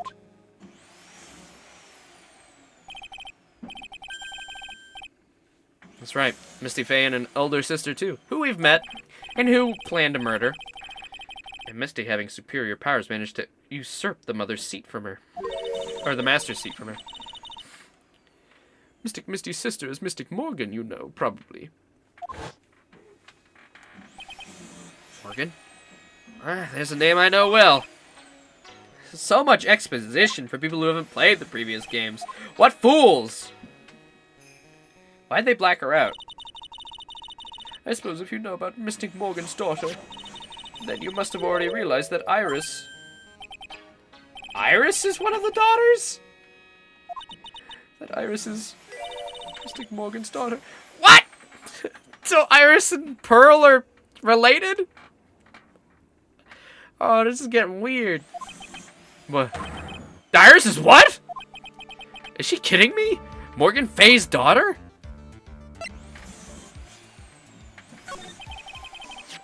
Did you just say that Iris is Morgan Faye's daughter? Oops, I thought you already knew. Sounded like you'd met one of Mystic Morgan's daughters already. I have. I know her very well. Oh? Yeah, Pearl Faye. But I always thought she was the only child. You jest! That child, she's Mystic Morgan's... I had no idea. Mystic Morgan. But she's in prison now, isn't she? Yes. Ever since she was found to be a co-conspirator in a murder case last year. That we put her behind bars for. So is she... Okay. Okay. Is Morgan using...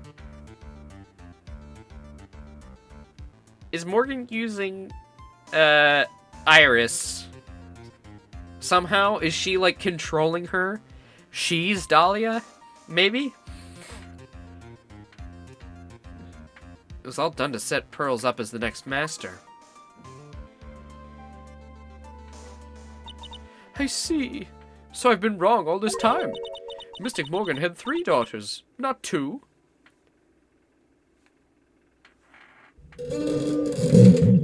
Three? Who's the third one? Wait, what? Three? Oh, wait. Are they really gonna... Are they gonna do it? Are they gonna say that Iris and Dahlia are twins? Oh, well, I'm glad it's not spirits.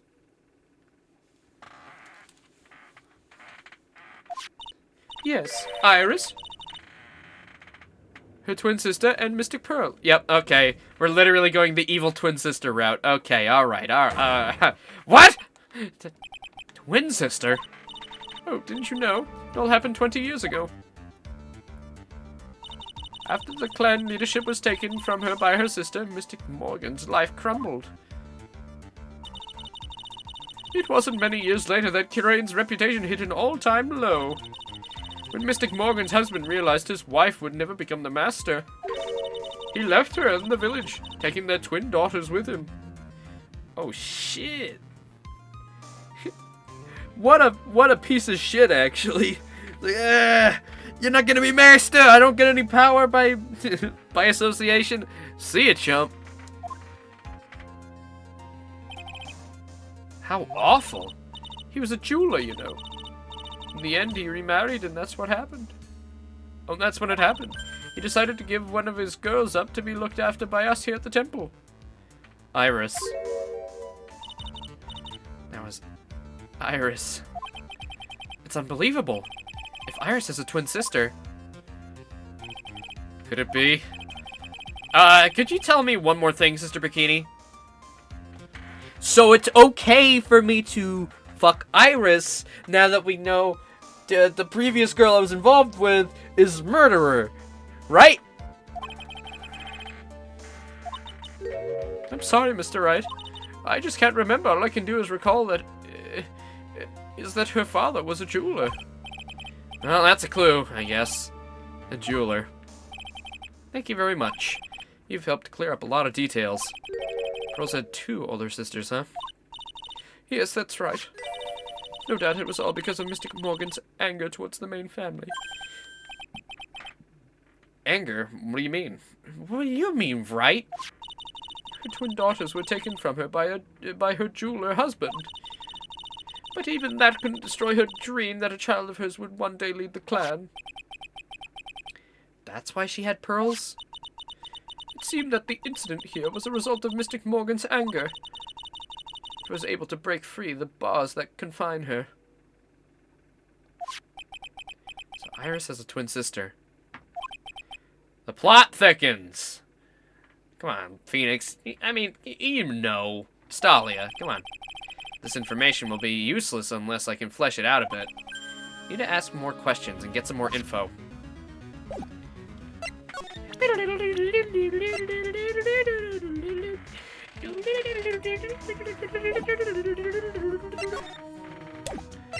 Interesting, okay.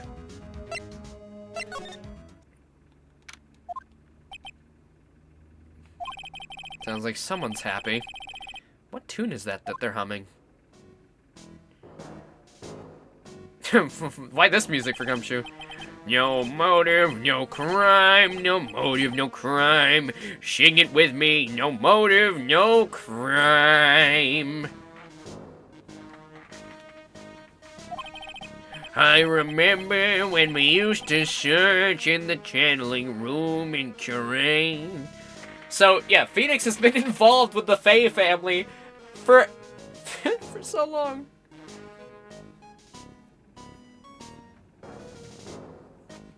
Yes, Dahlia did have another sister, but that was a stepsister. Because she was much older. So I guess the person that her dad remarried must have already had someone with them. Whoop! I love my job. Who cares if the clues I find are no good? That's not what investigating's all about. The investigator investigates for the love of investigating. It's a passion. Good cases we have, good cases we've lost along the way. I would never have guessed that Gumshoe was into reggae. Well, I don't even know what I was doing, so... Every case is gonna be airtight. Every case is gonna be airtight. Hey, pal. Huh? Who, me? How long have you been there? I just got here. Oh, okay. What are you up to, detective? I'm investigating, pal. I made a promise to Mr. Edgeworth. I promised I would find the real murder weapon. The real murder weapon. That bombed sword thing turned out to be a false lead, right? I'm giving you my best shot here, but I still haven't turned up any clues. I just found these weird scraps of paper. Looks like a letter or something. Doesn't seem to have anything to do with the case, though. A letter? So, how's the investigation going, Detective Gumshoe? I don't know if I should be telling you, pal, but I guess it can't hurt. It looks like the murder took place at the Inner Temple Garden. And they're taking that bloody writing on the lantern pretty seriously back at HQ. What? You mean... I don't have the details, pal. All I know is, if you don't find Maya down in that sacred cavern, we're gonna be faced with one ugly situation. What kind of ugly situation are we looking at here? You got me. Yeah, I don't know. They're not my words, pal. Then who said it? Mr. Godot. Godot? What did he mean by that? About that letter you found. Don't remind me, pal. I'm busting a gut here trying to find the murder weapon. All I find is some burnt up old letter. Be careful. Once night should be there. As soon as you treat the light out bell. Oh, as soon as you hear the light out bell, you must channel her spirit. Leave everything up to her. Mia's spirit? Okay. That old letter. Yeah, it was in the incinerator right outside the Inner Temple. The incinerator? I knew it. I knew I wasn't imagining it. There was snow on the incinerator when I first saw it. But after the incident, the snow had melted away. Which means someone used the incinerator on the night of the murder. What's up with you, pal? I've got it right here if you want to take a look. Can I? Do you mind? Sure, go nuts. I don't want it, pal. You can have it. It's all spirit mediums and masters and stuff. I bet it's got no relation to the case. Spirit mediums? Yeah, give it to me. It's gotta be important if it mentions spirit mediums and masters. I'm looking over and some serious thought. Make sure you chuck it in the trash when you're done. Littering's a crime, pal.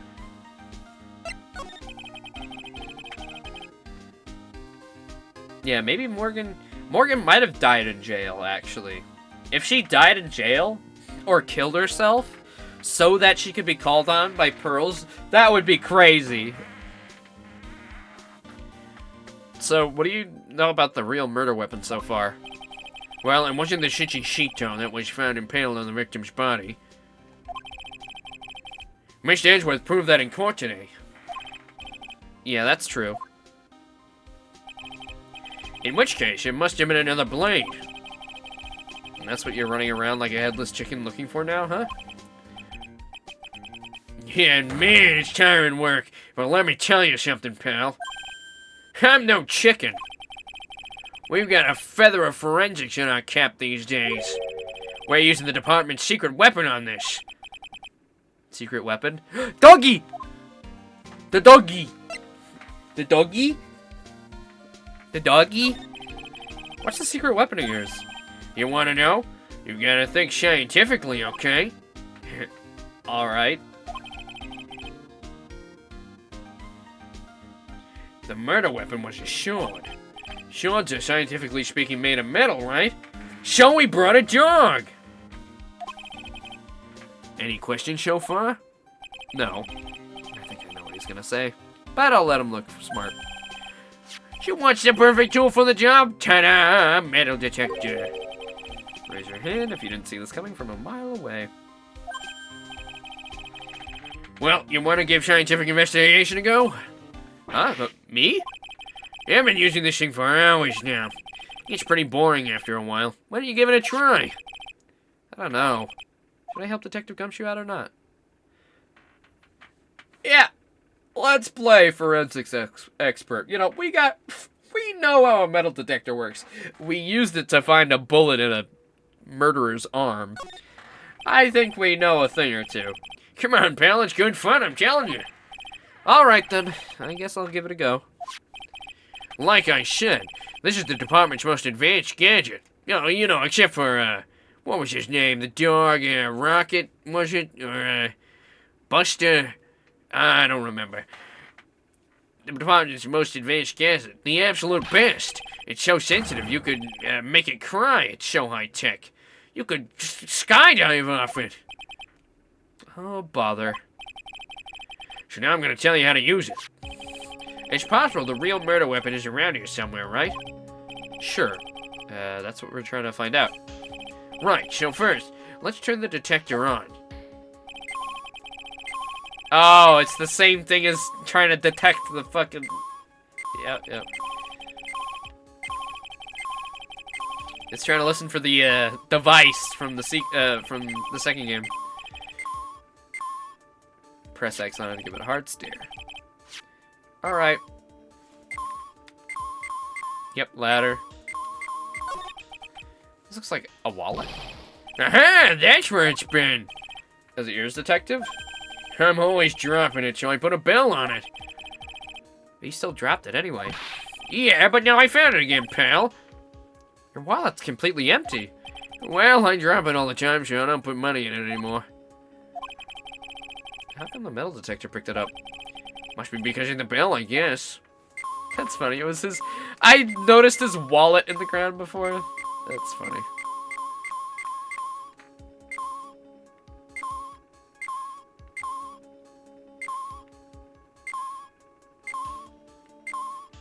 Yeah, I know that's made of metal.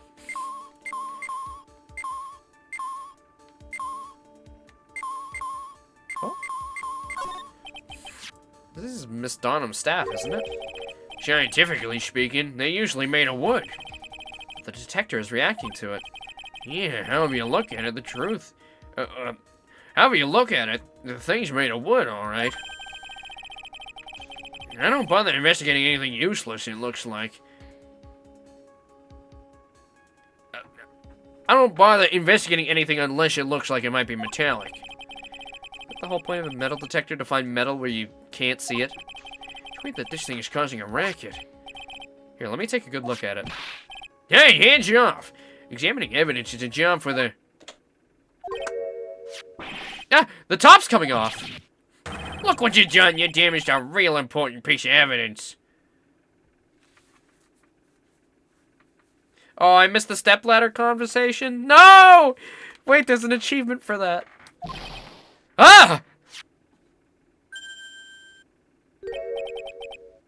It was a sword the whole time!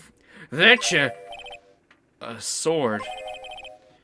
Inside the staff. Could it be... The murder weapon. I never guessed there'd be a sword concealed in the victim's staff. They call this thing a sword cane, pal. This one's a real gem. The workmanship is really something else. When's the last time we saved?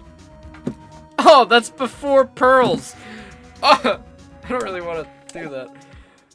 I mean, the achievements for this is, like, really specific conversation stuff, so I've already missed achievements. It's like a bunch of, like, oh, press this, do this specific thing. You know, and it makes sense. I mean, what else are you gonna do for like a pretty on rails experience like this? Thank goodness it wasn't a cane shot, or else the victim would have stabbed her own foot. I officially give up on trying to figure out how Gumshoe's mind works. The real scene of the crime was the inner temple garden. Why was the sword used to kill the victim found in the main hall courtyard?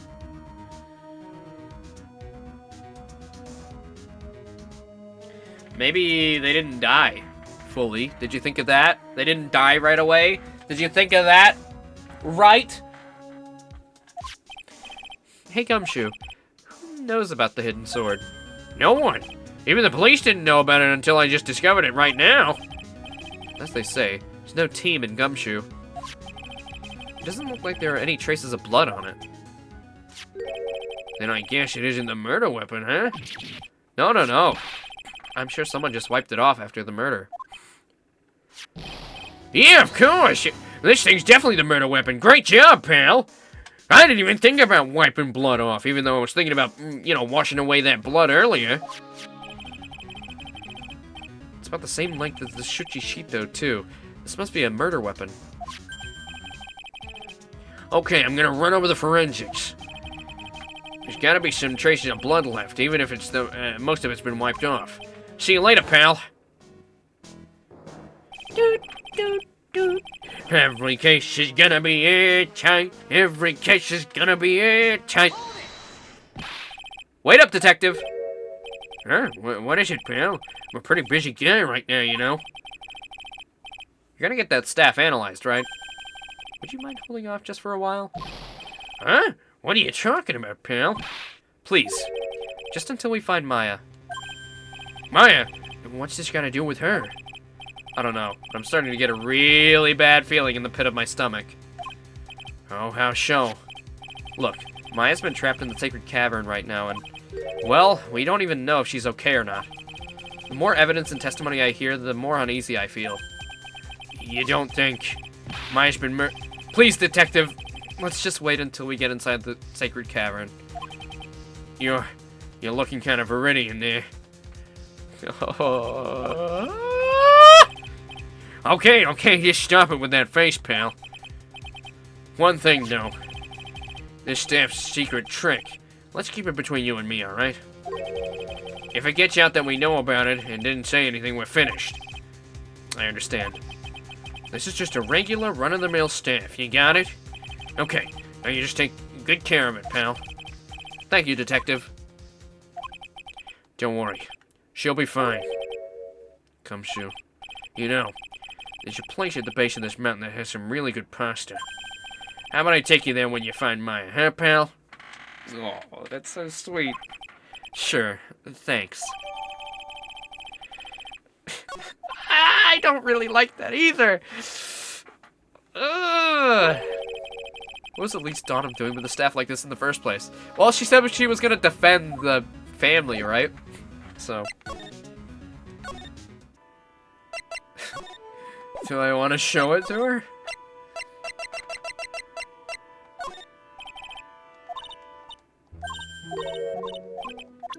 Okay.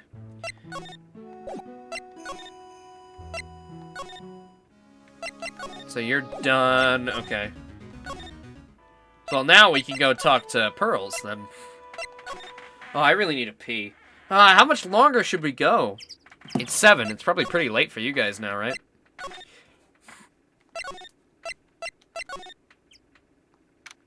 Ah, she's gone. I was expecting Larry and Pearls to be here. Guess they must have gone to collect firewood. Suppose I'll have to check back later. I kind of wanted to get to the next court date, but... Whew, what a long investigation.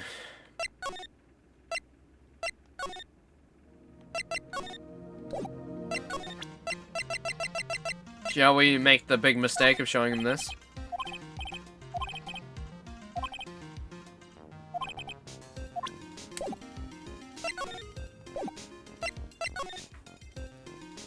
Anything else to check here?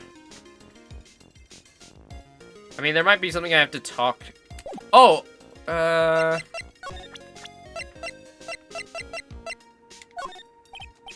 Hey, Edgeworth, did you know that Iris had a twin sister? What? A twin? You can't be serious. Sister Bikini told me, but the problem is she didn't know the name of this twin. There's nothing about Iris having a sister in the files I checked. Well, Iris was taken in by the temple when she was really young. Apparently her sister was raised by her father, a jeweler, I think. A jeweler? Right, I just might know who this twin sister of hers is. Yeah, and we do as well. I had a feeling you'd say that. Let me guess. Her name's Dahlia Hawthorne, right? Yes, exactly. Tell me what you know about her, Edgeworth. Please. There we go. It was my first court case 6 years ago. I was a greenhorn, and due to my inexperience, the defendant died. Talking about Terry Falls, right? You know about the case? You're not the only one who noticed something about Iris and Dahlia Hawthorne. I checked one of Mia's old files from 6 years ago.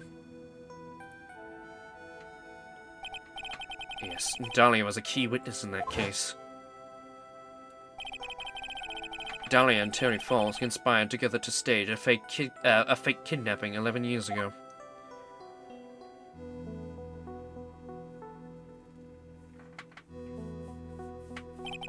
They stole a jewel worth $2 million from Dahlia's father, a jeweler.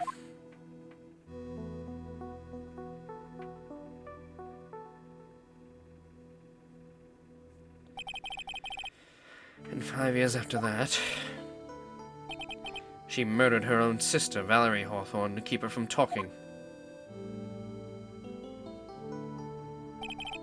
Her sister? Well, her stepsister, actually. They weren't blood-related. Yep, see? Valerie was the only daughter of Dahlia's father's second wife. Oh. And this is when she entered my life. The woman who tried to kill me.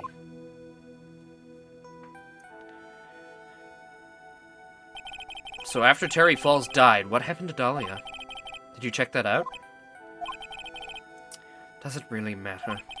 Like I said, Dahlia isn't connected with this case. Why are you so sure about that? It's simple. Dahlia Hawthorne is dead. What?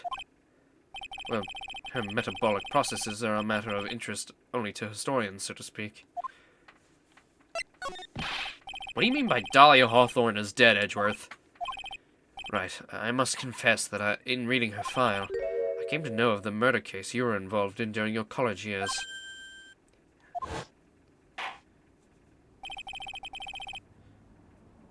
Dahlia Hawthorne was found guilty, thanks to the persistence of Mia Fey.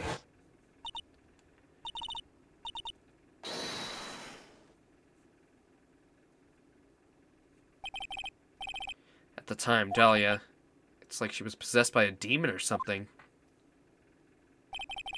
It's been almost 5 years since that guilty verdict was handed down.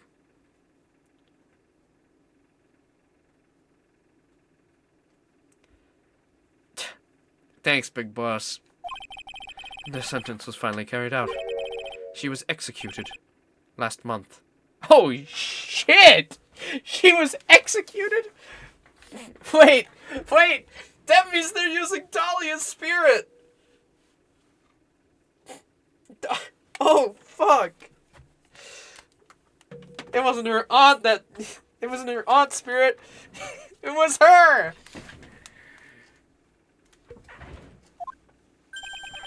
Executed? I'm sure that's a bit of a shock for you, right? And for more reasons than one. But you understand now? She can't possibly be connected with this case. She's dead, and once someone is dead, there's no way to revive them. Well, there's no way to revive the dead? I wonder. It seems you're not aware of one other connection yet, Edgeworth. And what's that? It's about Iris and Dahlia Hawthorne's mother. What's their mother got anything to do with this? She's Morgan Fay, a spirit medium from a branch family of the Curain channeling technique. Did you say Curain channeling technique? Do you know something about it? Oh, yes. I know it's connected with that fraudulent spirit medium. was involved in another... I was involved in another nightmare 17 years ago. They were stumped, and that's when they called her in. She was a very famous spirit medium and the master of her channeling school. But you know what happened? But you know what happened? The result of her efforts, an innocent man was accused of murder. She and her powers, they were all fraudulent. Edgeworth. Go to the police records room. It's all in there. All you have to do is check the DL6 incident case file and you'll know. Of course, how could I forget? Edgeworth was the victim in that case. We didn't forget! We've been told about it 17 times and played through it! 17 times? For the 17 years since that case? But Godot drinks 17 cups of coffee? What does it all mean? Edgeworth, you'll understand someday. And then, you'll see that the curing channeling technique is real.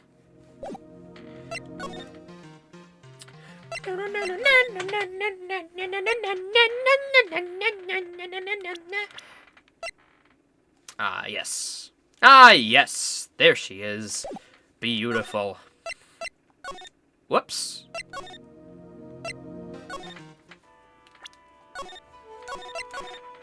No. Now we talk to our dear Iris.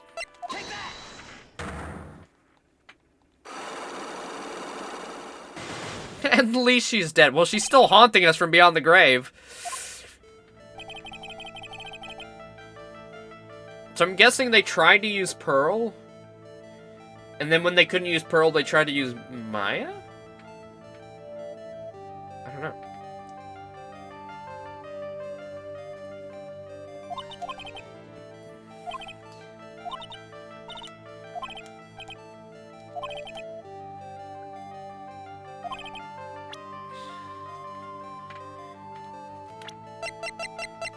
There we go. Get that done. Who's going to jail? I don't know. This is gonna be a weird ending. Though, we don't know everything yet, so. No one might be going to jail. We might just get Iris found innocent. Which is 100% what we should be doing now. That we know she is completely innocent, and it's not her fault at all. And she's just an innocent bystander who's done nothing. And she's the sweetest little angel. And we need to protect her. We do need the Ghostbusters.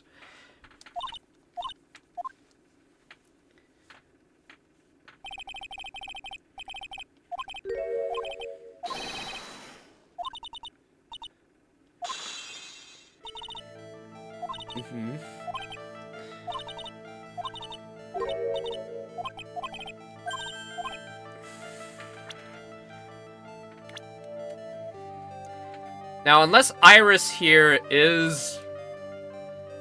No, she got executed. And there's records and everything. It can't be. Okay. Gone. Ah, and finally.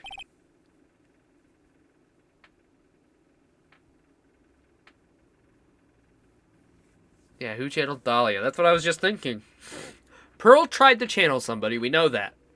Pearl tried to channel somebody, but her powers were gone.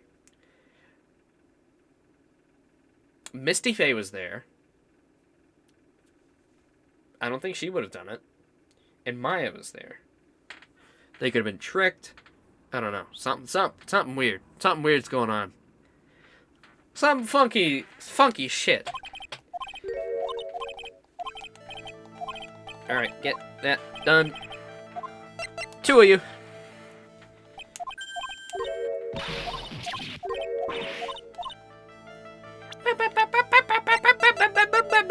Boom. I have a firm grasp of the situation now, Iris. You have a sister, don't you? A twin sister, perhaps? That's right. Dahlia Hawthorne, a woman I know only too well. I had no idea you knew of her. Very impressive, Mr. Wright. But she's no longer Yes, I know. Her sentence was carried out recently, wasn't it? I'm sorry. Oh, unless Iris was summoning her. No, but she was ringing the bell at the same time. There's an inconsistency right there. Thank you. There's no need to explain now, is there, Iris? This second you, who was here at the temple on the night of the murder, it was your twin sister, Dahlia Hawthorne. But you just said it yourself a second ago. My sister's dead. Have you forgotten that? Have you forgotten this, Iris? This is a channeling dojo, a training ground of the Curain channeling technique. That night, someone channeled Dahlia's spirit, and you knew about it. And that's the secret you've been trying to hide from me. Ah!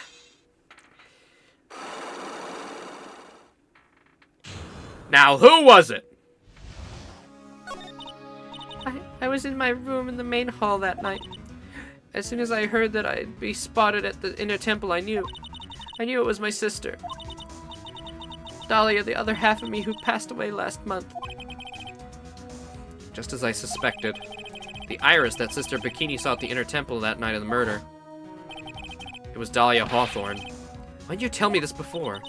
Because my sister always does the right thing. What? She killed... You call killing, like, 6 people the right thing? Excuse me? Because I mustn't get in the way of what she's trying to do. I already betrayed her once before. I can't do it again. You betrayed her? What do you mean? That's why I have to accept I may be found guilty. It's the only way. What's she talking about?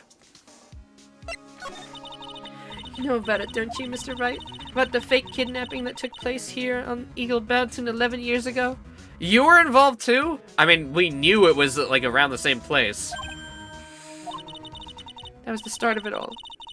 It's what started her down the twisted path.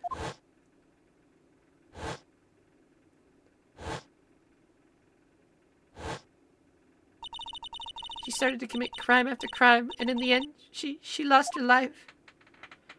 Yeah. It's all because I betrayed her. How'd you betray her, Iris? It was no coincidence that Eagle Mountain is where the exchange was to take place. After all, I helped plan the whole thing. What? I got scared, so I ran away. What are you talking about? Why would you help her? Stealing $2 million from your own father, that's awful! But I promised that I'd help. And she didn't do it for the money. Huh? It was revenge on our father. Revenge? What do you mean by revenge? He was a hideous man. He threw our mother away and sent her to hell.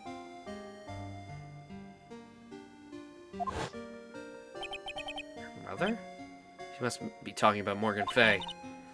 Our mother's the eldest daughter of the main branch of the Fay family. The main family had a lot of influence in many business and political circles at the time. As the eldest daughter, our mother was to inherit all of that as the next master. That's the reason our father married our mother in the first place, for power. Yeah, well, I did point that out. But his plan backfired, because our mother's sister took it all from her. You took over as the master of Curain. That would be Misty Fay, my mother. But before long, the credibility of Curain tradition hit rock bottom. The new master, Mystic Misty Fay, made a terrible mistake. It was during the investigation of the DL6 incident. After that happened, our father took me and my twin sister away, leaving our mother in our home behind. He hated the place. He said it was a hick dive, and that he had no reason to stay there. And that's when you came to Hazakura Temple? Yes, the woman my father took as his next wife already had a daughter, Valerie. I had no place in his new family, you see? Oh. I haven't seen my mother since then. Having the master seat stolen from her and being rejected by her own family. I've heard she's been very battered, spiritually and emotionally. I think I'm finally beginning to see how the pieces fit together. I've asked everything I can in my capacity as a prosecutor. This incident, everything related to it, goes back to the history of the Fake Clan. That's what it looks like. Iris, there's just one more thing I want you to tell me. What is it? During the incident in which your sister Dahlia Hawthorne poisoned a lawyer, she began a relationship with a certain college student in order to hide the evidence. That college student, have you heard anything about him? Well, I did hear one thing. You said she hated his guts. Well, that answers my next question. Conveniently. Thank you for your time. I see. Thank you for your help. You're welcome. Hurry up, Phoenix Wright. There's still much to investigate.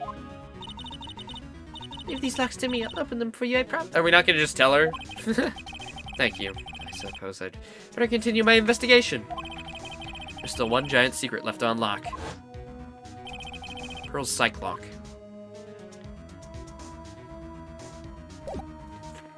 Thank you. Come again.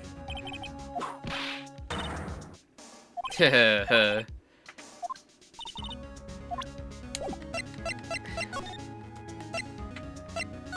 it seems she had a crush on me too.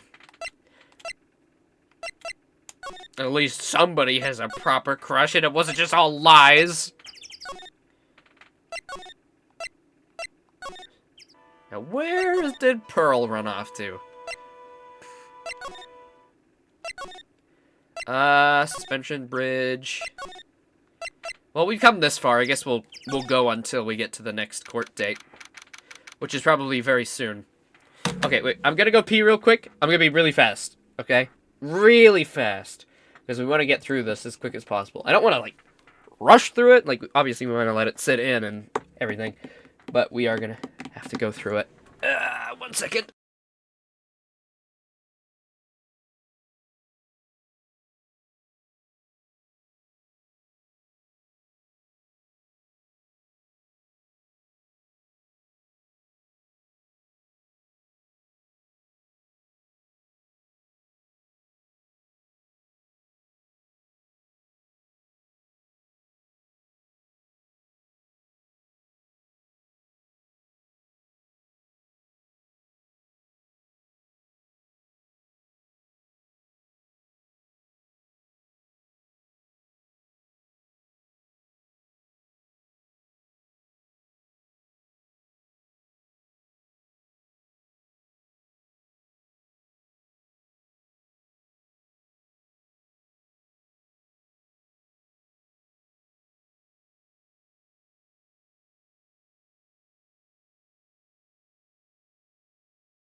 Yo, guys, guess what?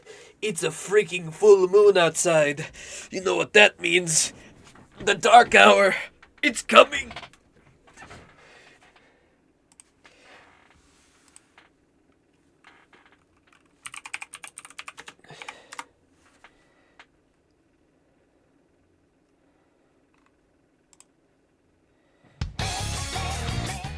It's coming, you guys! Watch out! You gotta watch out! The dark hour, it's coming! Okay, let's keep playing. Oh yeah, speaking of Persona 3, actually, the DLC is very, very, very, it's actually next month, by the way. We've been waiting all this time. Finally, we're getting the Aigis DLC. I believe it's August, or not August, it's September... What date was it again? Hold on, it was there. Oh, there was a release, there was a trailer, like, literally the other day. Hold on. Sorry, this has nothing to do with Ace Attorney. September 10th. God, there's so much to do! There's so much to do. That's right. That's directly after Investigations comes out. And Plucky Squire, and I think a few more games, too. Oh, our September's looking packed. Oof. I'm gonna have to put in some leave for work so we can get through all of that shit. Look at that. They really did make a fire right in front of the shack. Oh, Mr. Nick! Ha! You're too late, Nick. If you came here for one of our potatoes, we've already polished them all off. I think I've pretty much got all the evidence I need. Now I just need to find out what Pearls is hiding. Did I look at that other thing yet? Burnt note? Can I read it? Oh yeah, there we go. Oh, there's 3! Be careful, once nightfall, something should be there. As soon as you hear the lights out bell, you must channel her. You must channel her spirit, leave everything up to her. Her name is, she is the whole. Here's a picture of her. Use it when you channel her. I know you can do it. Once this is, burn the, also make, tell anyone about this letter. Gravely roast the master in the fires of Hades and bring our vengeance to fruition.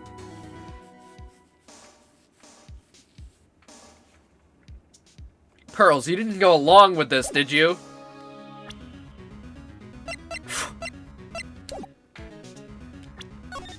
Pearls, you're 9. So I'm gonna give you the benefit of the doubt, and I love you, but you didn't do anything crazy, did you?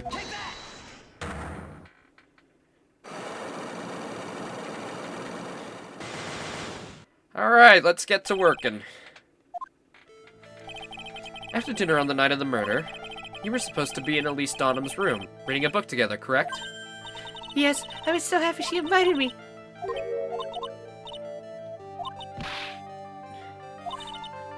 Worried. You're worried about our dear Maya, who might have been murdered.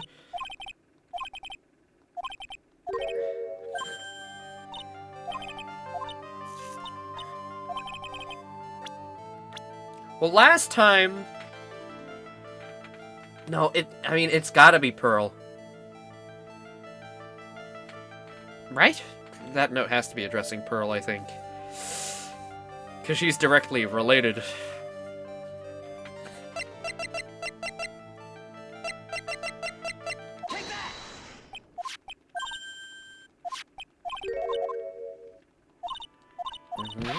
Yep.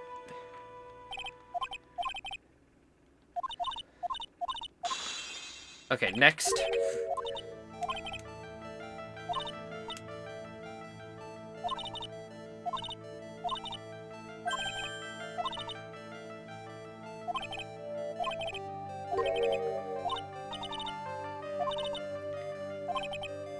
He was trying to hear the bell. Tell me, Pearls, where were you? Why were you so worried about hearing the bell? Huh? Oh, I think I know why. The reason you were so worried about that bell is because of this.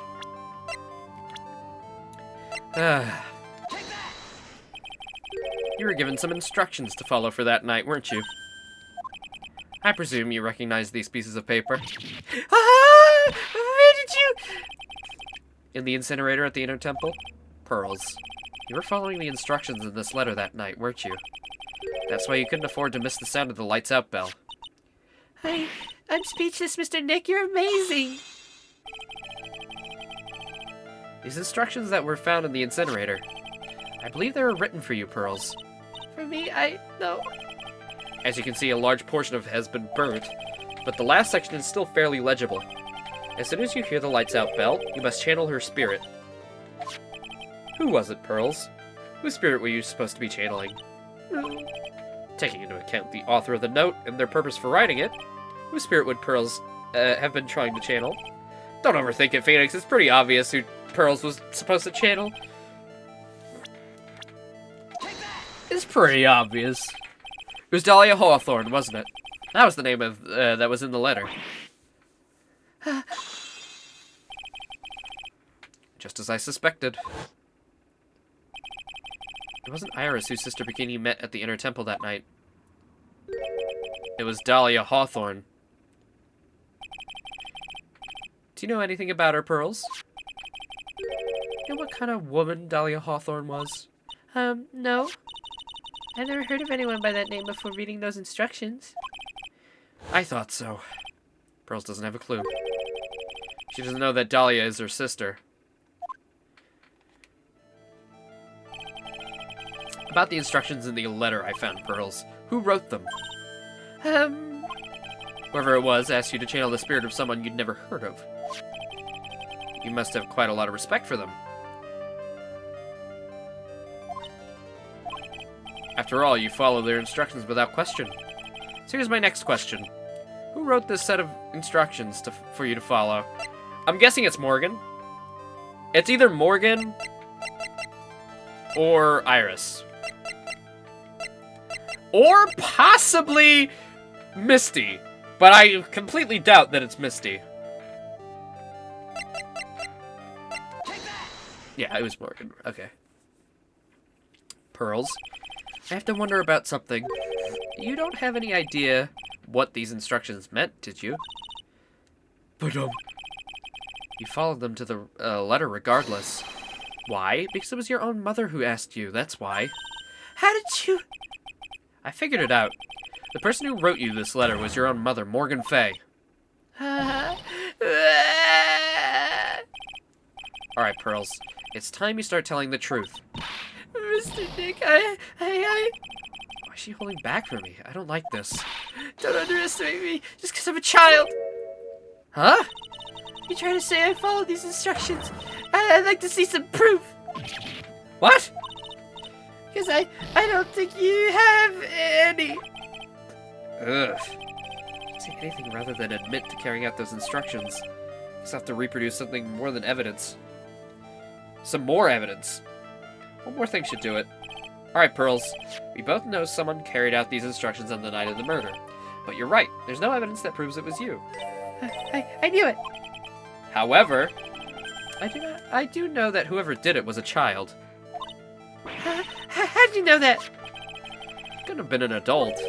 No adult would have made a simple mistake like that. A simple mistake? What do you mean by that?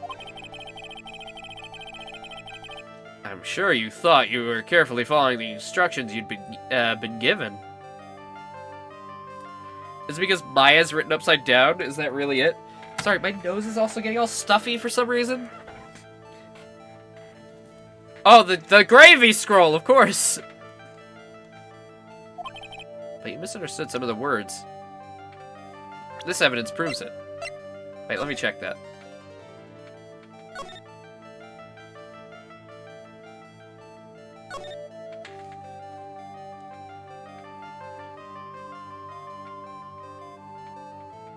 Oh, gravely roast the master in the gravy?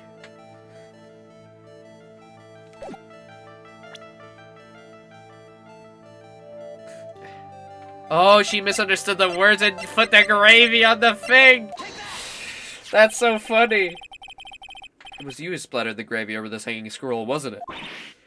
Why would I do something like that? Do you remember what was written in the letter? Gravely roast the master in the fires of Hades and bring our vengeance to fruition? Gravy. But you didn't know how to read the words gravely and roast, among others, right? How'd you know that? Remember the conversation you had with Miss Dottom on the night of the murder? Perhaps we could read some books together. Really? I'd love to. I'm not very good at reading. Well then, would you like to practice reading with me? Miss Elise, so for example, how do you read this? It says, gravely. Oh! She just showed it directly to the person. Okay. That's one of the people they're trying to kill, but okay. Sure, Miss Dunham taught you how to read gravely and roast. What she didn't teach you is what they meant. Gravely sounded like gravy to me, and the only roast I could think of was the food. And that's why you did it. That's why you covered the picture of Master and Gravy from that night's pot roast. To be honest, I did think it was a bit strange. I guess I really did get the wrong idea. Just a tiny bit. I really am useless. Well, it's a very good thing you didn't get the right idea. Actually, no, if you had known, you probably wouldn't have done it. I can't even burn the letter properly as my mother had asked of me. Such a simple thing, I couldn't even do it right.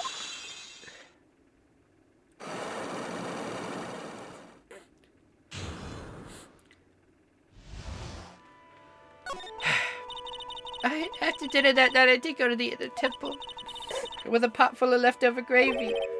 The gravy? I saw the picture of the hanging scroll near the sacred cavern. Oh, sure, it was the master of curing, like I said in the letter. I see, and then?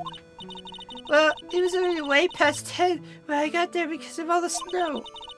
So I went to the inner temple guest area. The guest area? Yeah, I thought I could wait there until the training was over. Why don't you just go to the training hall? Because Mr. Kamaya's main training had already started and I couldn't interrupt it. So I just stayed where I was and prayed for her to get through it. And then Pearls, did you fall asleep? I'm sorry, I didn't mean to. I just couldn't help it. Hey, don't worry about it, Pearls. Who cares if you fall asleep? I fell asleep waiting for Iris, too. It happens. Anyway, then you found yourself trapped at the inner temple? Yeah, that's when I woke up. It was morning. I tried not to cry, but Dusky Ridge wasn't there anymore and there was no one in the training hall. I thought everyone had left me because I overslept. I sent a letter to the incinerator and heated up the leftover gravy and... Let some of the steam off by chucking the gravy on the scroll while you cried.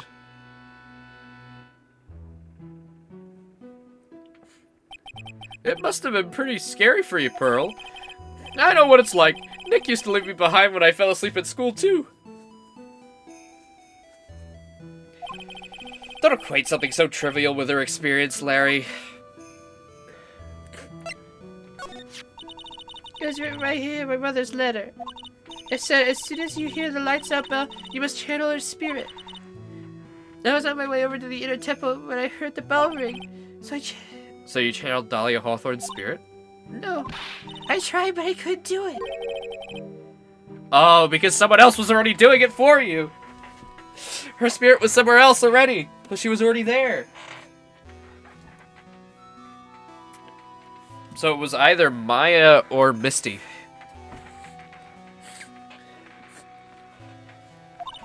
I've never failed at channeling someone. This is the first time it's happened. I tried. Yesterday, this morning, the whole time. I just couldn't do it. Don't let it get you down, Pearl. It'll all work out. If you want, I'll come flying through the sky for you. Whoosh, just like that. So she never managed to channel the spirit. Is that why you think your spiritual powers are gone? Yeah, I don't know what to do. Isn't there any other explanation for why you couldn't channel his spirit? I suppose there's one other possibility. It's not very likely, though. Sorry.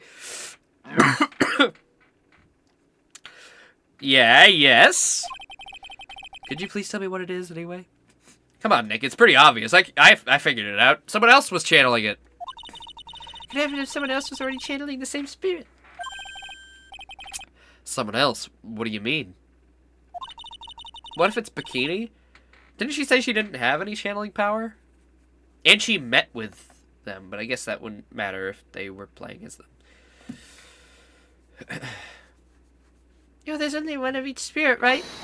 Yep, it's like dating a girl, Nick. You can't see a hot chick if she's already taken. That would mean, on the night of the murder, someone else channeled her spirit before Pearls could. Iris was the one who said she didn't have any power? Right. Could she have power? Maybe. Bad back bothers her. Maybe it was her. I mean, she met with... it could be. But I don't know, Big Boss. I doubt you would really spoil it like that. So I'm thinking you're trying to throw us off. Someone else channeled the spirit of Dahlia Hawthorne. I I'm a failure. I can't even grant my mother's final wish. Her final wish? So she is dead. Yes, this letter. This is my last wish she sent. So make sure you follow the instructions carefully. This letter. I definitely need to find out more about it. My mother's gone to a place called the penitentiary. Yeah, I know, Pearls. I visit her every month. And last month she told me.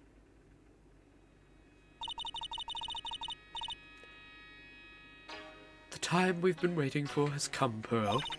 There's something I need for you to do for me.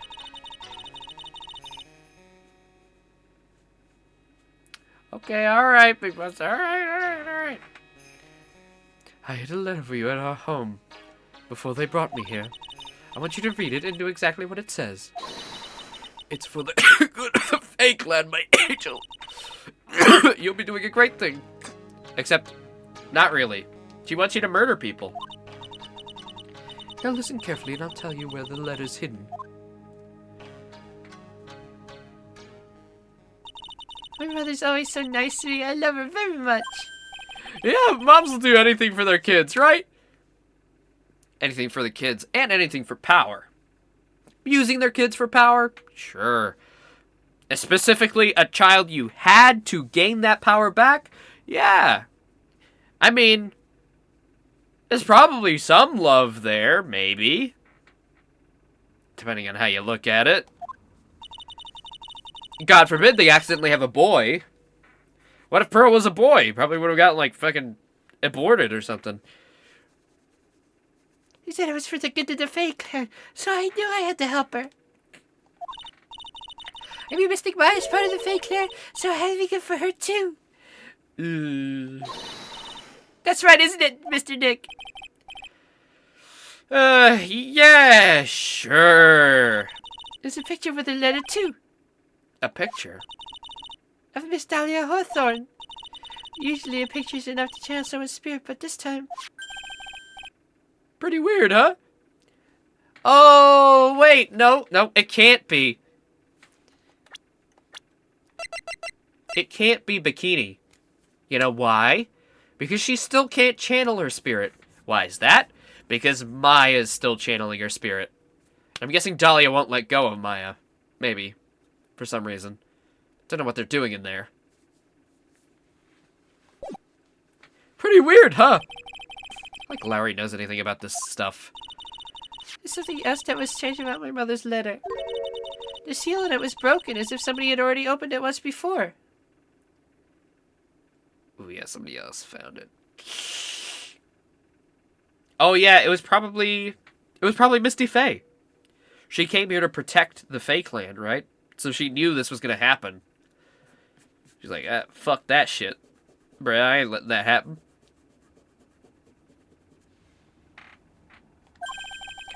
That sure is pretty strange. Someone had opened it already? Unless... Now, this is crazy, and maybe it's heretics. Someone else was unaccounted for that could also do it. So maybe she tried to summon her spirit? I don't know why, but if it wasn't Maya, she's the last one left. Oh no, but no, that can't be it. Because she's already dead, and if Pearls can't summon her yet, she's still in use somewhere. So it's either Maya or someone we have no idea. Because she's still occupied, right? What the... Just what the heck is going on here? Thanks, Pearls. You really helped me out. You're very welcome. My mother's watching over us, so I'm sure Mystic Maya will be alright. Look at that innocent smile on her face. What am I supposed to say to her? Ha! That was not the right voice. Finally figured it out, have you tried? You finally realized how terrible of a crime being painfully oblivious is. Godot! The entrance to the sacred cavern looks like a freaking puzzle workshop. But it's all a waste of time. Why do you say that? Because my Faye isn't coming back. What? You don't know what you're talking about. How can you say something like that? It was your job to protect her, Trent. Just like it was your job to protect Mia Faye. Two sisters caught up in the worst circumstances. I realize that, but You were the only one who was by their sides. You were the only one who could have saved them. what? I didn't know anything about what was going on. What did I just say, Trent? Being oblivious is a heinous crime in of itself. Tomorrow, we'll settle everything in court tomorrow. Once and for all. Oh, shit. Mr. Nick, is what that man just said is true? It'll be alright, Pearls. I'm sure Maya's alive. You'll see for yourself tomorrow. Yeah, that's right. I know I can trust you, Mr. Nick. Oh, God. Don't let me let down another sister. Pearls, listen, we need Mia right now. That would clear everything up.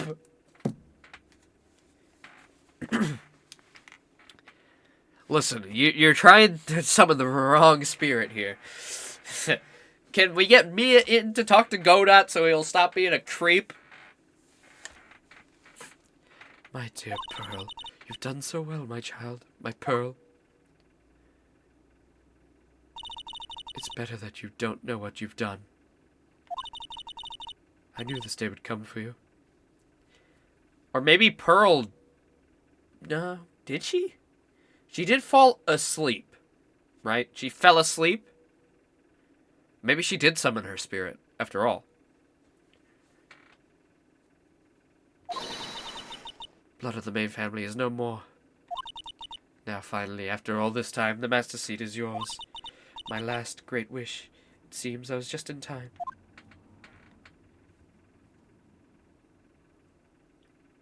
No, I don't buy it. I don't buy it. You trying to get me to buy that Maya's dead? I don't buy it. I don't buy it for one goddamn second that Maya's dead. I don't buy it. Blood no more, you hack. Maya's stronger than that. Here we are. Oh, ye courtroom. How I've missed ye. Well, there it is, you guys. I guess we'll have to find out what's truly going on in the thrilling conclusion of Trials and Tribulations tomorrow. Oh, gosh. I do really want to play Wukong as well. That's coming out tomorrow, I believe. If it doesn't, then no problem. We'll just do Phoenix Wright. If it does, maybe we'll do a double stream. Big Boss, if you're still here, how long do we have left, would you say? Is it just this? Or is there another day after this? Like, is this, like, the final... Just today's trial. Okay, that's all we have left. So, one juicy stream. Who knows how long it is? We'll find out tomorrow. Alright, everybody. Thanks for joining. What an eventful stream. Lots was revealed today. It's quite the journey. Oh, boy. Ooh. Alright. Well, I pray for Maya's safety, as does Nick and Pearl. So, good night, everybody. I'll see you tomorrow with whatever we end up doing. Bye-bye.